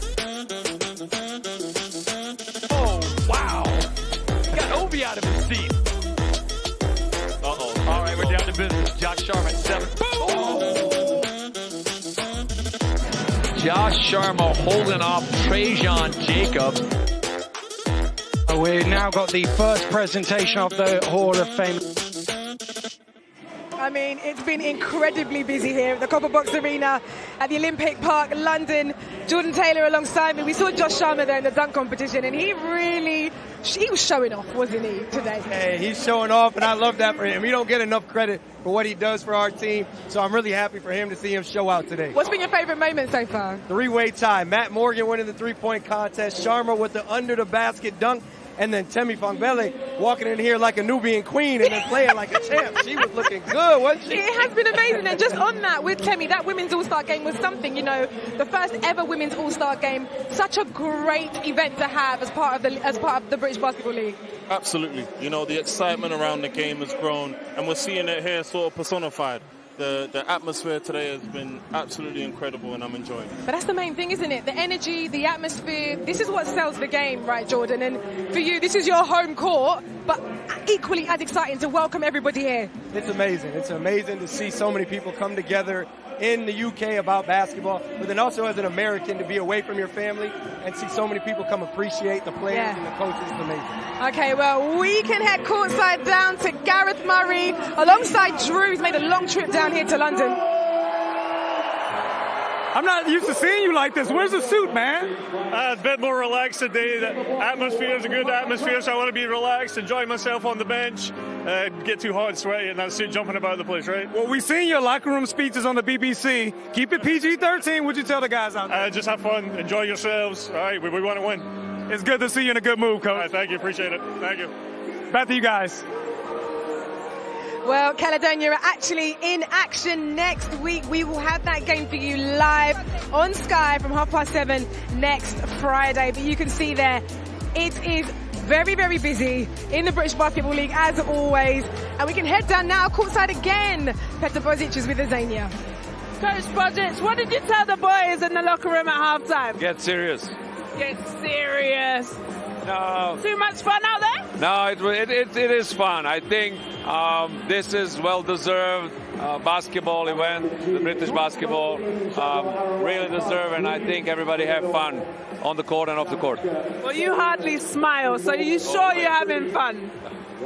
Yeah, you judge about that. Listen, I need this win, Coach, because I'm going to be 4 for 4. I need the South to win. Okay, come on, go get it. Okay, be ready for a few minutes. See you later.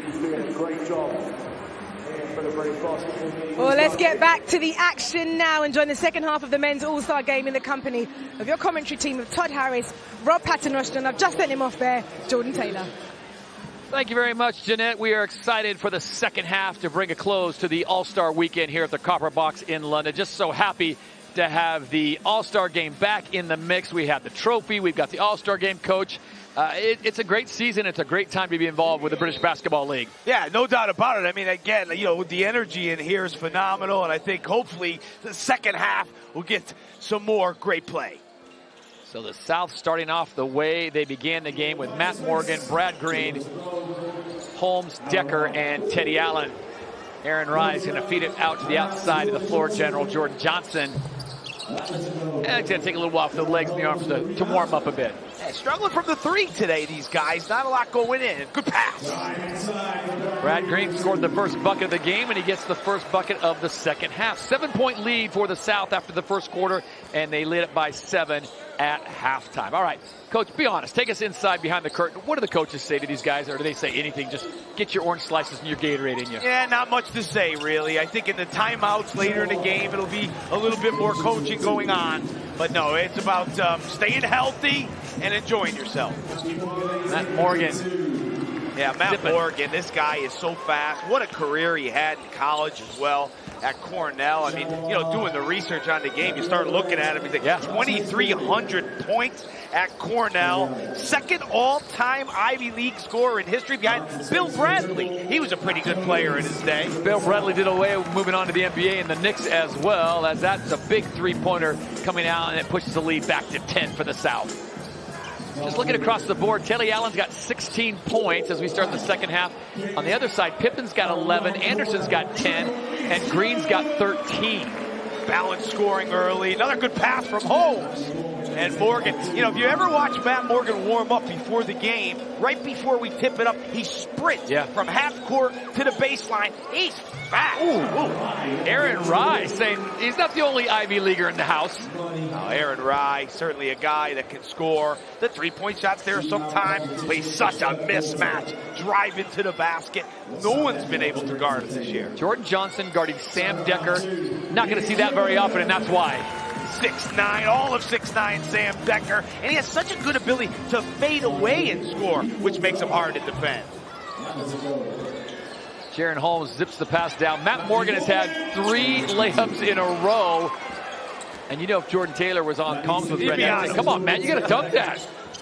Tell him to get back on defense a little bit. Aaron Rye with a step back over Brad Green. Catches the back of the rim. Sam Decker's looking for outlet passes. Jaron Holmes. I remember watching Jaron Holmes play when he was at St. Bonaventure, and they had a backcourt there that was stellar. At Lofton. Yep. And Holmes went to Iowa State his last season. Mr. Gummy Bear Taj Green feeling a little froggy here to start the second half. So this is the appetizer, folks. This is the third as Teddy Allen launches a big 3 from deep range.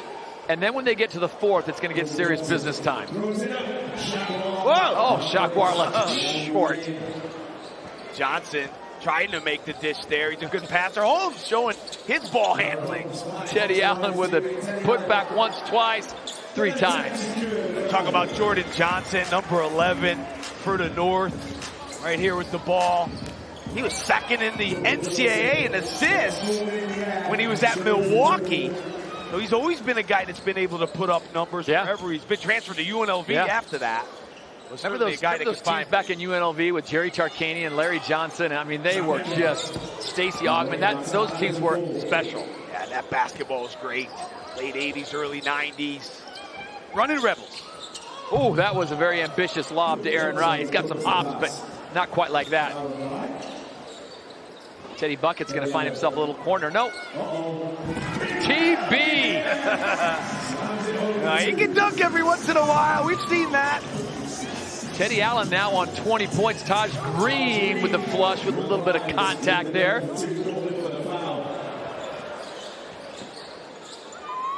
Come on.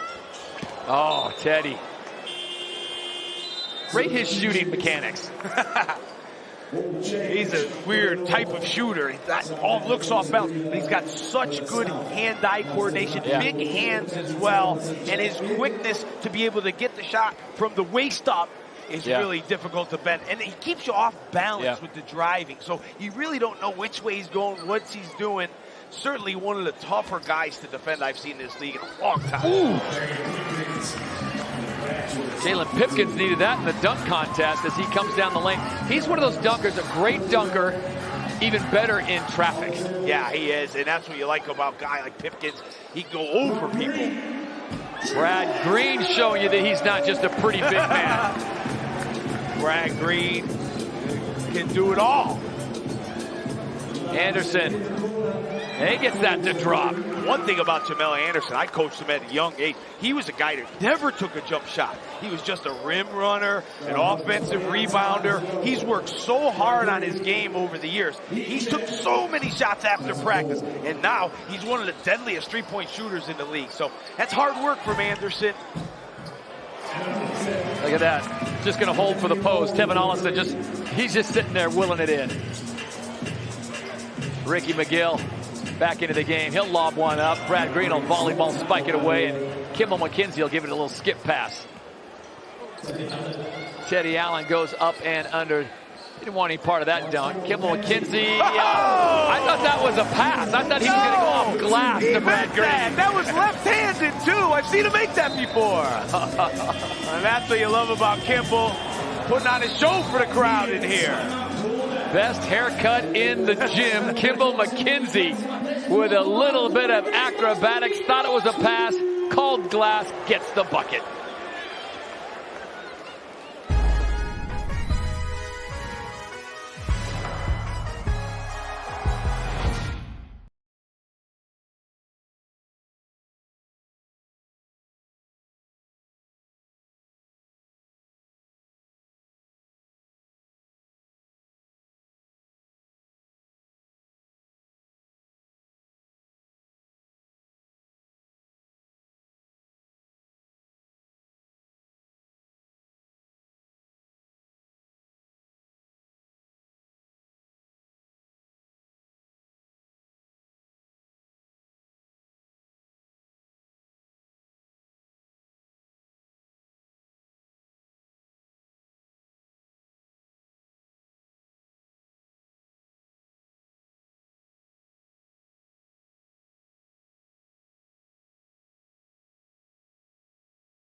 And this was the pass/shot moments ago. Coach Rob, coach him up on that. No, that's a shot for him. He is so crafty. Kimball McKenzie having a great year, 13 points, 5 assists a game, but a leader. Not only in the games, brings the energy every single day in practice. It's like he's had 7 cups of coffee before he arrived. Best performance this year, you have to go back to October 13th when he went for 22 versus Siri, but he is definitely a pass-first kind of guard, and he has some crafty dimes in his bag of tricks. I thought Allison last year, you know, as the year closed, we played him in the playoffs. Yeah. He was one of the most improved players in the year, and this year, he's making a case for a top 5 player in the league the way he's been playing. Clifton Moore Jr. on the flush. As you look at the standings in the British Basketball League right now, it's the London Lions way out in front with a record of 29-3. And then it gets really interesting with Cheshire, Caledonia, Newcastle, Leicester, and of course, the Sheffield Sharks all battling for that prime playoff position. Yeah, I think it's a lot of games left. I know we have 7 left, so still be some twists and turns along the way. And I think when you get to the playoffs, yeah, there should be some real tasty matchups up and down the league. How soon do you start doing the math of who you'll possibly face in the playoffs? Well, I think maybe the last weekend, really. You don't want to get too caught up in that, the way things change, especially the way the positions are now. You know, it's hard to really tell. But when you get to that last game of the weekend of the season is when you start thinking about that. Have you thought about next season at all and what the pieces you need to pick up to round out the Leicester Riders and make them a better team? Always thinking about next season. You're always thinking one step ahead. I think that's the job of any organization, whether it's the coach, the general manager, always trying to improve your team. Certainly want to talk to the guys on your team that are here this year that you get a good look at, but also, you know, start to think about, you know, if there are other options around the league. So it's always a busy time looking for personnel. Was that Zach from Love Island there? I just saw a moment ago. I'm not a big Love Island guy, but I think that was Zach from Love Island. You sure? Jaron Holmes off the mark. Let it go out of bounds. There it is. That is Zach from Love Island. Big basketball fan. And a former ball player himself. As well, yeah. He travels with an entourage. When you're on Love Island, you travel with an entourage. Or if you're with Obi Soko, you travel with an entourage. Oh, Ricky McGill just ran out there just to throw him off and showed the focus. Tevin Ollison for a big three. So the score's starting to elevate. A little pass to yourself, Mr. Anderson, and now we've got numbers. What is Kimball McKenzie going to do? Off the glass, and he got held up. Rideau said, no way, I'm not having that today. I'm not going to be on the north-south poster. That's a poster. Yeah, now we talked about that. Backboard to backboard with more long strides, huge wingspan, developing every day. I asked you earlier in the afternoon about the All-Star game in the men's competition going over the century mark, and you're like, absolutely. And I thought, you sure? Well, we're not even in the fourth, and it's 97-85. So pretty good idea that, yeah, we're going to be tipping the 100s. Yeah. I think that, you know, each unit that comes out on the floor trying to make the spectacular play. But again, here, we still have loads of time for it to tighten up. 12-point lead for the South. It's a 1-foot three. Brad Green corrals it. Ollison, Patty Wang. There you go. Makes it easy. He took off about 90% of the downward force on that one. That's going to be a turnover. Patty Wang gets in the way and lets Ricky McGill know about it. Ricky tried to be slick there to throw it off Patty at, but lost it out of bounds. Smiles from both of them. I don't think Coach Studo would like that on a Friday night in Newcastle. Kimball McKenzie with another one off the glass, can't finish it. That gives us a good opportunity to go courtside. Drew Lasker and Aaron Wright. You're going from Division I champion, trophy champion, to now All-Star game. Talk about your ride, man. Well, first of all, we want to win this thing, so we go clean it up down to the fourth and then hopefully get this win. But no, it's been good so far. This weekend's been fantastic. Y'all put on a great event and all that stuff, so just enjoyed it for sure. And we got a chance to see you in the studio, commentate a game. Give us those that haven't heard you, give us your 1-2s. All right, so here go TJ. You're not dunking that. TJ don't dunk, but he get an end one. We need Ricky to guard somebody for once, you know what I mean? It's like he's back in Newcastle, just letting everybody go by and trying to get some steals. But I don't got the chops for it like Jordan over there. You know, he's a commentator. Evan did a good job, I heard. I like Raph, but I think I will rank myself fourth on that list over there. Hey, you do a good job, but hey, stay at bay. I need my job, man. Back over to you, Todd. Oh, thank you, Drew. As you were talking with Aaron Ryan, we did tip over the century mark, 101-87 South. Women's game was close, too. Was it the South for the women's game went to 99? That was an enjoyable game, that women's game. South pulled away in the end to get the victory over the North in the women's All-Star game. Patty Wang, McKenzie to Ollison, splash. Nice shot from Ollison, pure from out there, and another assist for McKenzie. Well, McKenzie is stuffing the stat box on that. Too easy for LaQuincy Rideau. He's one of those guards that can really get downhill towards the basket. He's tough to guard. Even though he doesn't shoot it that much on the perimeter, he can go right by you and use his strength to finish in different ways. Final 10 seconds of the third. Go ahead, Brad. Oh, whatever they want him. The fans want him to launch it. He's going to wait until 3, 2, 1. Oh, would have brought the house down if he would hit that. Third quarter has come to a conclusion, and the South pulling away as they had a lead of 7 after the first lead of 7 at the half, and here they are in the third. They put up 104 points. We've got the fourth and final quarter when we return to London.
104-89, the South on top, and a near-capacity crowd inside the Copper Box on St. Patrick's Day as the British Basketball League welcomes back the All-Star Game Classic.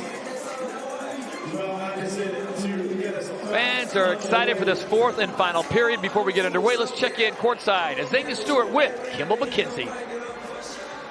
Well, I'm with the captain of the Leicester Riders, Mr. McKenzie. How have you been feeling? You said we're up 15. The South is doing good. Yep, yeah, feeling good. I love my team. I think we're playing good basketball, good team hoops. Yeah, hopefully we can take it home. And you've broken a sweat. I have. I'm breaking a good sweat. It's a good cardio session. I'm getting up and down, trying to find my teammates, so it's been fun. And you took it off, but you had a little body cam here. Yes, I did, yeah. In the first half, I was actually wearing a camera, so hopefully they get some good footage out of that. Hopefully none of my language is on there. Yes, yeah. Okay, so there's, 9.5 minutes? What do the South need to do to get the dub? I think keep scoring. 104 3/4 is pretty solid, so to keep scoring would be nice. Well, thank you. And back to you, sir. Well done.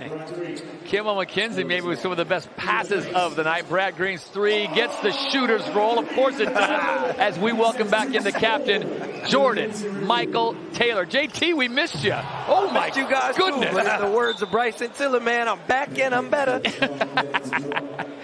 Oh, Pipkins threw that one down and it ends up out in Leicester. You know, Brad Green, they got to deduct 5 points for not getting a shot off in an All-Star game at the buzzer, man. That's crazy. What's he doing? Let the clock down to 0. Look at him. Look at him guarding Ricky McGill now. Mr. Personality today, Brad Green. He's bringing it all. He is. He's bringing energy, man. He's bringing energy. Put the pressure. Better pick it up, though. Put the pressure on you, JT. That's nice. JT, you'll be picking the MVPs. You look at the board, there's a lot of guys that are pushing double digits. A lot of guys that have had impacts on the game by way of assists. Where you leaning? Give us a couple favorites. I want to see Kimball McKenzie shoot the ball more so he can get his point total up. He's bringing the energy. You know, Jaron Holmes is on triple-double watch right now. Got a couple guys, but Tevin Ollison, I think he's got to be my front runner as it stands right now. 26, I believe, or excuse me, 20. 28 and 3. Teddy Buckets has got 20. Jamel Anderson's been changing a few too many late-night nappies there. He left that one a bit short. He'd like to get that one back. His wife's going to let him know. Honey.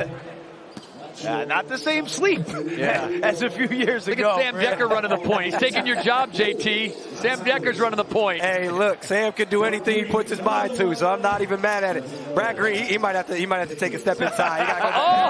Go there you go. That's redemption. That's a redemption shack. He hurt you. There you go.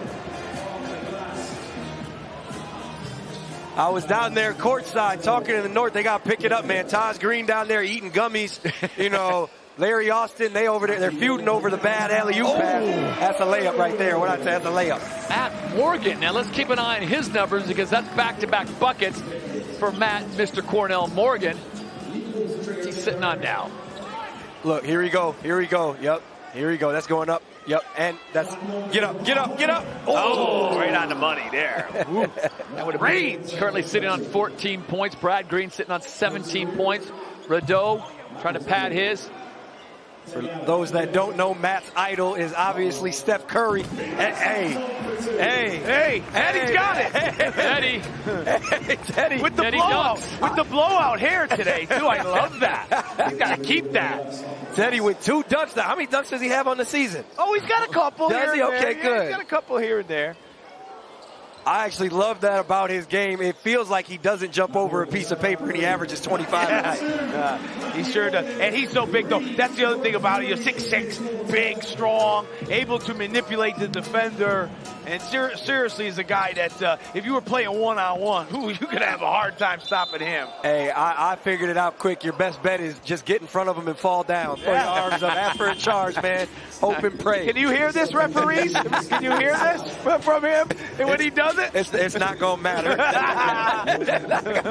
It's a 24-point I can't wait. For the South as Matt Morgan's fall down. Matt Morgan's going to step aside as Morgan comes in and kicks in 3 quick buckets. His night may be done on 17 points.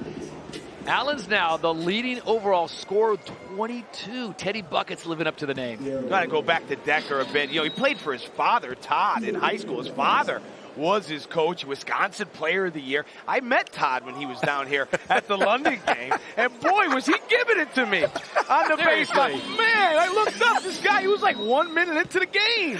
But had a great chat with him after, real passionate basketball guy. But I looked up and I'm like, wow, this guy is coming for me. But he was awesome.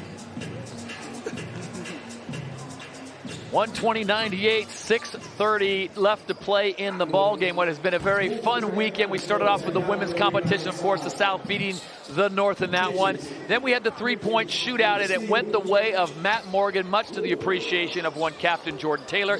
And then the dunk contest, they keep it in the capital city as Josh Sharma gets the win there. And JT, now your boys in the South are looking to get another win. Yeah, they're running away with this right now. I don't know if we're going to pull the sweep out with the MVP. The Leicester guys are really doing their thing, which is cool. We'll cheer for them today and today only. But, you know, it's been fun so far. Overall, what has been the reaction you've gotten from players around the league and about being here, just being part of the weekend? Yeah, I mean, it's a star-studded event. If you look down there, you got Dante Grantham, you got Myron Thomas, you got Mo Walker, you got Tariq Phillip, who, hey, that's the star of all stars. That's Brooklyn's finest right there. So guys are excited to have it here in London. It's been a fun event. Did you give a shout-out to Dante Grantham, birthday boy? Birthday boy in 2 days, my guy Dante Grantham.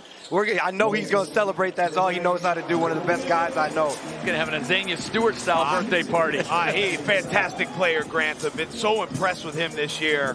Wow, he can do it all, huh, JT? I mean, dribble, pass, shoot, strength. You know what? He had 0 points in our first half game against Turk Telecom in the Euro Cup game, but his imprint was all over the game, you know, and you say Sam, Matt are maybe the best scorers, most talented, whatever, but Dante might be our most important player, just what he brings to the table, and his unselfishness is unbelievable. It's cliche to say it, but he's kind of an X factor. You know, where do you play him? He can play outside, he can shoot outside, but he's definitely a force inside, and he will run the court.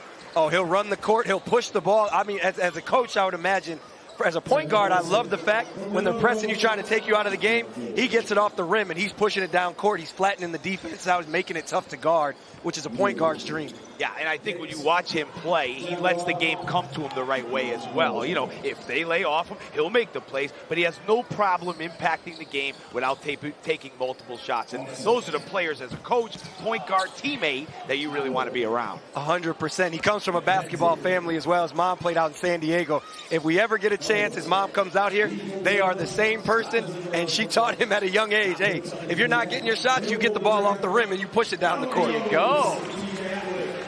Look at this, one-on-one, Canada on Canada crime.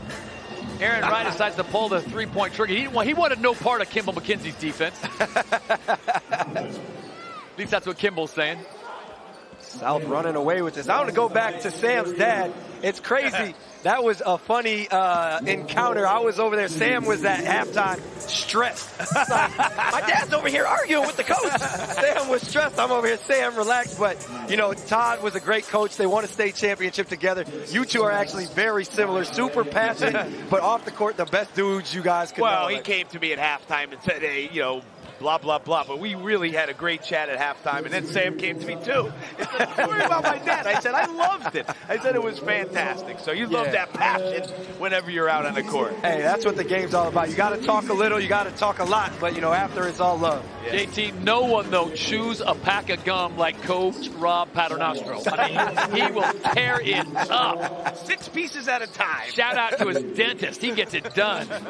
6 in the first half, 6 in the second. Hey, no one talks the game like you. When I got to the league last year, I was almost taken aback. I was like, yo, coach talking to me like, I'm going to have to hold on now. Like, but, yo, it's fun, man. It's fun competing against you guys. A ton of fun. JT, before this thing gets away completely, give us a quick update on how things are going to go with you guys in the London Lions as you guys get ready for Final Four Euro Cup. Yeah, we got a couple weeks to prepare for Paris. Paris only one loss in Euro Cup, obviously.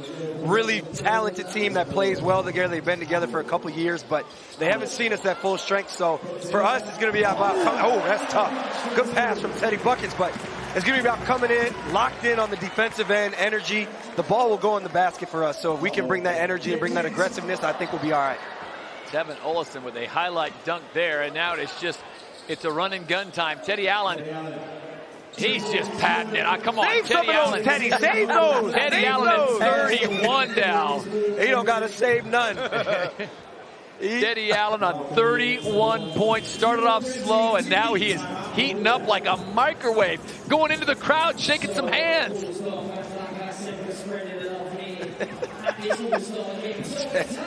142, 109. Come on back to London for the final 2 minutes and 7 seconds.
Barring the institution of a 10-point shot, it looks like the South is going to come away with this one. They lead at 142-109 as what has been a very entertaining game. But, wow, a lot of firepower and a lot of shots falling, especially for one Teddy Buckets. Yeah, Teddy Buckets, man. I would say there's no defense, but he does this against defense. Yeah.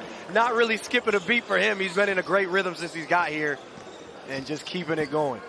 He's had some big games this year, 35-point games and 12 rebounds. You go back to Plymouth and Sheffield, 35 and 12 for Teddy Buckets. He's done it twice.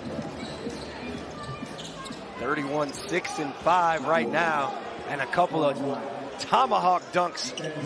I want Kibble McKinley to go up and dunk They it. should have threw it up to him. He can dunk. He can throw it Kibble down. can throw He's that got some down. rides. Way more athletic than you think. That's what, no, he's one of those grounded athletes as well too. He can get, I'm sure he can get off the ground, but he's so quick and strong laterally as well. Such a smart defender, as obviously you know.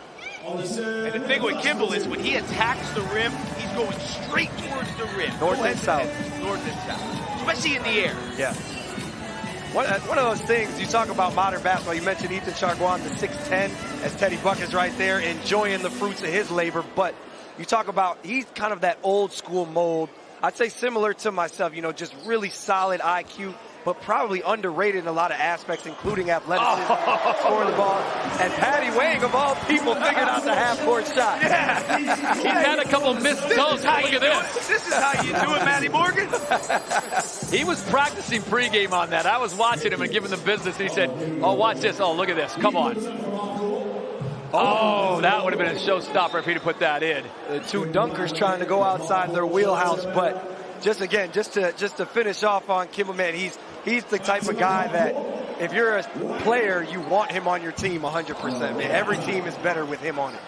No question. And like I said earlier, practice too, you know, every day, jacked up. And you know how those guys are. You're one of those guys where you come in and you make sure you bring the energy, you raise the room.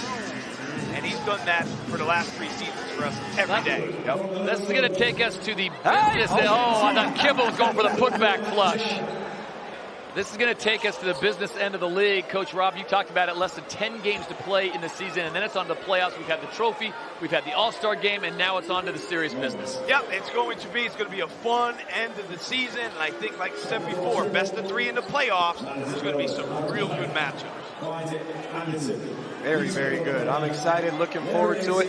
Hopefully we'll get to do what we did last year again at one point. That was a great finals game. Amazing finals game. Kimball McKenzie. That would have been the cherry on top. And in the end, it is the South that does just enough to get the win, 149-116. Standing ovation for the fans here at the Copper Box Arena. What a show today. Not only the women's game, the three-point shootout, the dunk, Coach Rob, but then a great way to bring it down. A lot of great offense and great camaraderie out on the court. Well, you got your basketball fix today, whoever you are, young and old. They brought it from beginning to end. So much talent, so many stars on the floor. JT, everyone's waiting. Who's getting the MVP? MVP, no, Teddy Bucket. There you go. 31, 6 and 5. A pleasure to watch these guys compete. All well-deserving players, and we wish them all well moving forward in the season. No question about it. We appreciate you, Jordan Taylor, for taking your time. The captain of the London Lions gives the nod to Teddy Allen. He is the MVP. The Leicester Riders, 31 points, 6 rebounds, 5 assists. Started off slow, and then like the microwave, he just came alive and started heating up. Coach Rob, you've got him on your squad. You got to be happy about that. Before we get your comments, let's send it down to Azania Stewart, who is with the newly minted MVP. Well, he stood up to his nickname, Teddy Buckets, 31 points. Sorry. Yeah. MVP of the game. How you feeling? It's just fun. Just fun to put on a show for these people, for the fans. Fun to be with these guys, just appreciate them, playing, having fun. It was all good. And Coach Broderick at halftime says we need to get serious. What did he say at halftime to tell you guys to get locked in? He just told us to, try to look out for each other, play hard enough to not hurt each other, so that's what we're just trying to do, just trying to have fun, put on a show for the fans. Well, the women's South team got the dub. The South team got for the dunk contest and the three-point contest, and you have just put the 4th trophy in the South. Well done. Congratulations. We swept. Get the brooms out, bro. Get the brooms out. Well done, Teddy Buckets. Obviously a delighted Teddy Buckets there with Azania, and what a player. 31 points in this game. Just short, actually, of his league debut. Do you remember? All those points in the league debut. Big time buckets. Big time buckets. But what a player, We are looking at someone who is really entertaining, I think. Extremely entertaining, and that's what we're here to do. You see him here living up to the name, Teddy Buckets. And he scored from all over the place today. Really, really picked up the pace in the second half. And I think you called it. You said this is his kind of game. This is his kind of setting. And, he entertained from every angle. Yeah, he really did. But we can now look at this. They're about to get their medals now. We can hand down to your commentary team, and they can take you through. All right, thank you, Jeanette, as the North, get their runner-up trophies with head of the league, Aaron Raiden in there, Taj Green, put on a great performance. This was a fun game. This was a lot of fun. I know there's a lot of guys, and you're like Willy Wonka looking at the candy shop. I'd like to pick him up. I'd like to pick him up. Certainly loved walking around before the game out on the practice floor, catching up with all the guys. You battle with these guys, and so hard-nosed each game. But these are the type of games where you really come together as a league. It's a togetherness and a camaraderie that is so great to have in sports. Well, this is one game where the officiating crew does not get booed. Usually as they leave the arena, everyone was happy with them. And so well done to our officials for both the men's and the women's game. Kimball McKenzie, I'm telling you what, how bad did we want him to hit that half quarter to win the game? That would have been awesome. I thought he did a great job today. When you have all those stars around you, you dish the ball, you find people. He found them from start to finish. How much were you watching your guys to make sure that they were okay, no one get hurt, no one pull a hammy? Phew. Yeah, I take a sigh of relief right now. They're all good, ready to go for next week. Like I said, the schedule's packed going in, so you want to have everybody available, everybody healthy. You guys currently sit in 5th place with 30 points on a record of 15 and 14. Above Mount 500.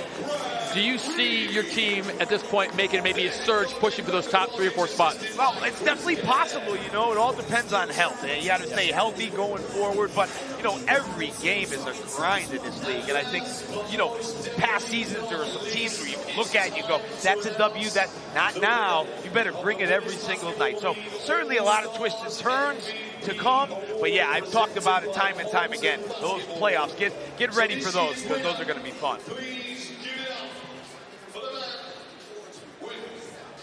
6 rebounds, 5 assists, 31 points. The captain for the South All-Star team, the number 6, Teddy Buckets Allen. Teddy Allen announced as the MVP, and he gets the golden ball. He's Good certainly, for him. Yeah, he's certainly used to winning those type of awards. You talk about the MVP of the CEBL in Canada this summer. So wherever he goes, the awards follow.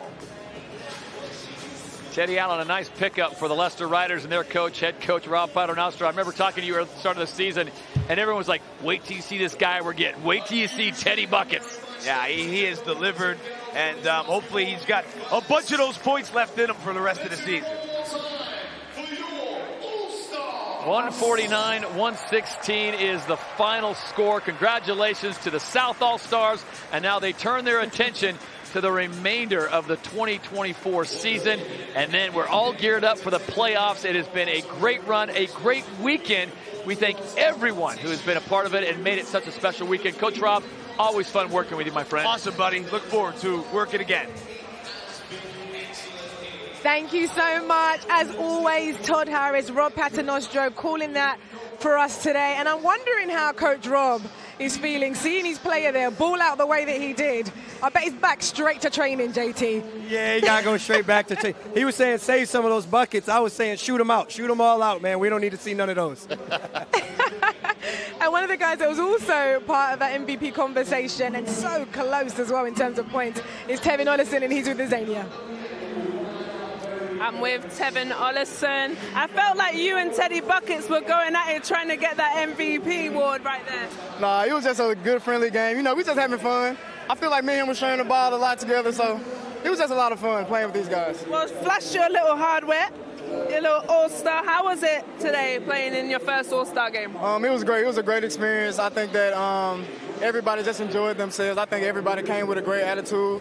And I just think that I just think the league should continue to do stuff like this, and I think that it's going to continue to help grow the league, so I think it's good. Yeah. And going back to your team now in regular season, what confidence can you bring from this as you have been picked for an All-Star? Well, you know, we just had a good win, so I think that we just got to stay in the gym. You know, I mean, I'm a good shooter. I mean, I'm used to making shots, so I just got to let it carry over to the next game.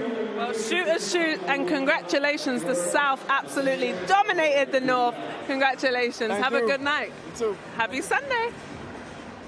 But for you, Jordan, I mean, Tevin Ollison really, really hooped today. How difficult was it to pick between Tevin and Teddy Allen? I was going back and forth over there. I was tapping Coach Rob, and eventually he was kind of trying to play it with unbiased, but Teddy had to get in the end, but Tevin was amazing. Yeah, absolutely. Because, I mean, 31 for Teddy Buckets. For Tevin Ollison, 27. 31 plus 27, OV. It's 50-something, but it's a whole lot of buckets. And this is it. You saw two players today pretty much unchallenged when it came down to it, but it just gives them a chance to express themselves and show off their skills. Yeah, they turned up. They came to the All-Star weekend, and they came to put on a show. And that's exactly what they did. We love to see it. The fans love to see it. Thank you, gentlemen. Thank you indeed. Another man, of course, showing off today, and deservedly so. Taj Green, he's courtside with the Zania. Taj, talk to me, man. I lost to Zania and everything today. You said you had my back, man. You let me down, bro. I mean, it's a team effort. Like, I mean, I can't be the 1, the 2, the 3, the 4, 5, 6, 7. I can't do it all by myself, so it was a team effort. But shout out to both teams for putting on the show. Just not only the men's, but the women's team, too. Yeah, absolutely. It was a great day. Just kind of sum up this whole day. I mean, from yesterday, it just was a great experience coming in, experiencing London a little bit more than we get to usually do. But it's just a great vibe. Like, everybody's a great vibe, no arguing, no fouling. This is probably the first time everybody done played against each other, and it's just, like, calm. So that was my thing about just having a calm, fun vibe and just putting on the show for the fans. And now you got to hit that switch. We got playoffs down the line. How far can the Newcastle Eagles go this season? Far as we take ourselves, sometimes it's not on the refs, it's not on the other team. Sometimes we beat ourselves. So as long as we don't beat ourselves, we fine. So you saying me and you got a date at the O2 at the end of the season? Of course. And let me tell you, May 18th is my birthday. So I will be celebrating my championship win after we win on May 19th. Oh, you heard it there. Championship for my Newcastle Eagles. Back to you guys. Drew, thank you. I mean, Newcastle Eagles in the playoff finals. Ovi, what do you think? I mean, the Newcastle Eagles were in the building today. Playoff finals, I don't know. Still yet to see. Still yet to. Why are you laughing, Jordan? Jordan's laughing. Hey, Ovi a funny guy, man. You know what I'm saying? I'm laughing at Ovi. I ain't trying to start no stuff. Hey. No beef over here. We runners up right now. I ain't starting nothing. No beef. But one thing that with Taj, he had an incredible game today, didn't he? Hey, Taj was amazing. He was down there eating gummies courtside, man. So if he keep eating gummies, his blood pressure going to be high. He need to drink some water, man. But he did amazing. He's an amazing athlete, amazing player, amazing competitor. And this is what he likes to do, doesn't he? When you give him the floor, he's that guy that can really, like we said, just show you and give you a highlights reel. Big time showmanship from him. Yeah. You know, he loves the bright lights. He loves to put on a show. He plays with so much energy. You see how much passion he has for the game. So, yeah, he put it on display there. He really did today. And I think there's more. There's so much going on here at the Copper Box. And we can head down courtside. Azania's with the Southern coach, Petar Bozic. Coach Bozic, at halftime you said you were going to tell the boys to be focused, to be locked in. That's exactly what they did. Tell me about this game. I mean, game as a celebration of British basketball. I think it was great. This arena was almost full. I'm so happy, and I want to thank everybody who came today to support. And I think they enjoyed. There was some good moments in the game. There was a lot of dunks that we couldn't execute. We finally hit that half-court shot. So, yeah, great finish of celebrating British basketball. Well, this is huge for you also to be an all-star coach. What are you going to take from this moment going back into regular season? I mean, definitely what we did in the first part of the season put me and all those players and coaches to be in this spot. So we got to continue what we did before. Yeah, well, the South absolutely dominated today. Can we just see your medal? Yeah, where are you going to put that? Yeah, among other medals that I have this year, silver from the trophy, and this one is going to shine a little better. And you've got the Euro Cup coming up. Yes. How are you feeling? You're playing Paris. It's going to be a three-way game, away and a home and away, right? Correct. Yeah. Feeling great. I think what we accomplished throughout the season in Euro Cup, it's amazing, and we're trying to enjoy every moment. And as I said 1,000 times, we just avoid to give our best on the court, and then we'll see where they take us. So Paris is somebody that we know, the team of Paris, somebody that we know from earlier. So it's going to be interesting games. Perfect. Good luck for those games. And congratulations. The South has done it all through. Ha! We done it. Thank you so much. Thank you. Have a good night. Oh, we love to hear from him. He seems so relaxed there, though, Jordan. Very different to how he is when he's courtside with you guys. You know, honestly, I was surprised when I first signed back this year and I heard we had a Serbian coming to man the sidelines. I was a little nervous, but, Coach Bozic, that's my guy. He's a winner. He's a player's coach. Yeah. He knows how to communicate. Amazing coach. And, of course, he's talking European ball. It's a big, big deal for you guys, and I know you want to push on with that. Yeah, absolutely. All he does is win. I told you, he cared about winning this game. Yeah. He's got 18 titles in Europe. So we're hoping to help him add to his collection. Amazing. Well, we can go back to courtside for our second manager of the day. It's Gareth Murray. He's with Drew. Coach, I've never seen you this happy after a loss. In fact, I've never seen you this happy, period. Yeah, it was a fun game. Some highlights, some threes, some dunks. Brad Green hit some shots. It was good. Enjoyable game. maybe a little bit more defense next time for us, but they had the South had the shooters, right? So they made shots. Yeah, and I see some strategy going on with the playoffs looming. Your guy, Clifton Moore, plays less minutes than everybody. Yeah. Make sure he's safe, right? We don't have any other backup bigs. Some guys wanted to play more. Some guys wanted to take a rest. Some guys played on Friday night as well. LaQuincy Rideau wants to play. He's a competitor, right? He wants to get out there and play his numbers. He wants to play. So some guys wanted to say, he said, I'm good. So I let them play. If they want to play, they play. Just talk about how important these type of events are for our league moving forward. Yeah, it showcases the talent in this league. I think it's good for these big events where everybody's coming out to see other star players. Like I said, it's about showing highlights, about showing the best talent in the league, and I think we showed that today. Hey, take this in, because I don't think we'll see this smile on Friday Night Live on Sky Sports. Thank you for your time, Gary. Thank you. Do you know, I'm loving seeing everyone so relaxed. Like, Gareth's normally in a suit, right? He normally looks like he's ready to roll. But, I mean, for him, it's nice to come down and really showcase the event. And what are your thoughts on what the North did and pretty much this whole event today, Ovi? I think the whole event has been absolutely special. The fans just behind the cameras, you can't see them, but they were just dancing. And that really speaks to the energy that was in the building today. It was a fun day, absolutely action-packed. And I've been impressed. Yeah, no, it's been good. And I guess for you as well, Jordan, to be able to see this and just see what it can showcase, it's pretty special for you. Yeah, a lot of talented players. Great way to welcome the All-Star game back to the UK, showcase the British League talent. But then also I want to give a special shout-out. London Lions, 3 out of 4 today, didn't get the 4th, but a special shout-out to my guy, Sam Decker, the reigning MVP. Meant a lot to him to play in this game after a lot of injuries. Been a great ambassador for us. And you can see just how much it meant for him as well, Sam Decker, to be back out on court. Oh, yeah. I mean, Sam's a big-time compare. I was able to catch a word with him early on, and he's just excited to be back playing, man. Well, thank you both, as always, for your company today, and thank you as well. What a day it's been here at the Copper Box in London. The All-Stars game, the British Basketball League All-Stars game for that, and I hope you enjoyed it.